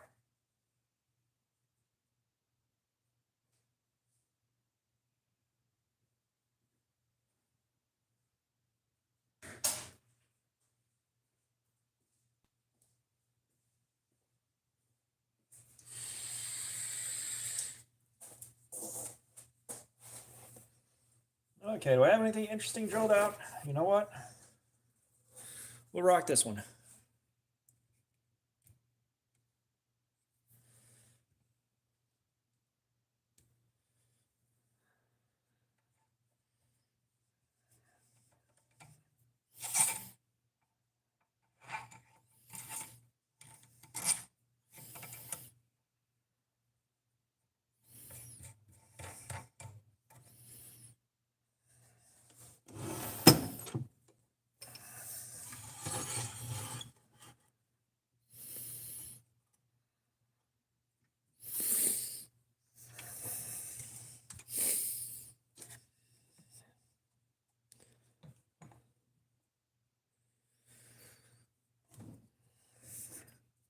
All right.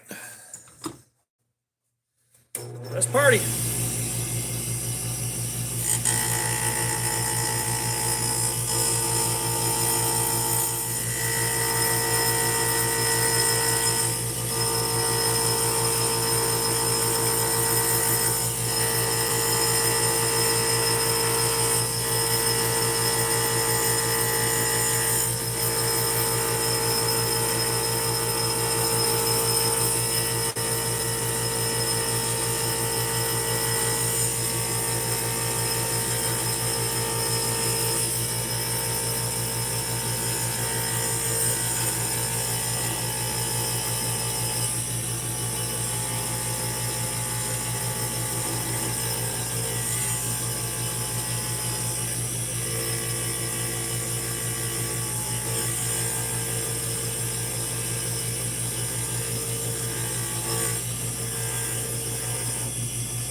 All right, KO, we'll see you in a bit, man.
Yeah, Punisher, shoot me a picture of whatever you do with those beads, man. I'm curious to see how you rock them.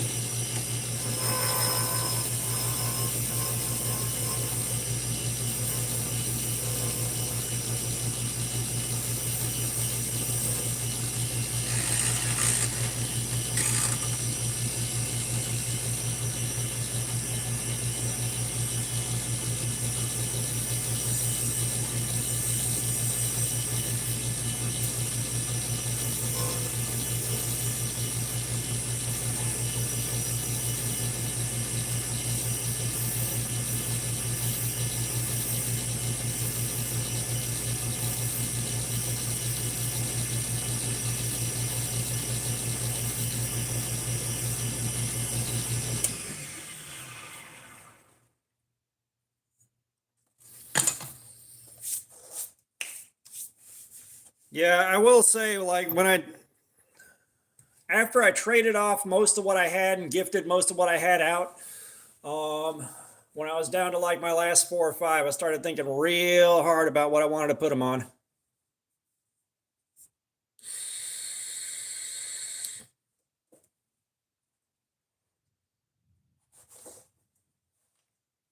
Oh, we got thunder.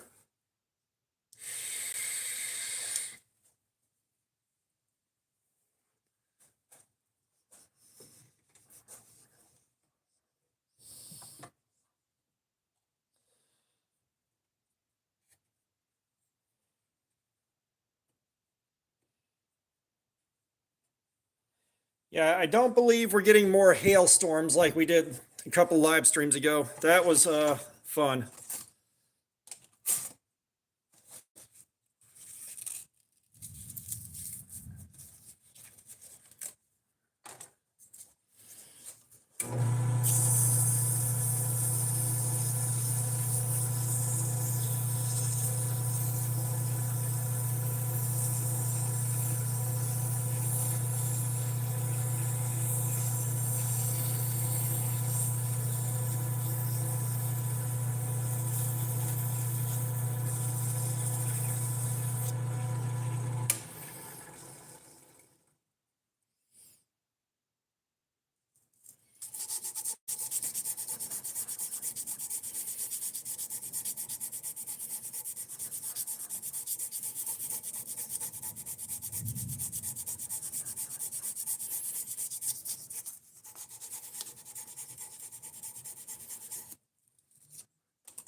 Let's open the garage door, see if y'all can hear it rain.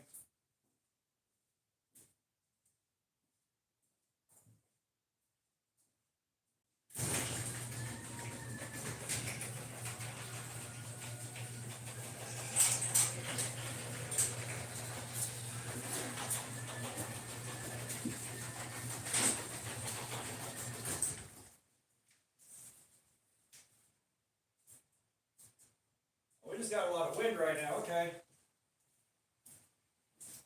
I'll take it, it sounds nice.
Oh, this one's got some shimmer to it, you guys. This one's got some shimmer. Woo-wee! I like it.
Yeah, I kind of miss beef jerky myself, but for those of y'all that don't know, I got a grand total of 9 teeth left.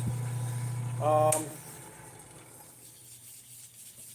I had dentures at one point, but when I damn near shit myself to death and all I was doing was running to the bathroom every 5 minutes, those dentures became the lowest of my priorities.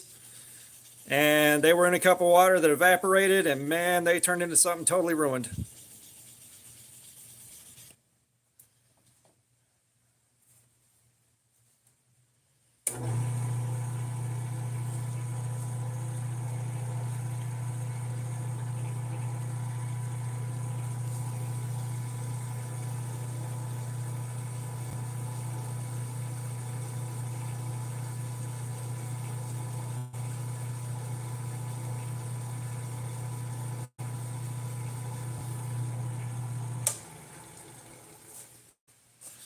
Well, no, I was still wearing mine as many hours as I could stand it. I was trying to get used to them. They were extremely painful. I can tell you that right now. They were extremely painful.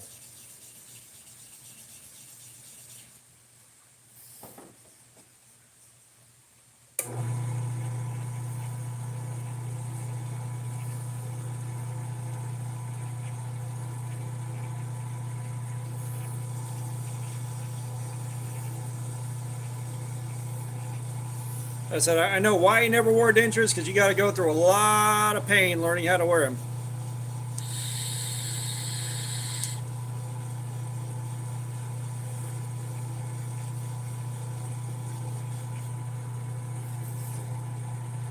Like imagine kneeling on a pebble. That's the kind of pain we're talking about, but inside your mouth.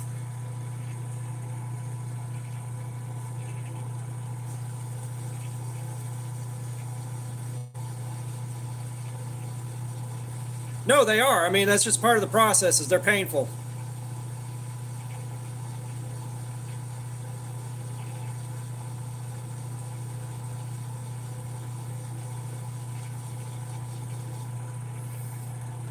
Well, if they look at all like mine did before mine got pulled, you ain't missing much.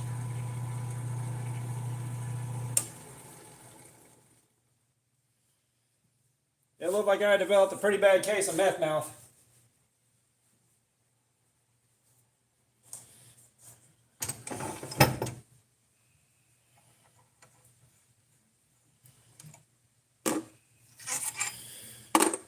All right, time for the brass rod of judgment.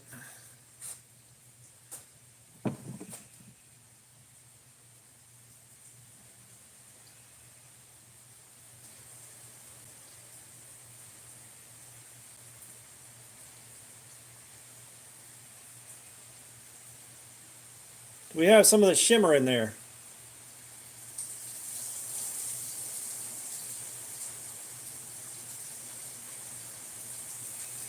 Shimmer's not really showing up, but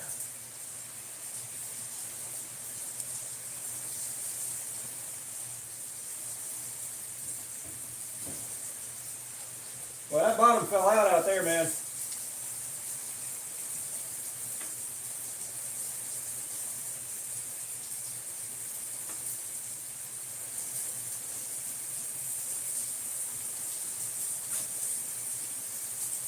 All right, let's get one of the ones I just made the other day.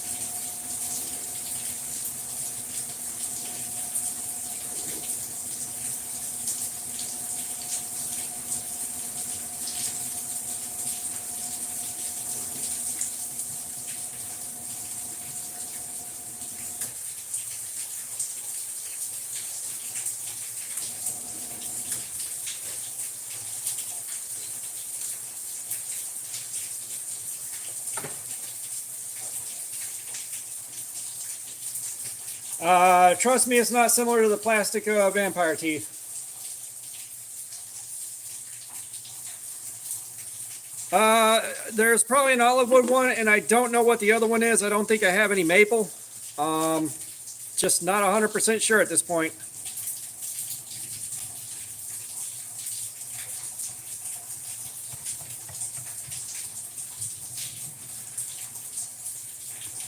So those of y'all that know I've been clean for a good little while now. And when I had the maxillofacial surgery to pull all my teeth, they came in and gave me some nitrous oxide. I'm like, hey, cool, a free one. And that shit kicked in, and all of a sudden I'm like, I'm scared, take it out, take it back, I'm scared, I don't want it anymore.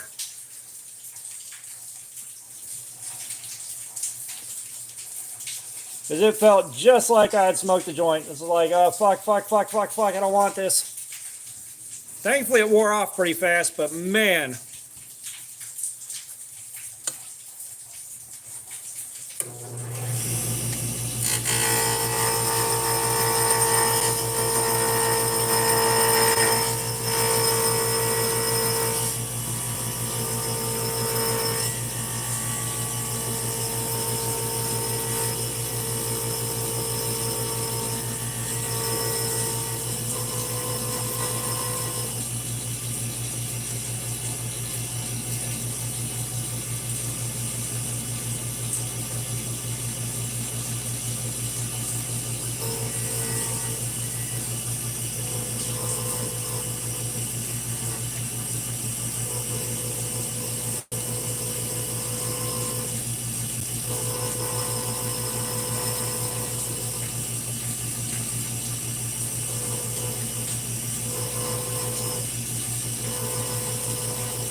Yeah, I said it was uncomfortable to say the least.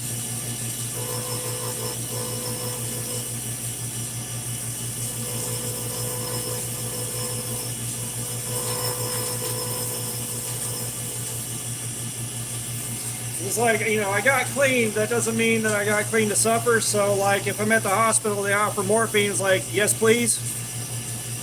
Because if they offer you morphine, they know you're in a lot of pain at that point in time. And they're administering a medically, they're administering a proper medical dose, not, an overdose to try to get high.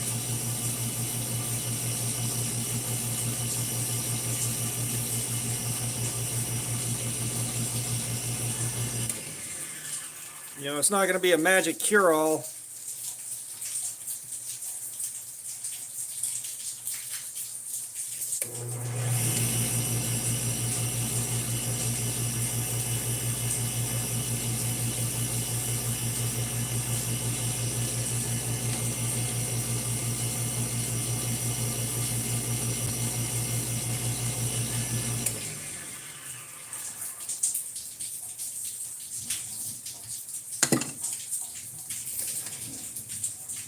I get the couple of times they've loaded me up with morphine at the hospital. One was for a kidney stone, and one was for some weird inflammation I got because it turns out I'm allergic to NSAIDs like ibuprofen now.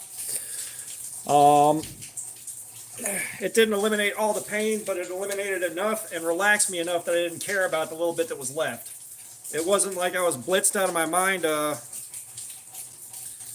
out of my mind high. Relaxed, yes, but not like high.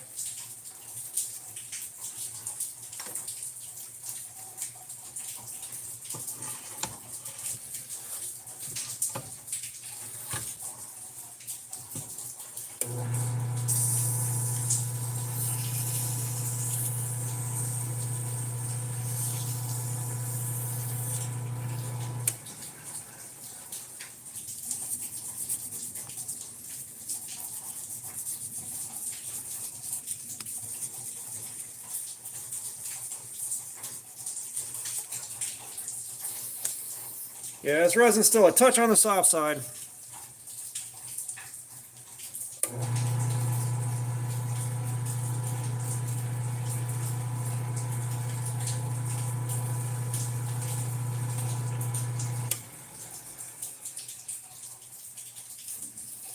Topo Loco Gaming, what's going on? How you doing? Yeah, this looks exactly like meth.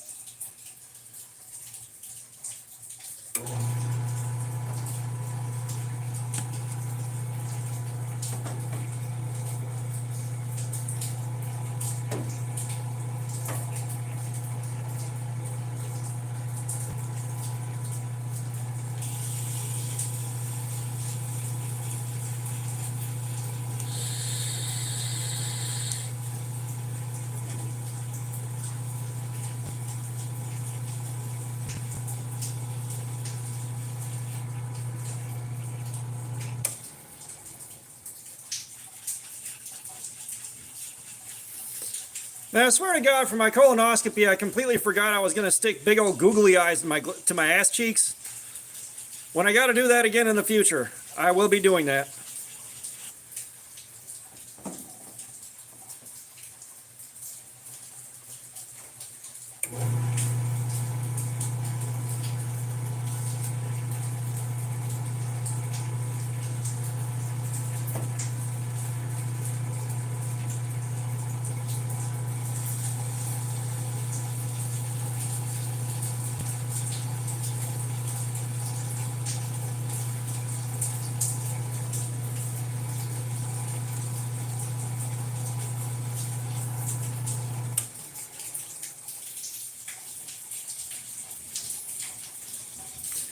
Yeah, I've lost a lot of people I know to fentanyl. Like, you know, when a lot of us got clean, fentanyl wasn't a thing, but then a lot of us relapsed and fentanyl was a thing.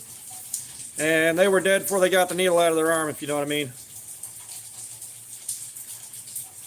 I don't have any white and gold right now. I don't think I've done any white and gold in a long time. I'll take a look at my blanks in a second and see if I have a white and gold blank.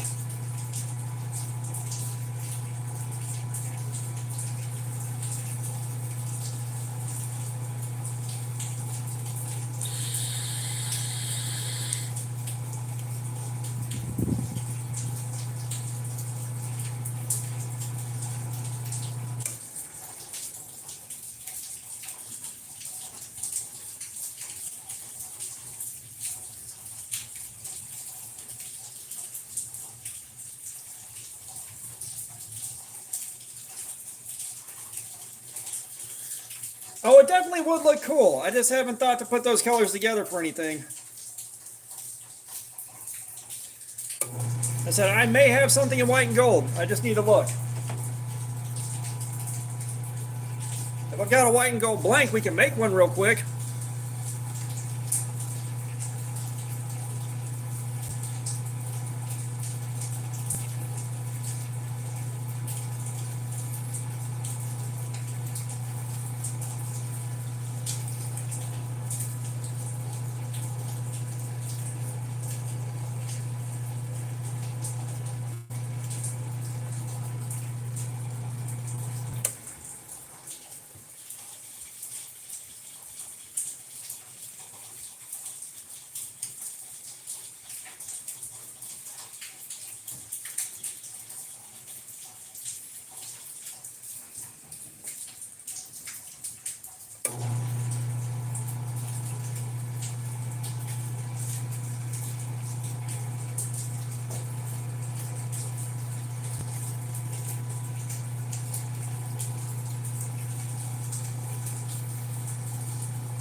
Yeah, I'm in the bathroom with the lathe, so there's a random stranger in my shower I've never met before, but he gave me $3 to use it.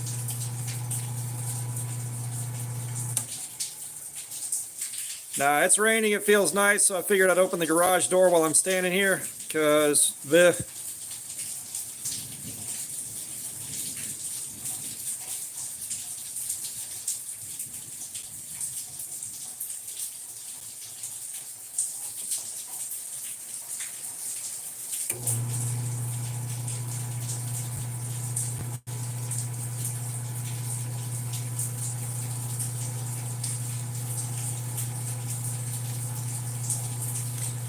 it's raining a pretty good one right now.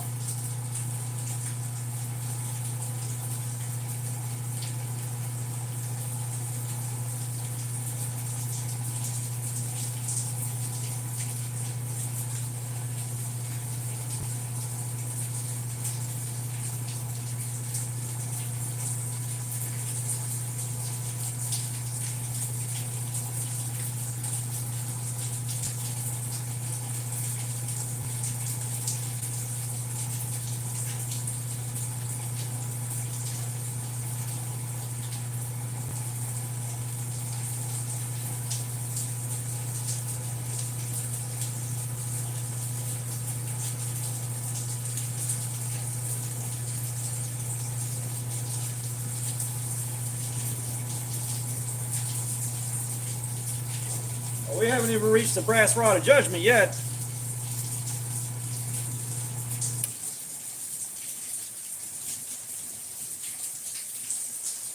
Like I said, I did this resin pour like 2 days ago, something like that.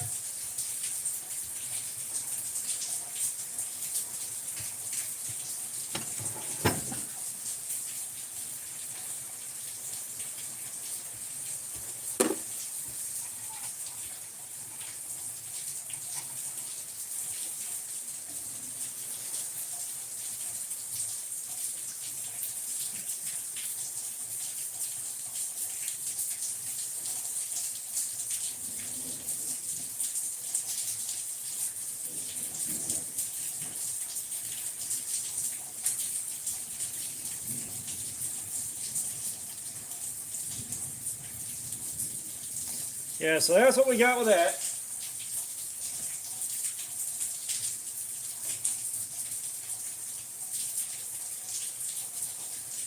Now, do I have anything in white and gold?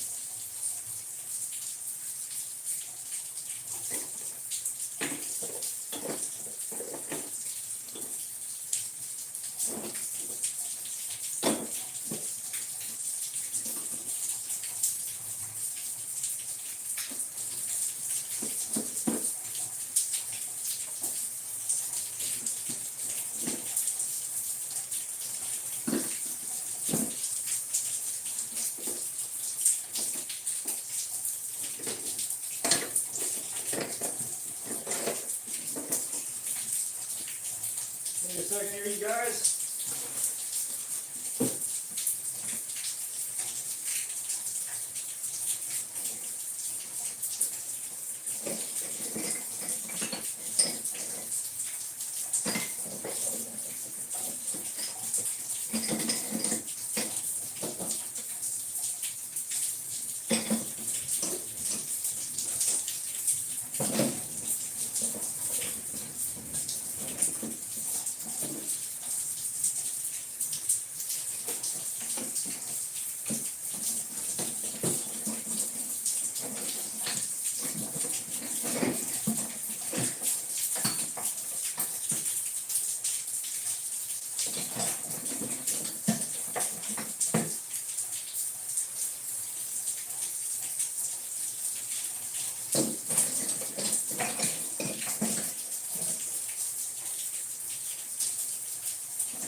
Now, there's nothing in white and gold, you guys.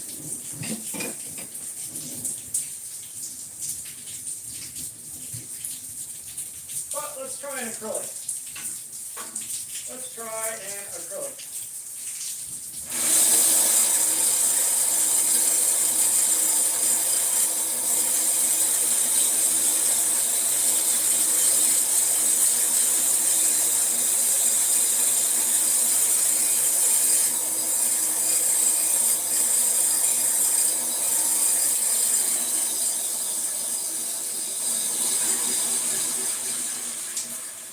Well, smells like a nail salon in here. Jared, you just get back? Yeah, we're doing beads.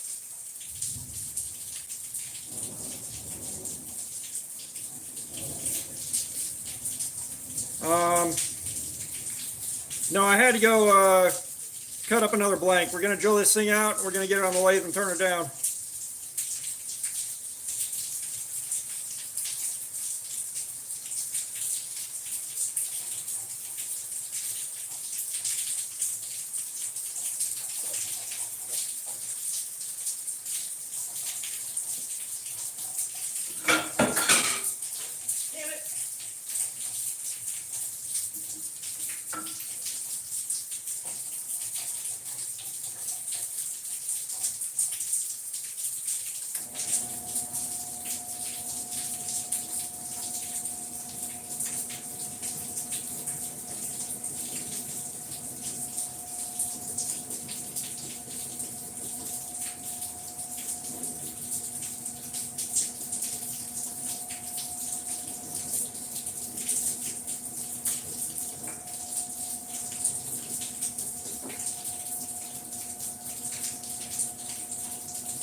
My bladder is made out of cast iron, sir.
Okay.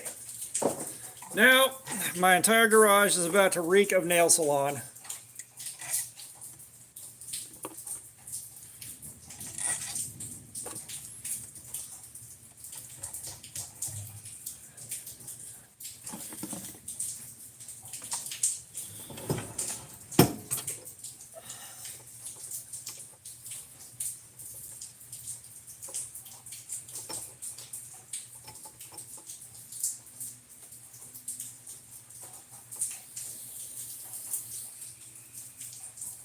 And I swear I had a rubber band around here somewhere. I'm trying to figure something out to stop this rattle from happening. I'm tired of hearing it.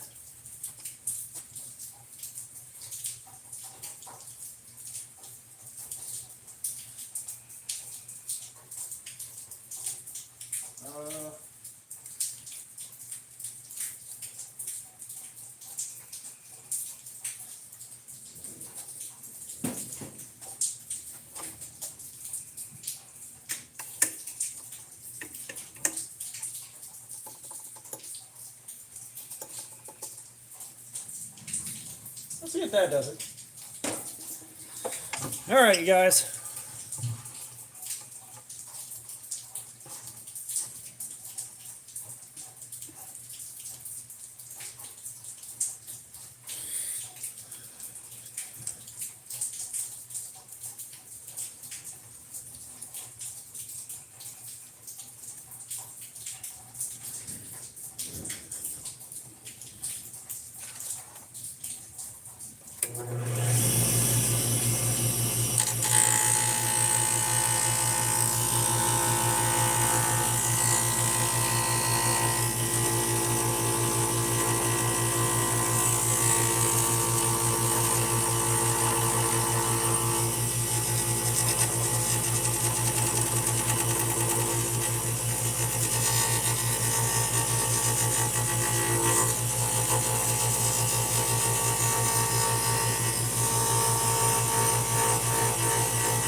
You know, nail polish is one of those odd things that I never actually tried. You might be able to.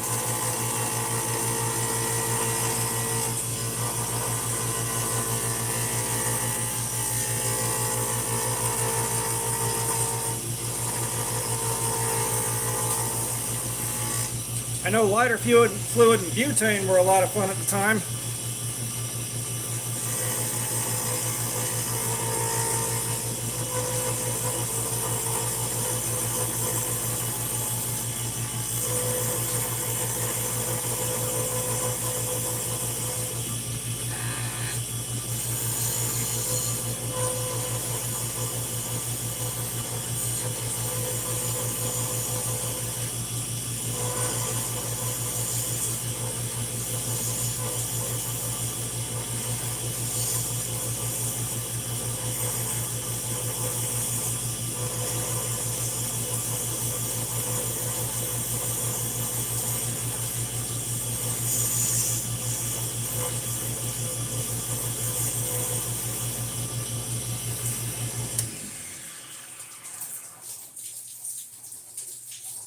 Yeah, I remember the one time I accidentally found that permanent marker deal. Jesus Christ, that was an afternoon.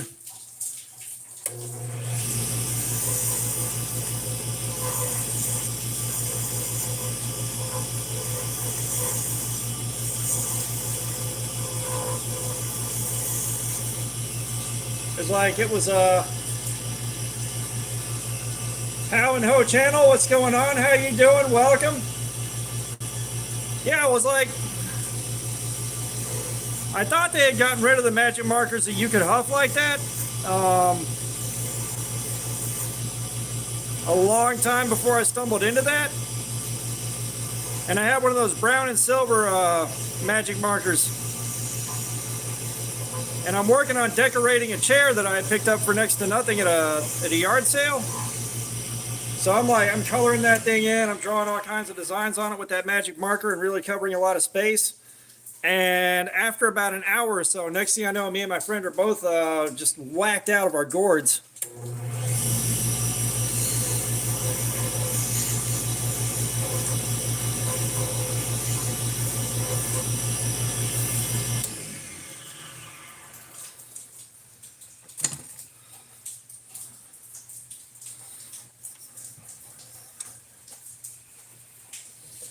This one's going to have some impressive shimmer to it.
Yeah, wait till you see it when it's fully polished up.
Oh shit, Evil Twin, fuck.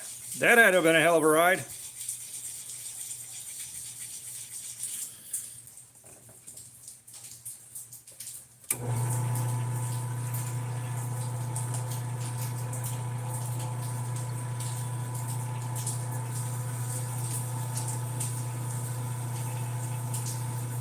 All right, Alicia, have a good night. We'll see you on the next one. As I said, we may do another one tomorrow night, depending on how I'm feeling. I do know I've been exhausted ever since I finished off all those marathon streams while I was on vacation. So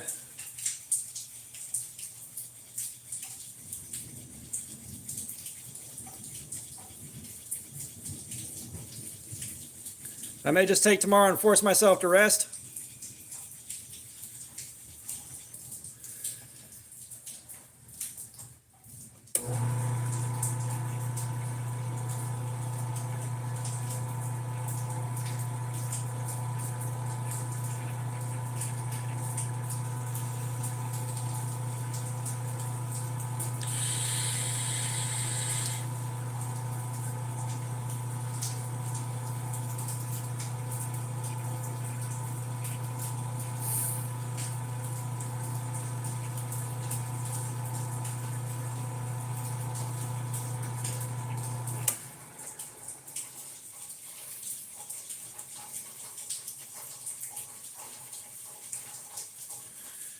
Gotcha, Alicia. Yeah, it's just the sheer crazy amount of shimmer in this. Like, this is ridiculous.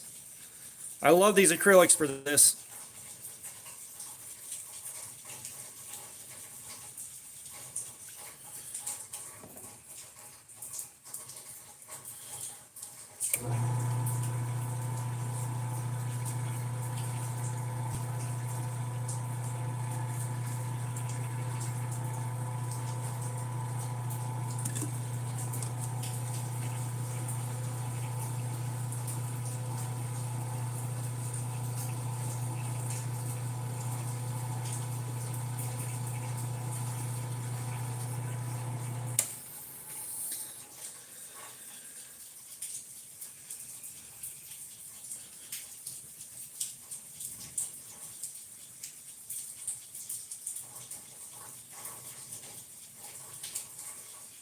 Victor B. Jason, what's up again?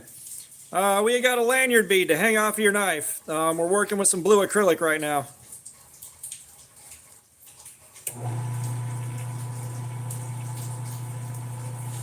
Lucas, welcome back, brother. Welcome back.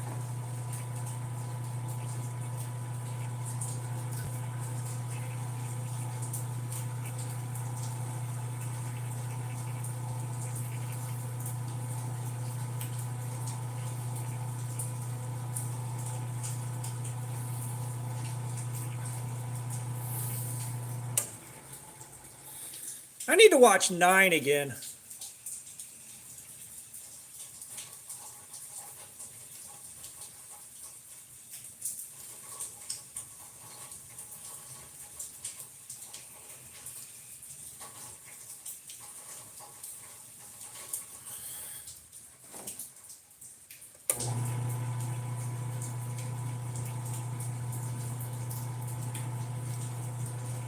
we're almost done polishing this one, Victor. I mean, we still got some time left before I'm done streaming.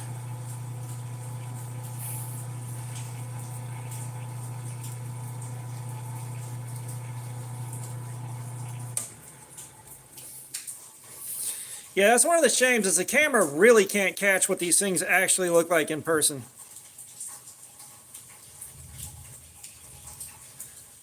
Well, Victor, we're doing this for the rest of the night, and then I'm going to go lay the fuck down. You know, the stream is already 5 hours long. Like, we've already been streaming for 5 hours.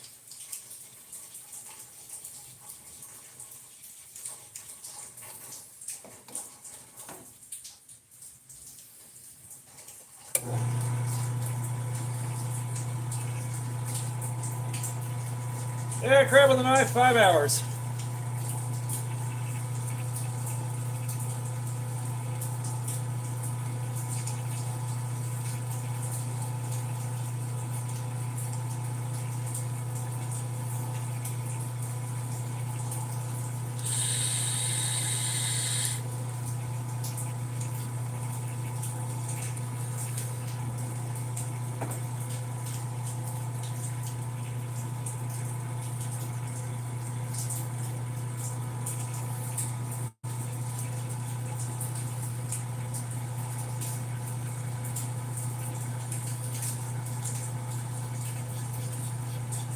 I have not, Lucas, but I've also got my diamond emulsion that I swear by.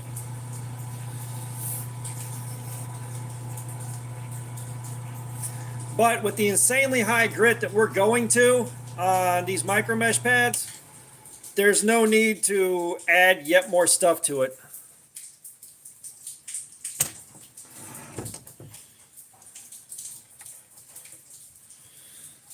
Man, I didn't get this finish perfect enough, but that's okay. It'll have to do.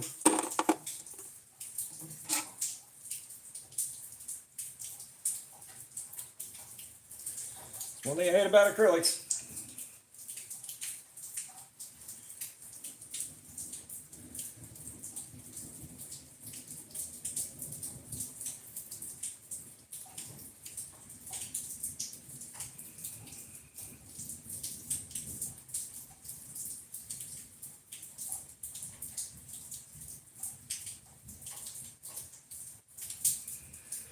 Yeah, we're doing beads, man. We got 5.5 hours out of that S90V, just like the last time.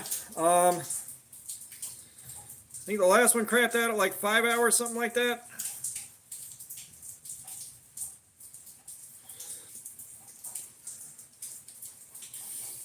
But I didn't feel like starting up another knife, so here we are.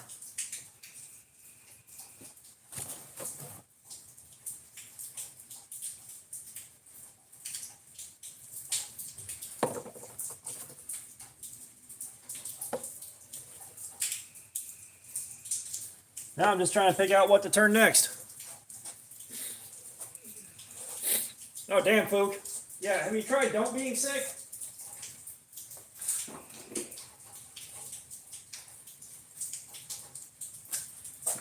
I want to do a stupid one.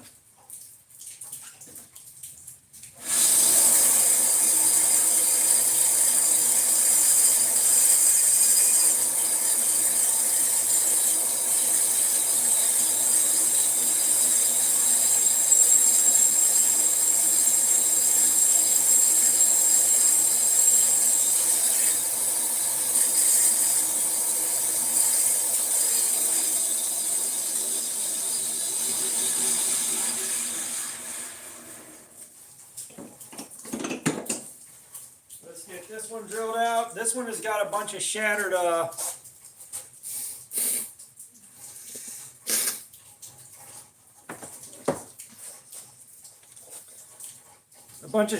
chunks of leftover resin and acrylic embedded in the white.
Chris Crypto Life, what's up? How you doing, man? Yes, it's nice to have this. It's nice to be able to have something where if you really feel like you need to be creative, you can at least do small projects like this, get in, get done, get out fast if you're not patient like I am.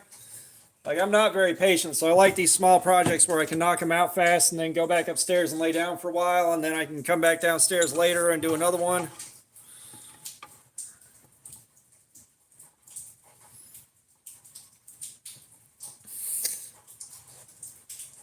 Yeah, it seems to be something y'all enjoy watching a good bit.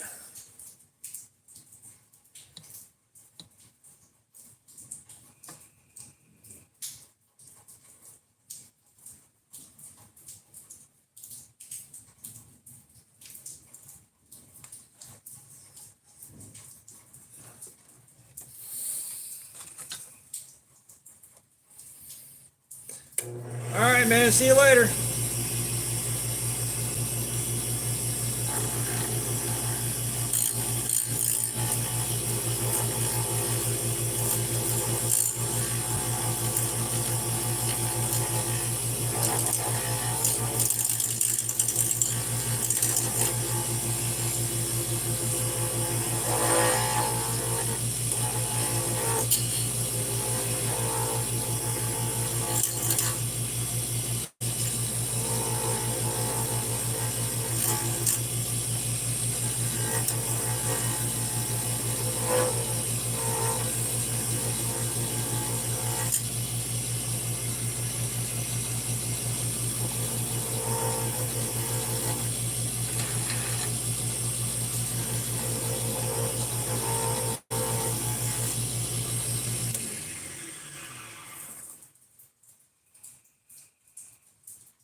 Yeah, it is going to look cool.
There's been plenty of shit happen that I couldn't explain. I just can't think of any clear examples right this second, unfortunately. I'd love to be able to regale you with more stories like that, but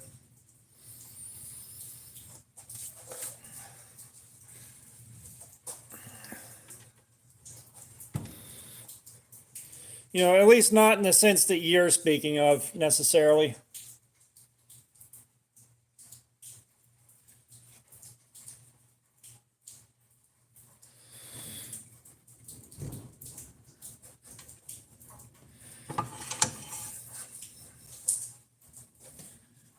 Because, like, I had stuff that happened that I couldn't explain until I could.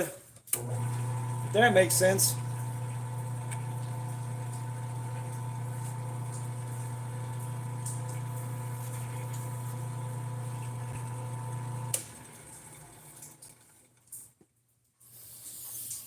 You know, like the house I was crashing out at during my peak stoner days, I kept seeing camera flashes and stuff like that in the windows. I'm like, did you guys see that? They're like, no, you're losing your fucking mind, dude. I'm like, no, I saw a camera flash. I know I did. And I kept complaining about it because I kept seeing it happen. And it's like, dude, you're losing your fucking mind. Would you quit talking about it? And a couple months later, the next door neighbor showed me pictures of my van parked too close to his mailbox, and he didn't bother coming over to just say, hey, can you move this or anything like that. He just was taking pictures of stuff.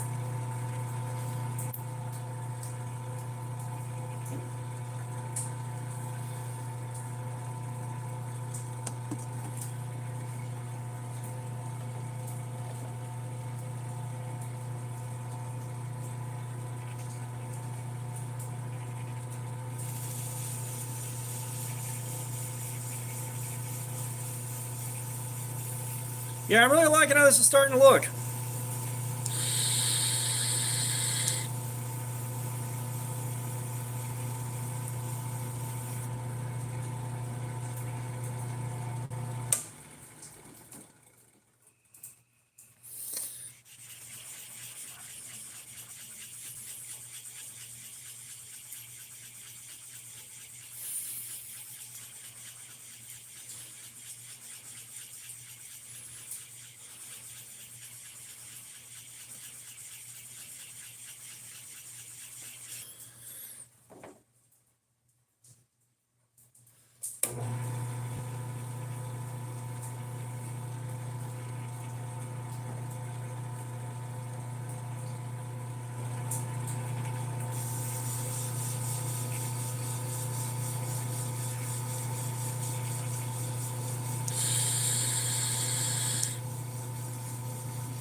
Come on, anyone got anything interesting? We're all sitting here quietly doing nothing.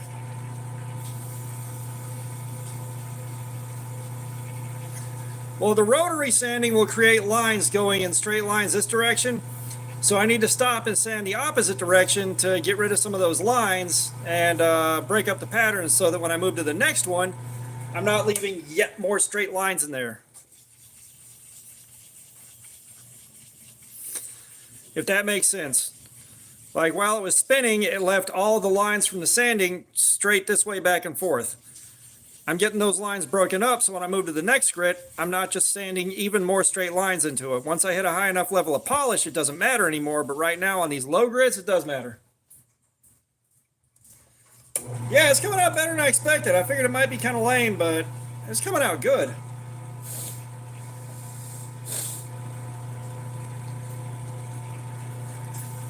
It was like years and years ago, we had a bucket of all these small offcuts of resin from turning pins.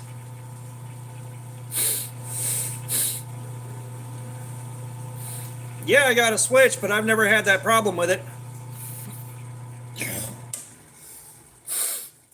Like Like, I've had my Switch for years, and it's seen a lot of playtime, and the sticks have not drifted. The wife's had one stick pick up some drift after an ungodly amount of hours of gaming, but I've never seen stick drift on mine.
Yeah, it's been kind of weird. Like, I've seen a lot of complaints about stick drift, and that's part of why I really steered very far clear of the Switch Lite.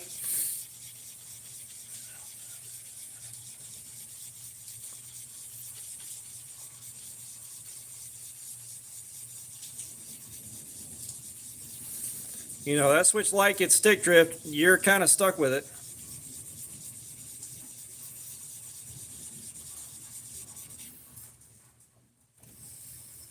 And I mean, half the point of the Switch is the switch between handheld and TV.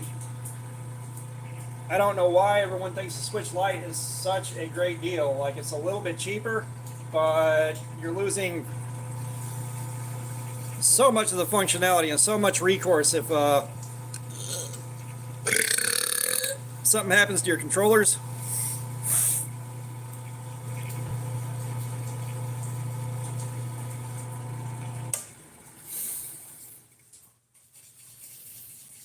I just want some of the white Joy-Cons from the OLED Switch, but they don't sell them individually, or I would have bought some.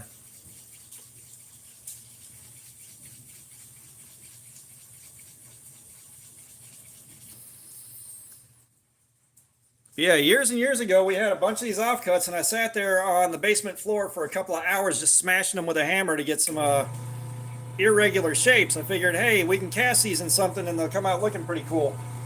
And then I don't remember whether or not I ever did anything with them. I think I turned a pin with one of the blanks. I'm not sure. It's been many years.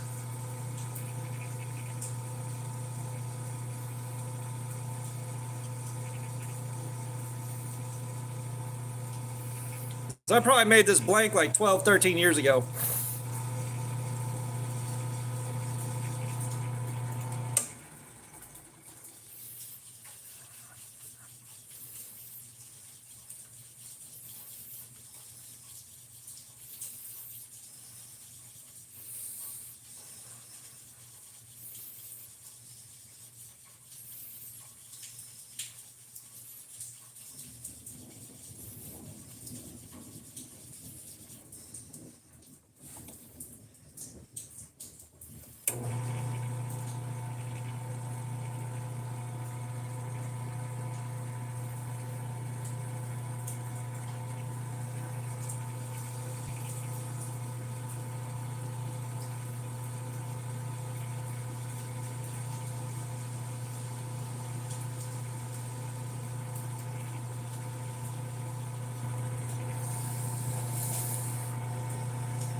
Now, the thing I hated was there were aftermarket docks that would brick your fucking console because Nintendo put something in the software that made it way too sensitive to voltage changes. And it's like, bruh, come on. And then they just decided to turn Bluetooth on after a couple of years for no reason. It's like, it's been there this whole time, really?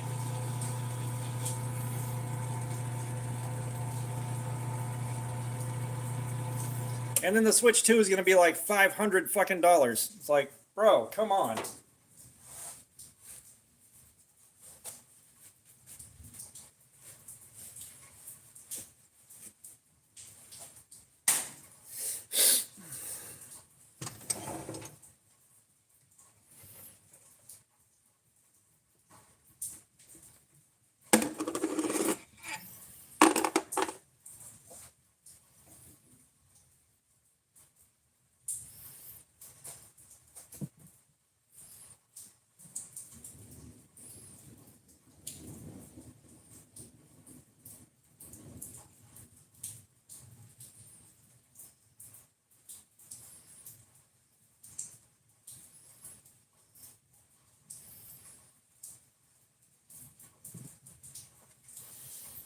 Yeah, you might be able to buy a Benchmade on the secondary market for $500.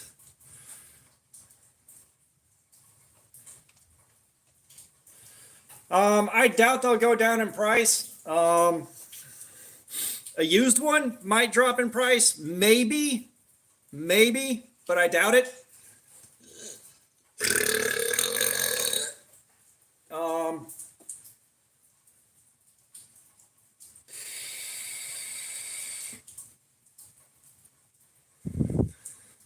Unfortunately, even as much as the Wii U was so maligned and hated, that didn't really drop in price after the Switch came out.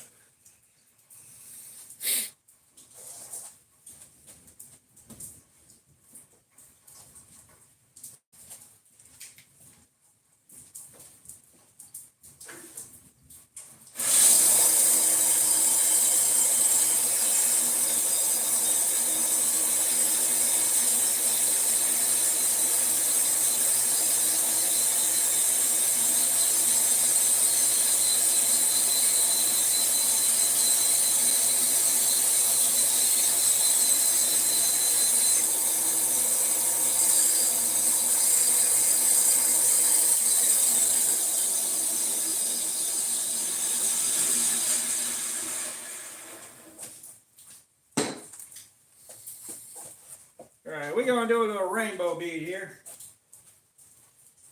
We're going to do a little rainbow bead because why not?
As good as that's going to get.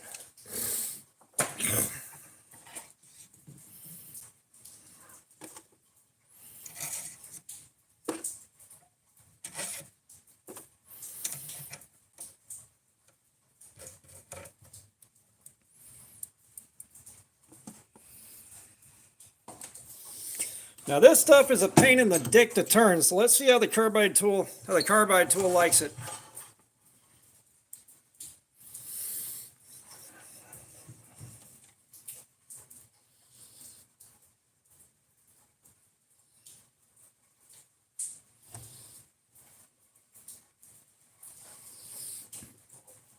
I know my old tools, it was hell.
I wonder.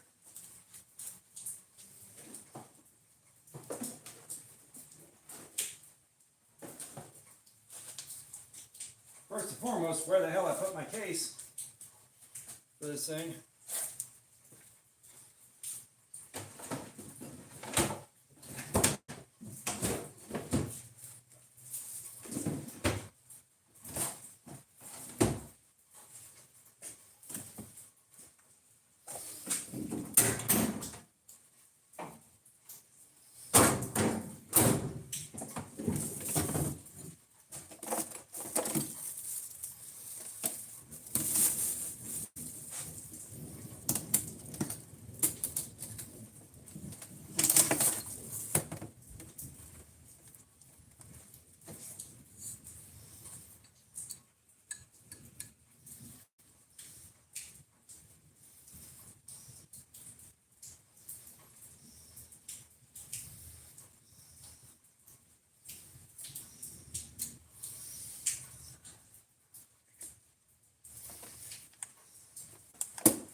All right.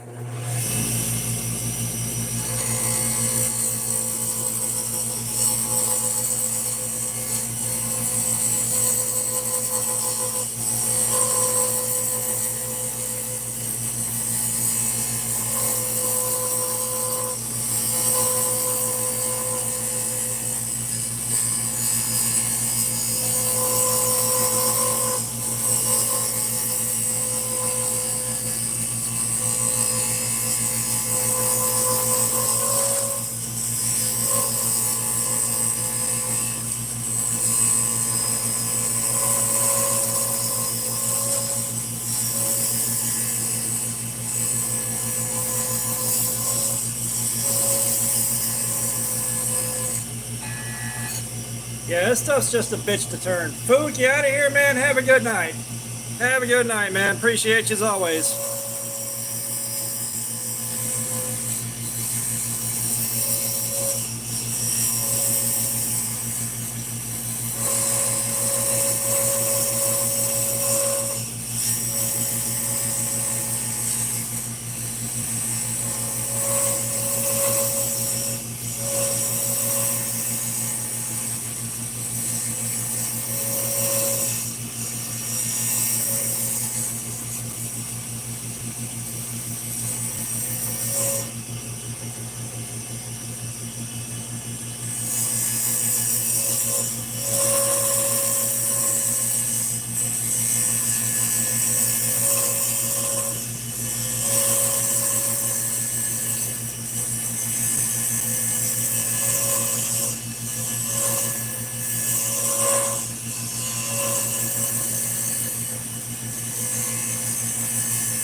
You know, you're not wrong, Punisher.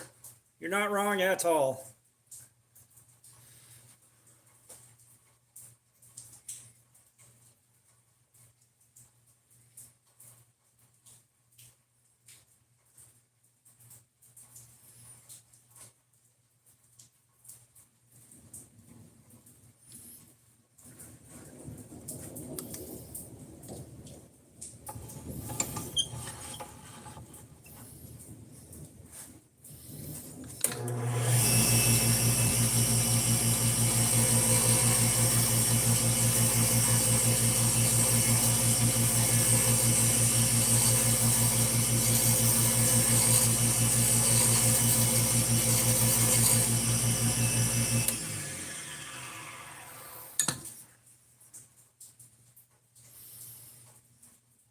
Much better. Yeah, I said I do feel like riding gear. Your riding gear would probably be like one of your best options for a zombie apocalypse. I mean, you got the boots on, you got stuff to protect you from impact, stuff that's very highly abrasion resistant and still at least somewhat breathable. I can't really see that much of a downside to it, not gonna lie.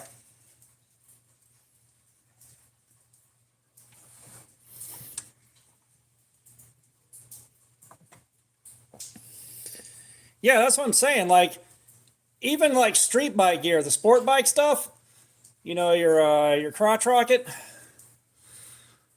like that shit. It's incredibly abrasion resistant.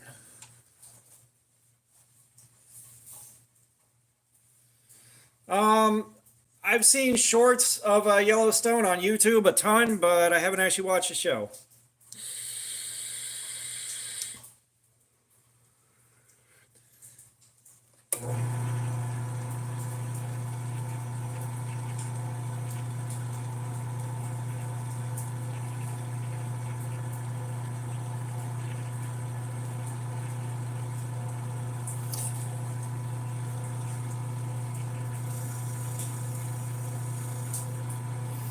Yeah, your dog training gear is basically better than nothing. You're walking around with gigantic fucking foam pads.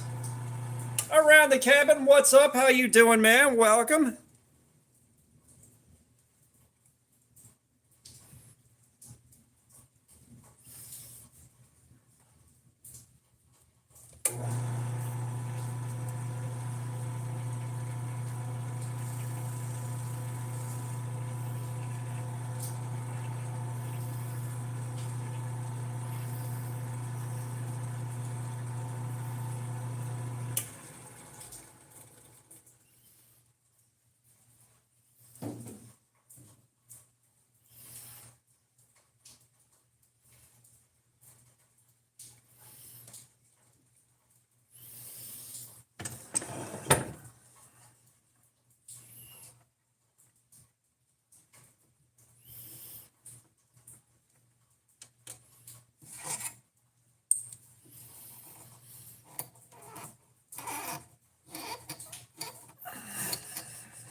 Yeah, of course we get the brass rod of judgment out.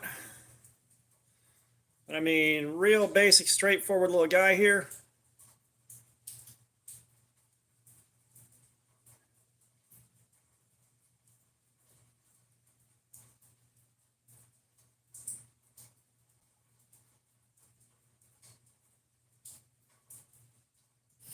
Oh yeah, you're getting into Kimber 1911 or Frost cutlery with that.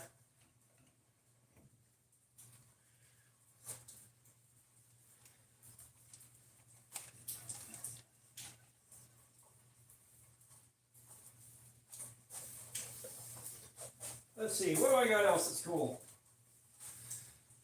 Not doing deer antler right now. Promise you that.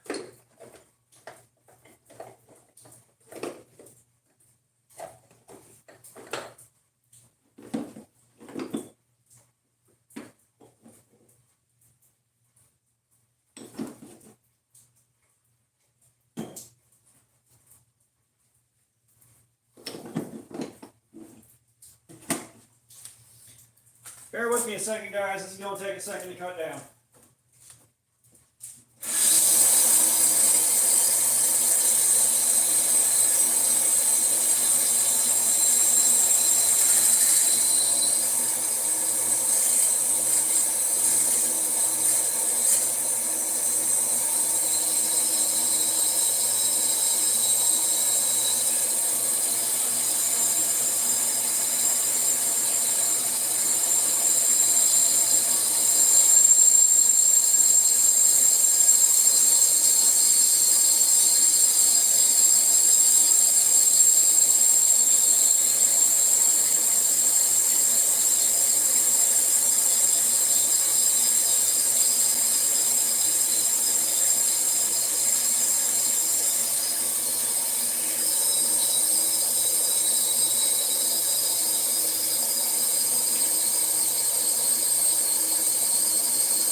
that set the tinnitus off. Holy hell.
I hope you guys got your underwear properly buckled for this one, man. It's going to look incredible.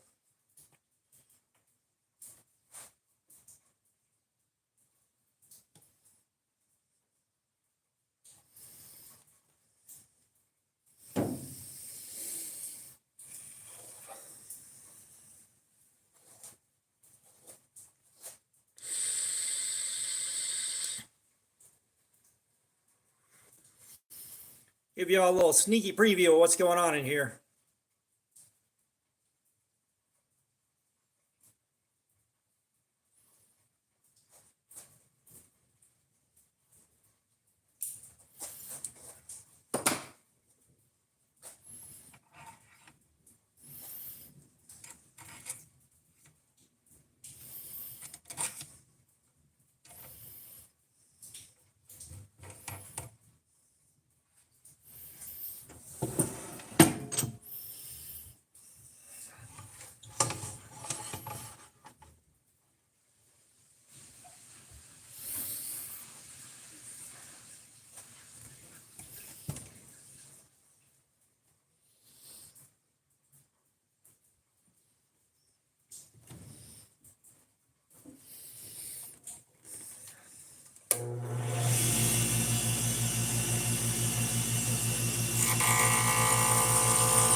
Worst vehicle malfunction I ever had. I had a van that would not keep a voltage regulator alive.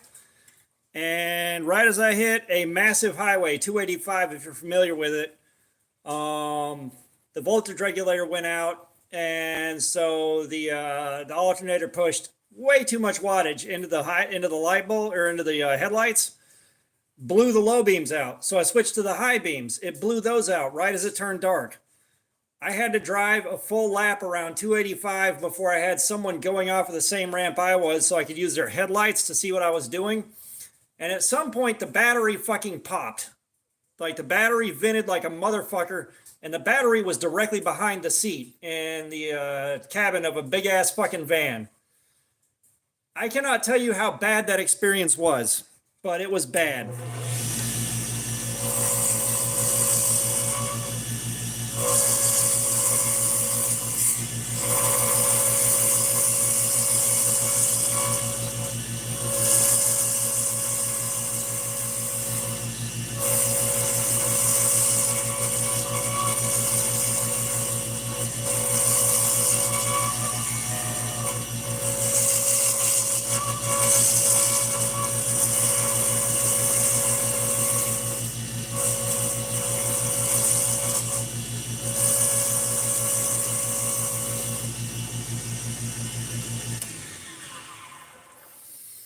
Yeah, the only reason it was still running was it was a 1969 Dodge van, so it didn't need the alternator. It just wanted an alternator to keep the battery charged for the lights and everything. But it took me so long, and I didn't see a police officer until I got into my neighborhood. And at that point, I floored it, and I turned a corner and floored it, hauled ass back to my house, parked in the driveway, and ran inside.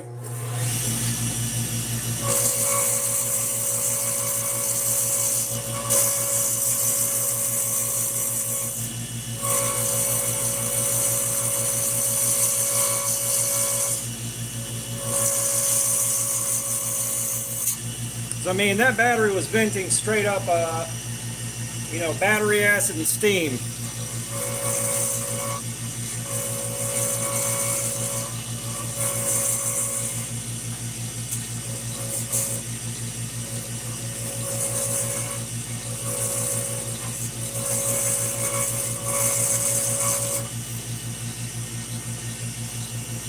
Yeah, it was so bad.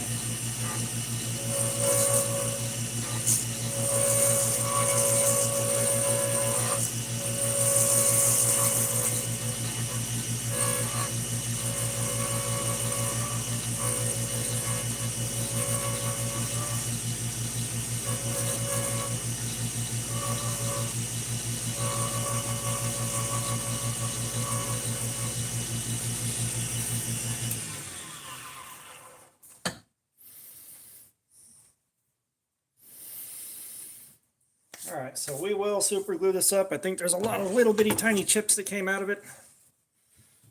We will feed this some super glue. Yeah, it looks like everybody is pretty much bailed except for a handful of people at this point. Man. 6 hours, and we can't get past, we didn't even have 70 likes, man. It's like, Jesus. I wish YouTube would fix whatever the hell they broke. Crab with a knife. I have thought about it, but there's some stuff that I am kind of missing. Like, I got a swage block so I could make some gouges, but that's also, is it worth the effort when I have perfectly good lathe tools already, you know? If I was going to do something special with them, like Damascus or something like that, then yeah, maybe.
All right.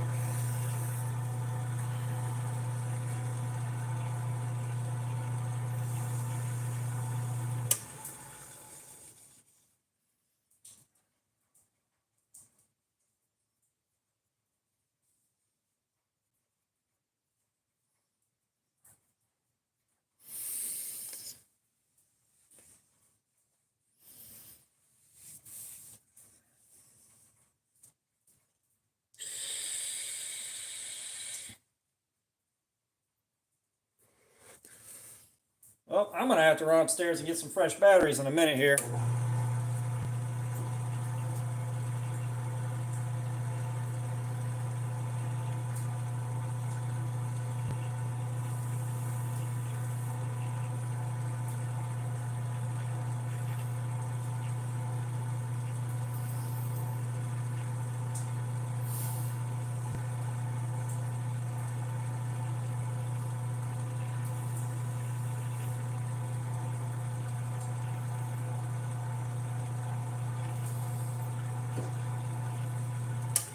Yep, guys, I'll be right back. I'm going to get some fresh batteries.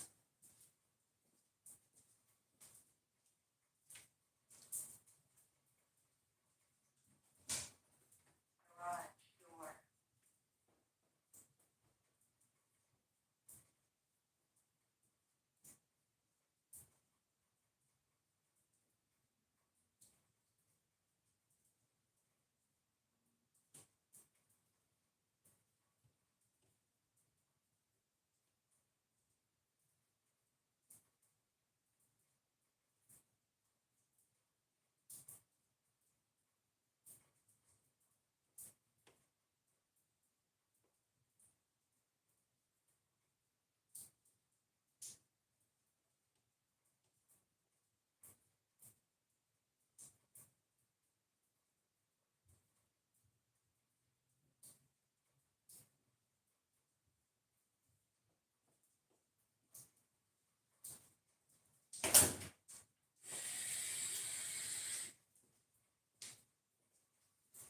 Okay, fresh batteries acquired. Let's polish.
Oh, man.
I think I'm keeping this one for myself. I think I'm keeping this one for myself.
Hey, you guys, don't forget to hit that like button if you haven't by now. Every single one is greatly appreciated right about now. Chef Rocky C, what's going on? How you doing, man? Y'all believe my shirts that I ordered were supposed to be April 12th to 16th and I still don't have them? They're not even marked as being shipped yet.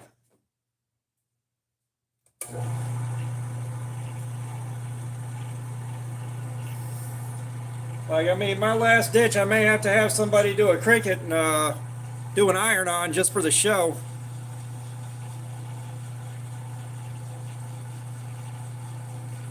Oh, I'm doing good, Chef Rocky. We finished off the S90V on the Benchmade Mini Bedlam. Nearly identical to the S90V on the Fireball. And so I came in here and started working on some beats for Blade Show, man.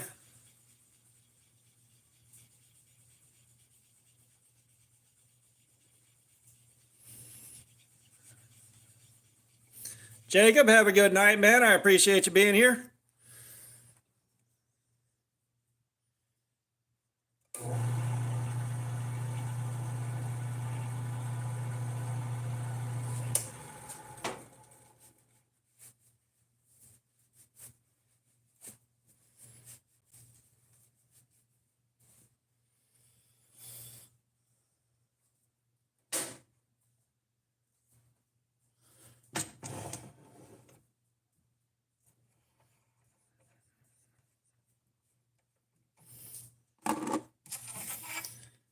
Well, Chef Rocky, hopefully you've been doing good, my dude. Hopefully you've been doing good. Okay, now can we get the light on this properly?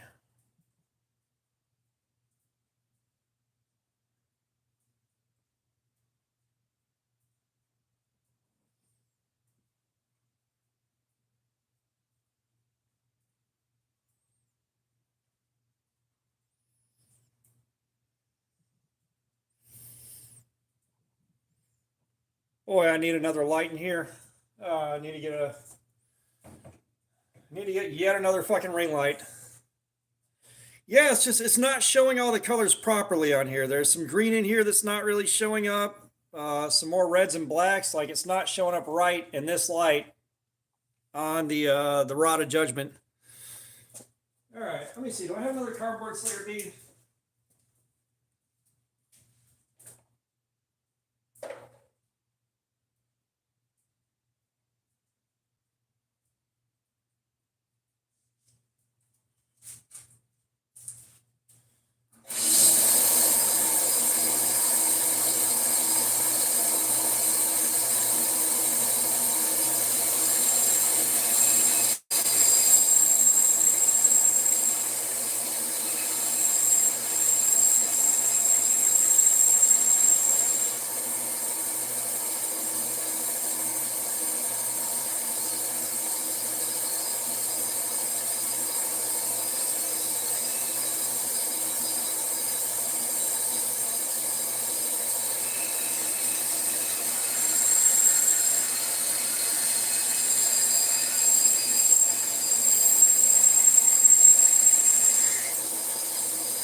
Boys, we're doing a cardboard Slayer bead.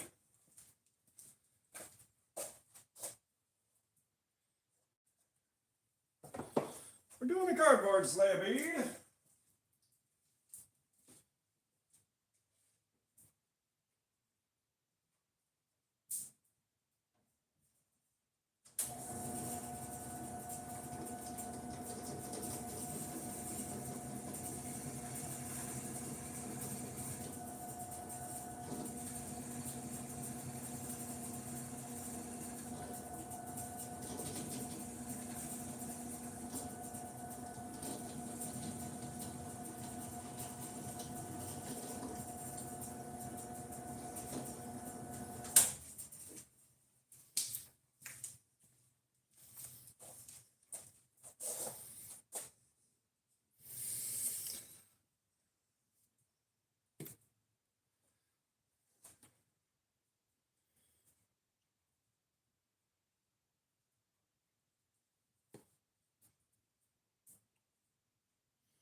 All right, party time.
Yep, we got some voids to fill.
Sons of Anarchy. Wow, I haven't watched that, believe it or not.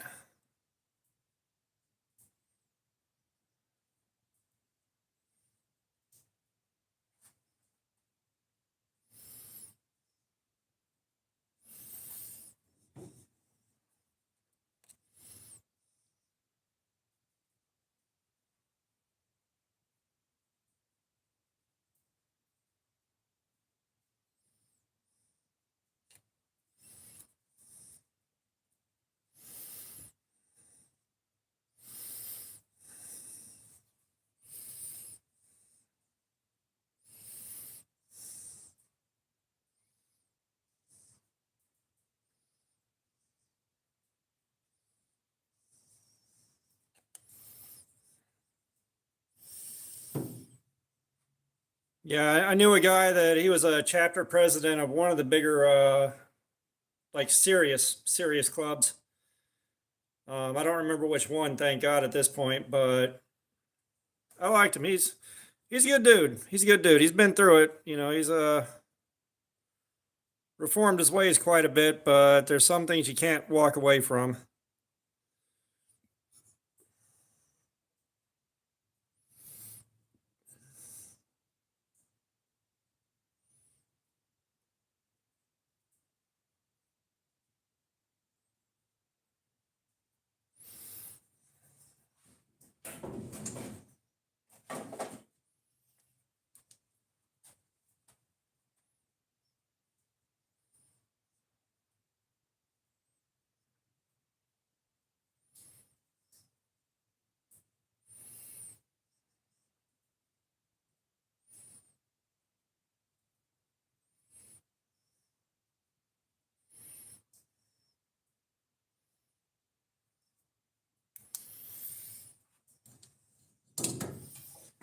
Cannot imagine how bad getting caught in the wrong place at the wrong time with that vest would be. Jesus.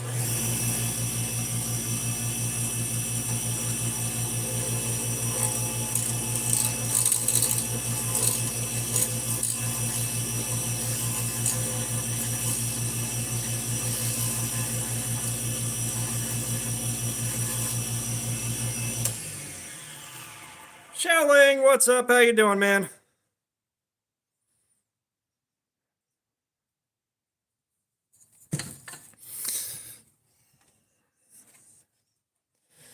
And of course, we got voids to fill. Like I said, I never quite got the cardboard backfill thing quite right. I still need to mess with that, which I may do tomorrow once I can pull my current resin out of the mold. Speaking of which, is it Ben?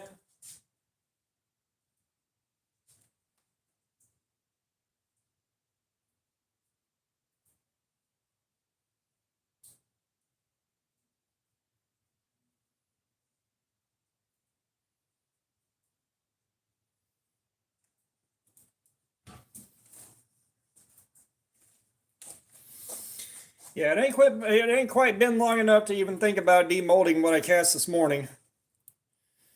It's one thing I hate about resin taking so long to cure.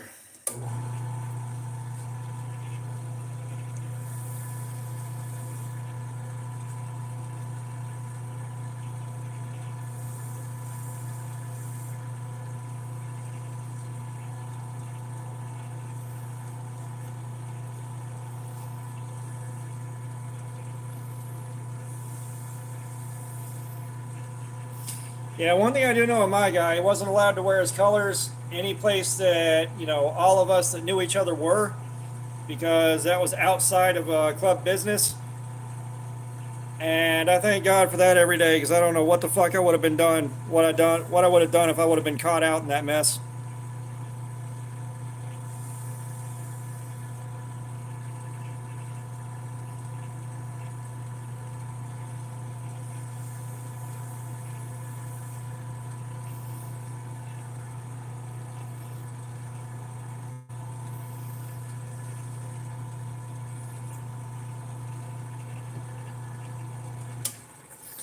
Boomstick, what's up? How you doing, man?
I don't know. Anyone that's running with that stuff is smart enough to know, like, don't bring a civilian into that stuff.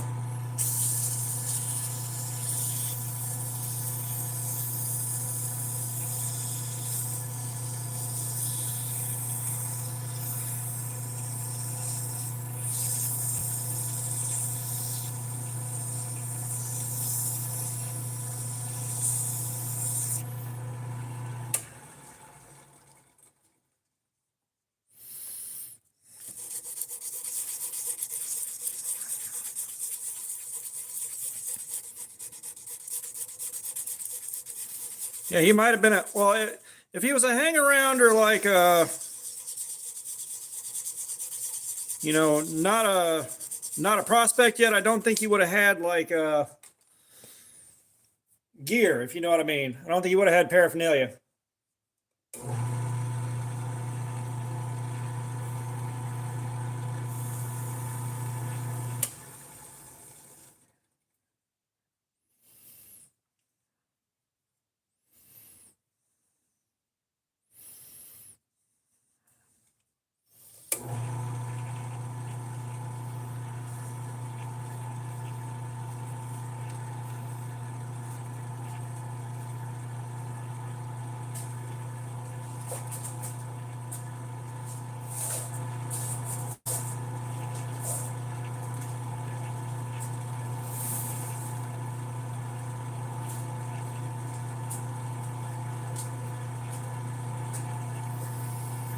KO, what's up, man? Welcome back.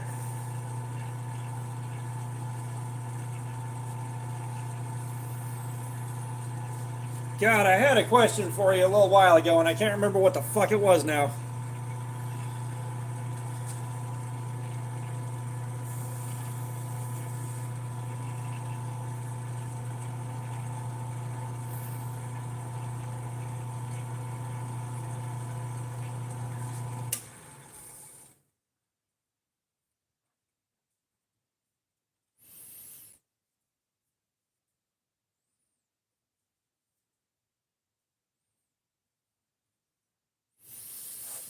Yeah, and we got some voids in this shit I can't fill.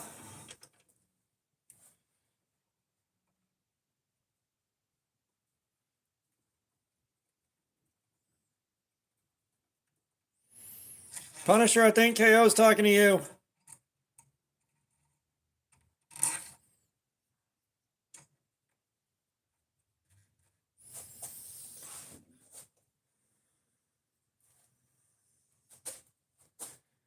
So you can see voids down towards the bottom of this, where there were bubbles that got trapped in there that I can't get rid of. They're too small for the UV resin to fill. So we just got kind of a half-assed cardboard slayer bead. Might be special to someone just because it's from Cardboard Slayer, but yeah, disappointed. A little bit disappointed. All right, we're going to do a snow owl next.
Be damned if that ain't starting to hurt my ears real bad.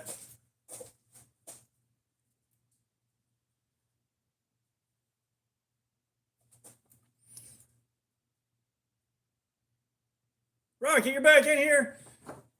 Yeah, you've been here for bead turning, right? You've been here for bead turning before, right?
Yeah, beets and avocados are incredibly disgusted. They're incredibly disgusting.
Sasha Pulver, I'll use your toe. Bring it over here.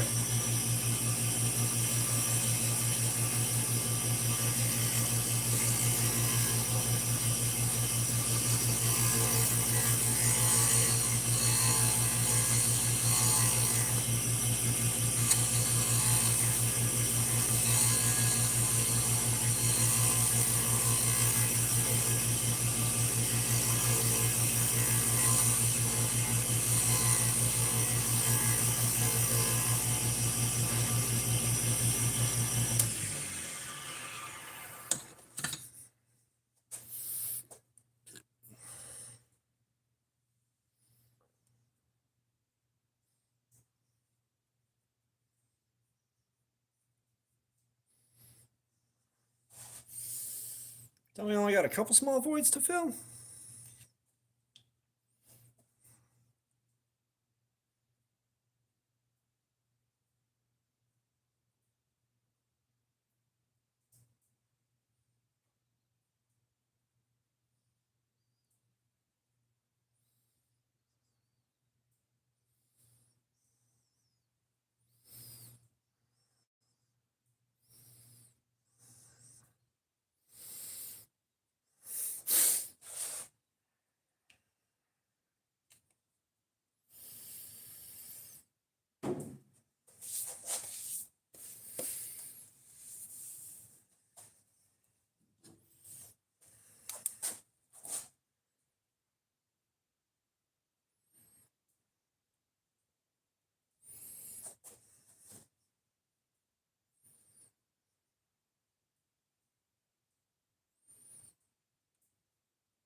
Oh shit, Lucas, you're back. Damn, my bad. Sorry, I'm staring at what I'm doing here. I've got some giant voids I had to fill with UV resin. So now I'm trying to cure the resin out so I can get this smooth back out again.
Lucas, we still got time to kill. I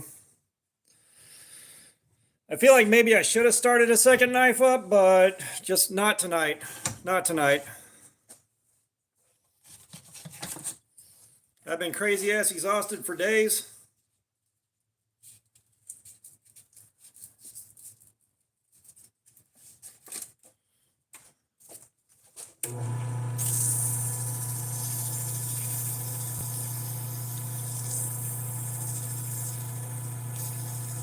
So we're just gonna stick with the one knife.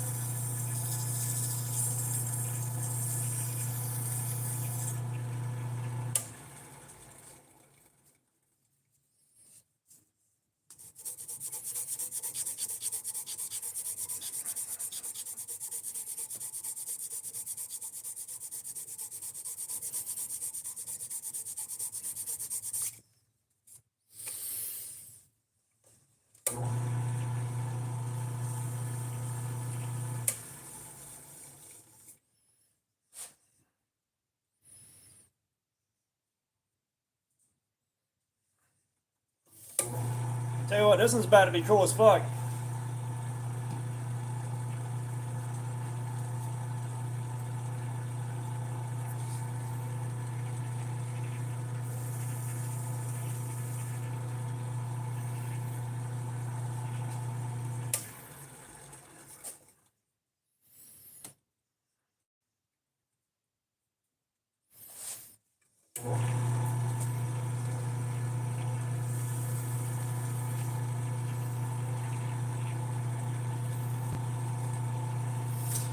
Boomstick, I do not currently. That being said, once Blade Show is over, we're going to try out working with KO Knives. He's got the time and energy and an already existing eBay store that he might have some luck selling these on. So we'll be splitting funds, or we'll be splitting profits on that if he can get them sold.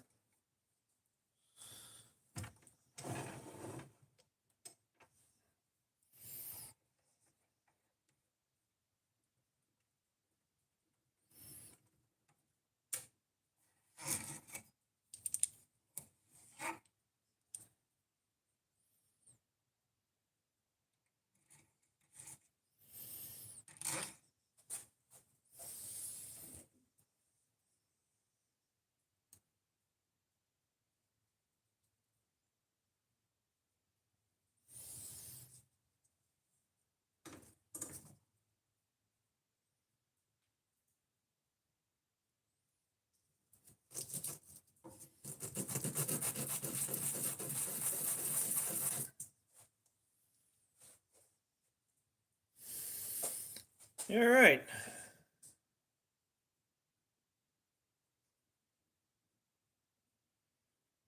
Boomstick, believe me, when they're up for sale on the on KO's eBay store, I'm gonna let everybody know where to go for them.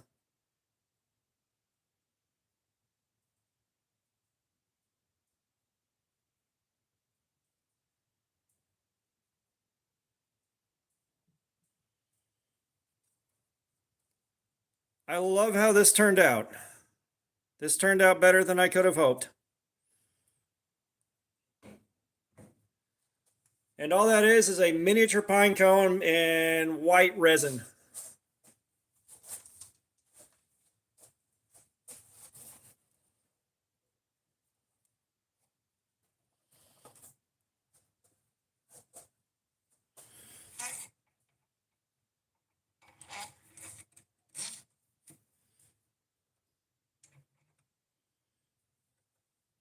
And we get one more of these cranked out, and then we'll call it a night. It's getting late, and we are 6 hours and 41 minutes into the stream now.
Yeah, Blade Show is in Atlanta. It's Atlanta in June.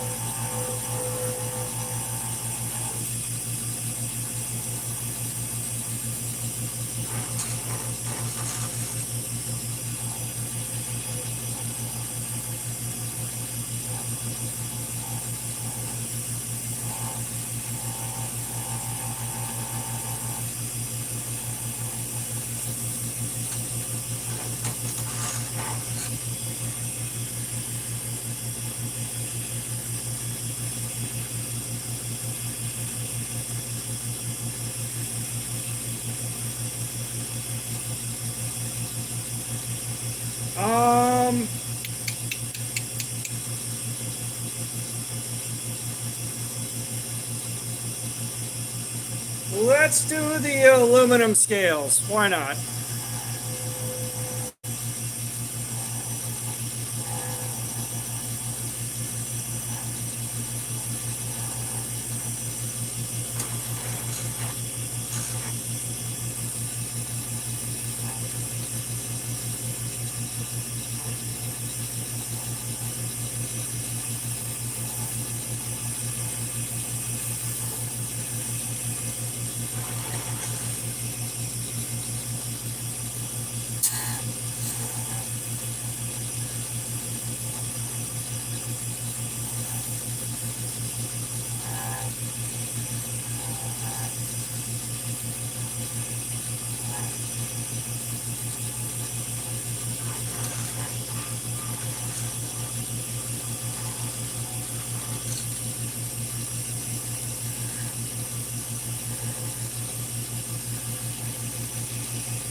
No worries. Just shoot me a picture when you get it. And so we'll work everything out on Instagram.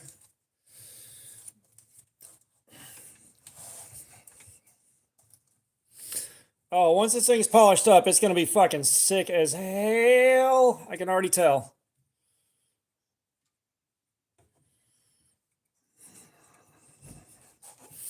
It's a shame that I've only got like one of this blank and there's only a couple of pieces of it left.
Judge? What? Who now?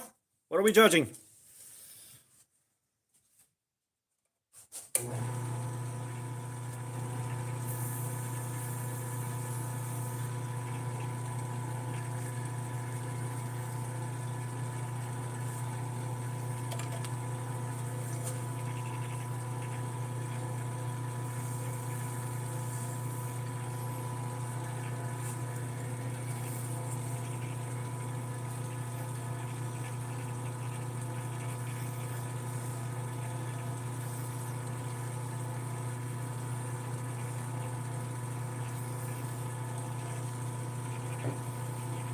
Oh, gotcha. Okay, I was like, what the hell's happening here?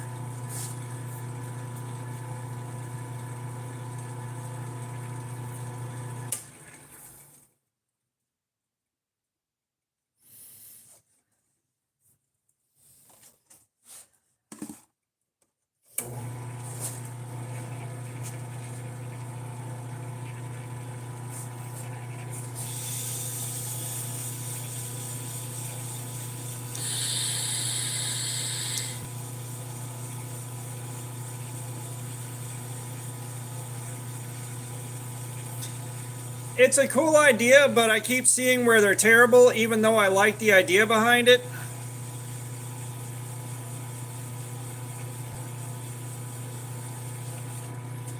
Like, I wanted a Taurus Judge real bad when I found out it could do 45 and 410. But I keep seeing where they're absolutely terrible, and I don't want to spend money on something that's going to be terrible.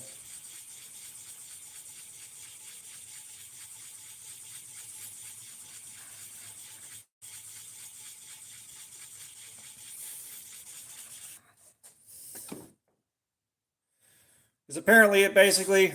Chef Rocky C, I appreciate that, man. I appreciate you, brother. Looking forward to seeing you at Blade Show, man. We're going to find each other.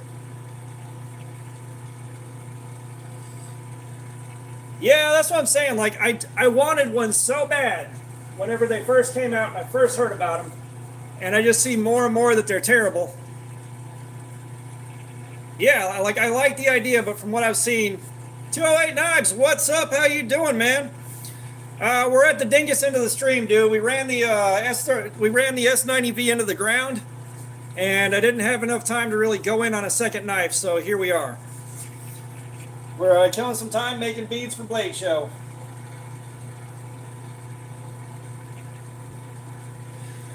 But yeah, I've heard it does neither 45 nor 410 very well.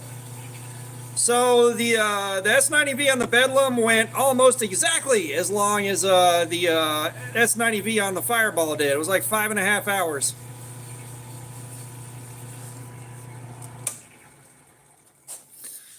So neither of them have come close to touching MagnaCut on the cardboard test.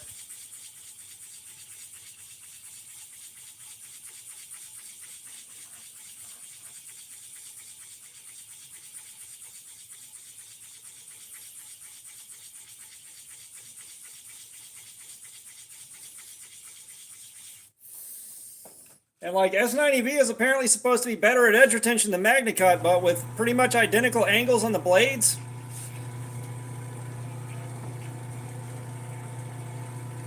Like I know the grind and geometry are different. It's just like the mini Bedlam is kind of a flat grind, and the what you call it, the Fireball is a hollow grind, but they both had basically the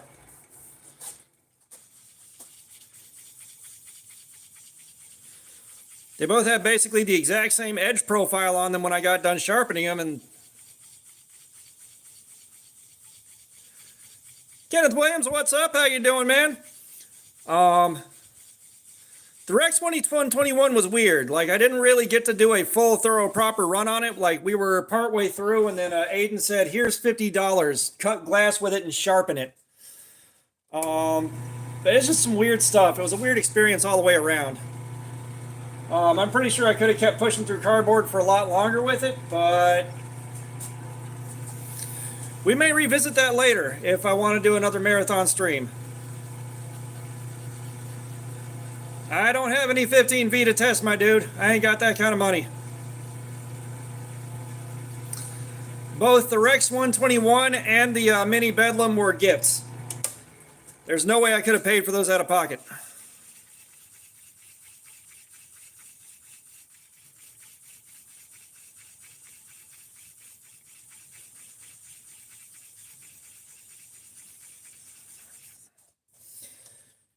Yeah, so it's kind of weird. You know, I thought S90V would do a hell of a lot better than it did. It's supposed to be higher edge retention than MagnaCut, but the MagnaCut did 8 hours, 9 hours versus the 8.5 or the 5.5 of the because the Fireball did 5 hours. That was on a 16.5 degree edge. And the Mini Bedlam was on a 17.5 degree edge, which I should have done on the Fireball.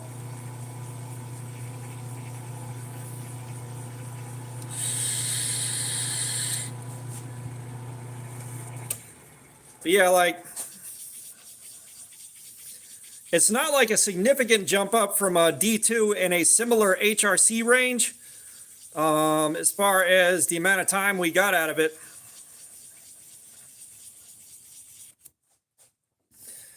You know, and the steel on the Bedlam wore, the wear on the steel was very much similar, like very similar to the Fireball.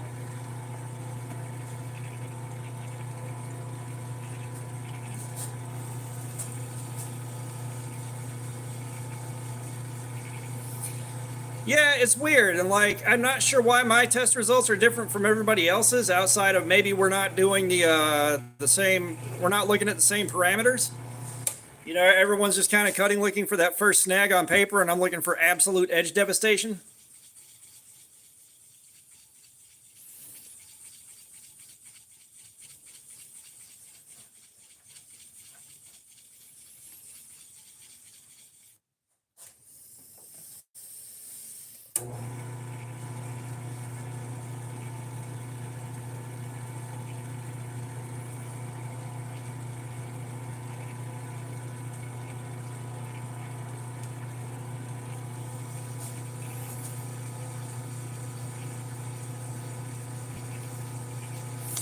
Well, yeah, and like, you know, I will say, I've run these tests on the factory edge. All the super steels we run on their factory edge have crapped out at nearly exactly an hour and a half. You know, I'm not doing anything different. I'm not doing that on purpose. They're just crapping out at like an hour and a half. They're not happy with a dicing up cardboard like that. But then we put the edge on them. We put them, most everything gets a clean 17 degrees.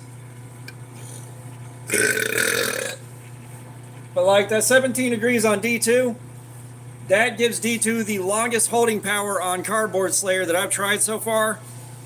CR Series steels will get a, oh, I thank you, KO. CR Series steels will get an 18 degree edge.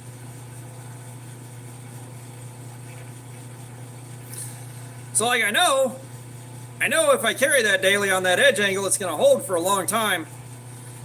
You know, it's certainly going to hold long enough to keep me happy.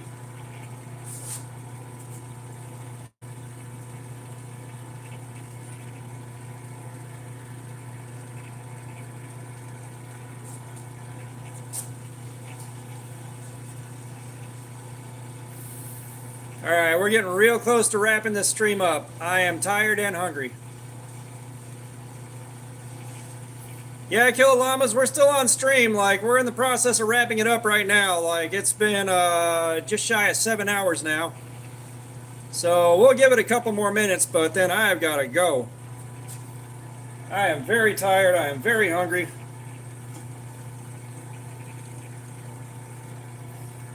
And I want to go lay down and stay up. I want to go lay down and pretend I have some control over my life for a couple hours.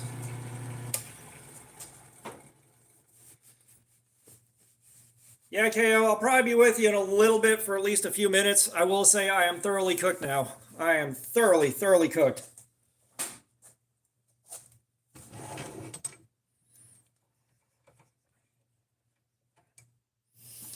All right, Punisher, we'll see you later.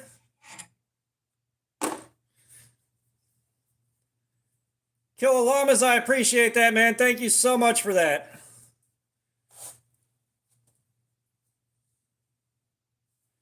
Bro, we are making lanyard beads for knives. This is the last one for the night. Let's see if we can catch some of that sparkle in here.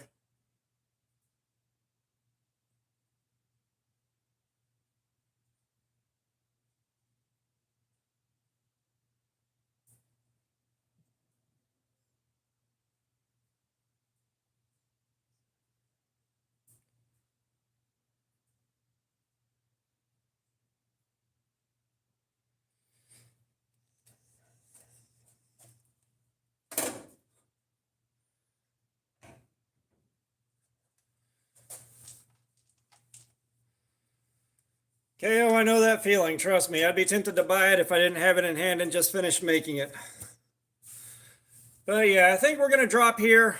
We're going to drop so I can go crash. KO, yes, I do have a vacuum chamber.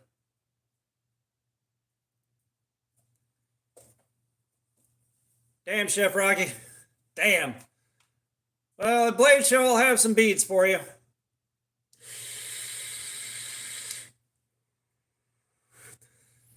At Blade Show, we'll get you some beads.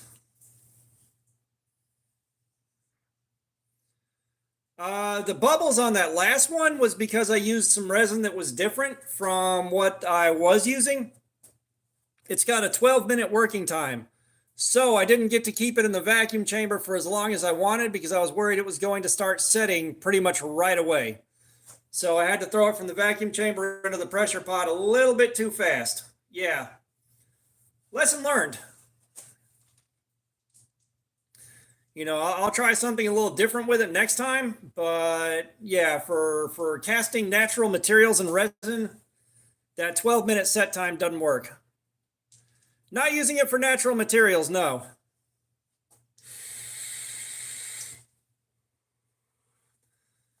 Like the stuff I'm using on the alien eggs, it takes about 3 days to fully set, but it's set.